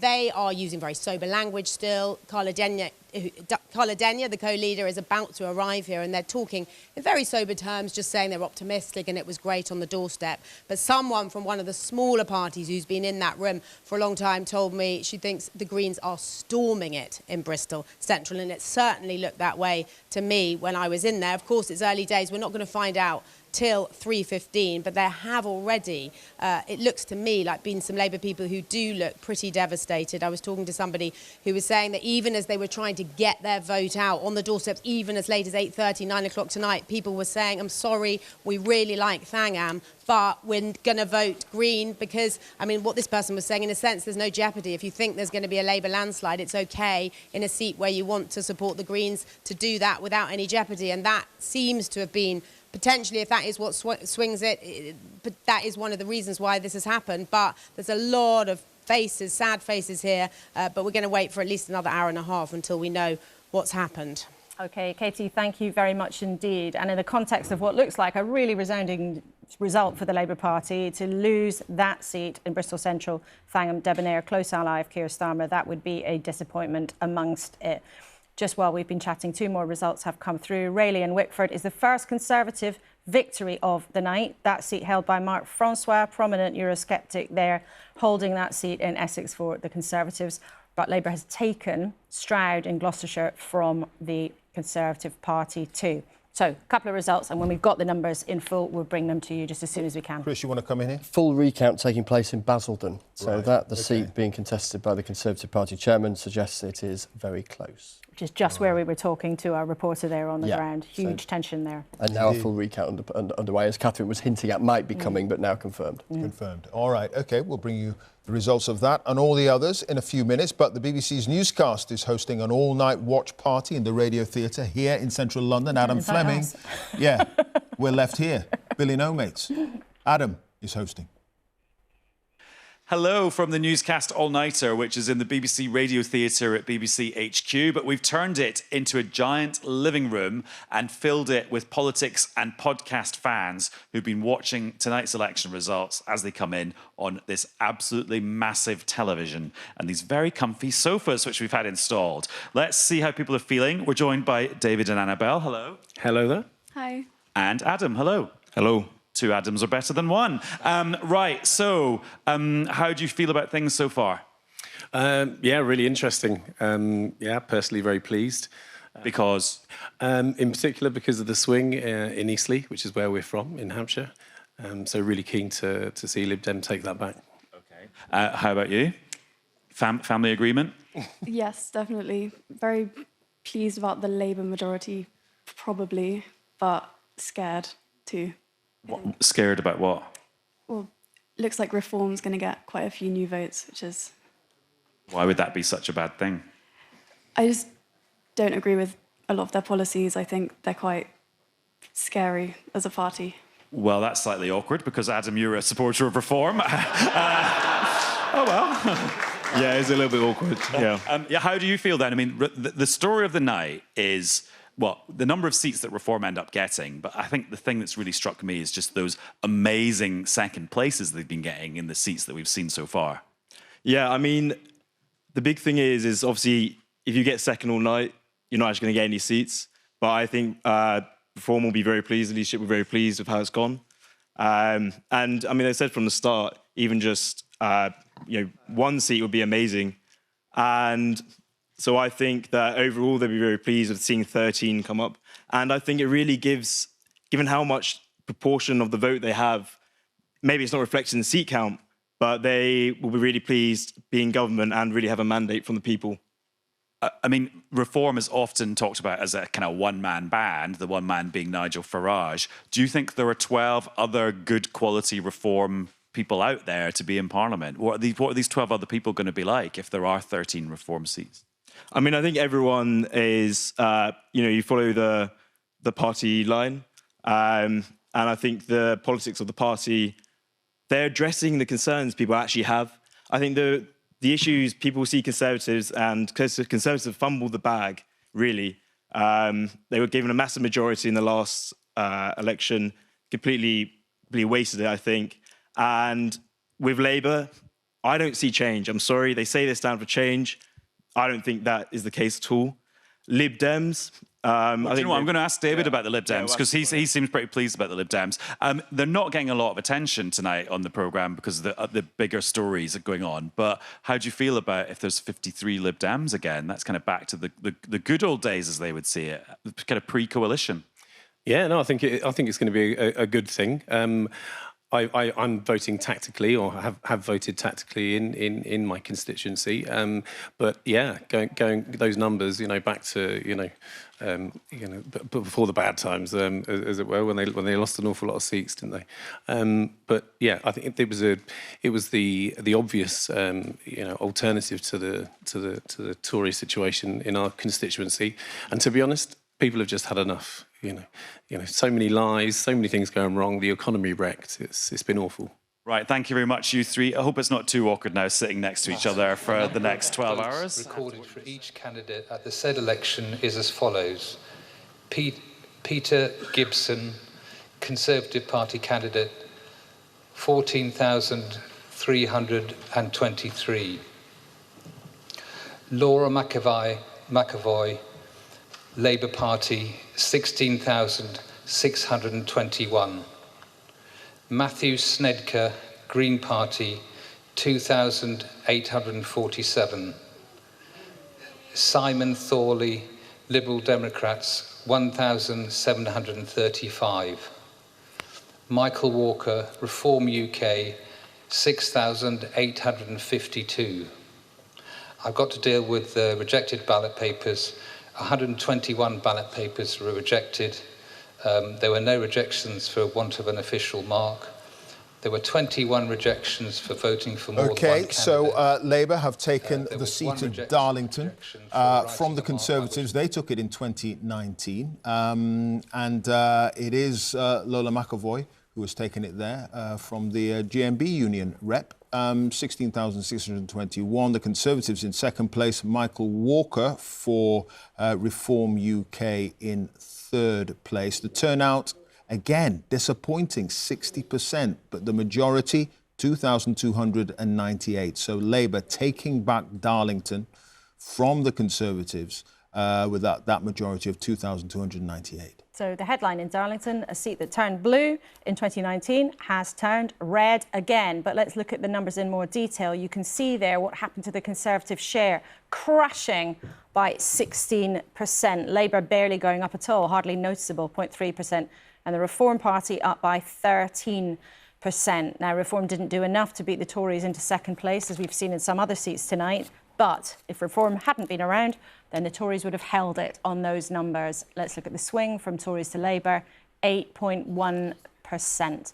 So Darlington is once again in Labour hands, part of the country they used to, their critics would say, take for granted that they lost in 2019, back in Labour hands tonight. Yeah, Labour are winning seats, there's no question about that. And the exit poll projection was for a majority of 170 seats, a majority. So they are doing well. That is the story. But Reform and their percentage share is also part of the mix this evening. And one of those seats that Labour have taken this evening is from the Conservatives is Stroud. And Reeta has been drilling down into the numbers a little bit more on that. I have indeed, Clive. I can show you how this was done. So Stroud in the Cotswolds in Gloucestershire, a Labour gain from the Conservatives. Now, this was a top Labour target. It was number 14 on their list, and it's quite a bellwether seat. It was Labour during the days of Tony Blair, and then Conservative during the Cameron years. But Simon Ofer, who's a local GP, is now the new Labour MP for Stroud with a majority of 11,400 plus. And look, turnout 71%. Now, it's high in Stroud. People have really come out to cast their vote here. Take a look at the vote share. Labour up by 5%. The Conservatives right down 20% of their vote lost since 2019. Reform up 10%, so another strong performance there by Reform. And the swing here from the Conservatives to Labour is 12%. Now, Labour only needed 2% to take Stroud, so they've done it with bells on, really. Laura, Clive. All right. Thank you, Reeta. We should just bring you the Nuneaton result. Classic bellwether seat here. Tory under the Thatcher and Labour under Blair. Well, Labour have taken it from the Conservatives. That Nuneaton seat there. A nursery manager, Jodie Gosling, 15,216 votes, beating government whip. And on the Tory right, Marcus Jones, 11,737. And the turnout, again, disappointing, 57%. But the majority, 3,479. And Reform coming in with a healthy 9,059. Prime Minister campaigning there just the other day. Right. So even those seats where Rishi Sunak has been out on the stump himself, it didn't save them in that particular seat, not in Nuneaton, which, as Clive said, is one of those absolute classic seats around the country that tends to vote with the prevailing wind of the nation. So let's look at the numbers in a bit more detail. You can see again, look, Labour up 5%, which is significant, but not overwhelming. The Tories crashing by 32%. That is falling off a cliff. What does it mean for the swing? Tory to Labour, 19%. So a very, very significant swing there in Nuneaton, which is exactly the kind of seat where Labour had to be making significant progress. Signs so far tonight showing that that is absolutely what they're doing. Quick nugget from Basildon and Billericay. We're talking about the recount there involving the Conservative Party chairman, the Labour leader of the local council, saying there are 20 votes in it. Ooh, a nail-biter. 20. Nail-biter. Yeah. Well, we'll see. All right. A quick tally of where we are so far this evening. It is coming up to 2 o'clock. In the morning, Labour are on 13 seats, up 4. The Conservatives have a single seat, and they're down 5. The Liberal Democrats up 1, with 1 seat. Reform, no seats, but we've talked a lot this evening so far about their vote share, and the Greens on no seats yet so far. There's a long time to go. There is. Lots going on, and you've just... I think I've got a mouthful of banana. Mouthful of bananas. Well, Yeah, we need our energy. We need our energy. Right, we can welcome a new duet to the table while you two muck about and talk about your snacks. Joining us is Dame Margaret Hodge, long-term Labour politician, now on her way to the House of Lords. Yes, indeed. We understand. And Lee Kane, who was Boris Johnson's Director of Communications and one of the people who was part of the 2019 campaign that turned the red to blue, and now tonight it seems that you are seeing the blue being turned back to red again. I mean, what has happened that has smashed to bits that group of voters, that victory that you were part of putting together in 2019? So, I was with Boris Johnson when he wrote and delivered the speech where he told that new coalition, thanking them for lending us the vote. You lent us this vote, and he went on to saying that the people here want change. And we cannot, and we must not let them down. And we did. And that is the fundamental reason why we're seeing people deserting the Tory party in droves. One of the reasons, though, people might say that they've switched to Labour, and we're just watching pictures of Ashton underline, you can see there in the corner of your screen, because that's the seat of Angela Rayner, the Labour Deputy Leader. So we're watching because she might walk in that door in a matter of moments. Many people watching tonight might think it wasn't just that you didn't do the things that you promised you would do in 2019. It's also because of the way that Boris Johnson went on to govern. And it's also because of things about Partygate. But we'll get to that. Declaration in Barnsley. Let's take you straight there. For each candidate at the election is as follows. Baker, Penny, Liberal Democrats, 1,336. Devoy, Tony, Yorkshire Party, 603. Fisher, Neil, Independent, 616. Hayes, Tom, Green Party, 1,805. Jarvis, Dan, Labour Party, 18,610. Kovacs, Tamas, the Conservative Party candidate, 3,083. Lomas, Robert, Reform UK, 10,799. And Palencius, Yanis, English Democrats, England's National Party, 42. And there were 114 spoilt ballots. So I therefore duly declare Dan Dan seat in the north Jarvis of England, Barnsley elected as a North, member which of has been Parliament held for the by the Barnsley Labour North MP and constituency. Shadow Minister, Dan Jarvis, a former military man. He has beaten Reform into second place. They're on 10,799 votes. That was one of the seats where Reform had hoped to make some progress, where there were some... 133. We're going to go straight to another declaration. Lee Anthony Farmer, the Conservative Party candidate, 6,584. Anne Christine Forsyth, Green Party, 3,794. Darren James Longhorn, Yorkshire Party, 404. Rachel Reeves, Labour Party, 18,976.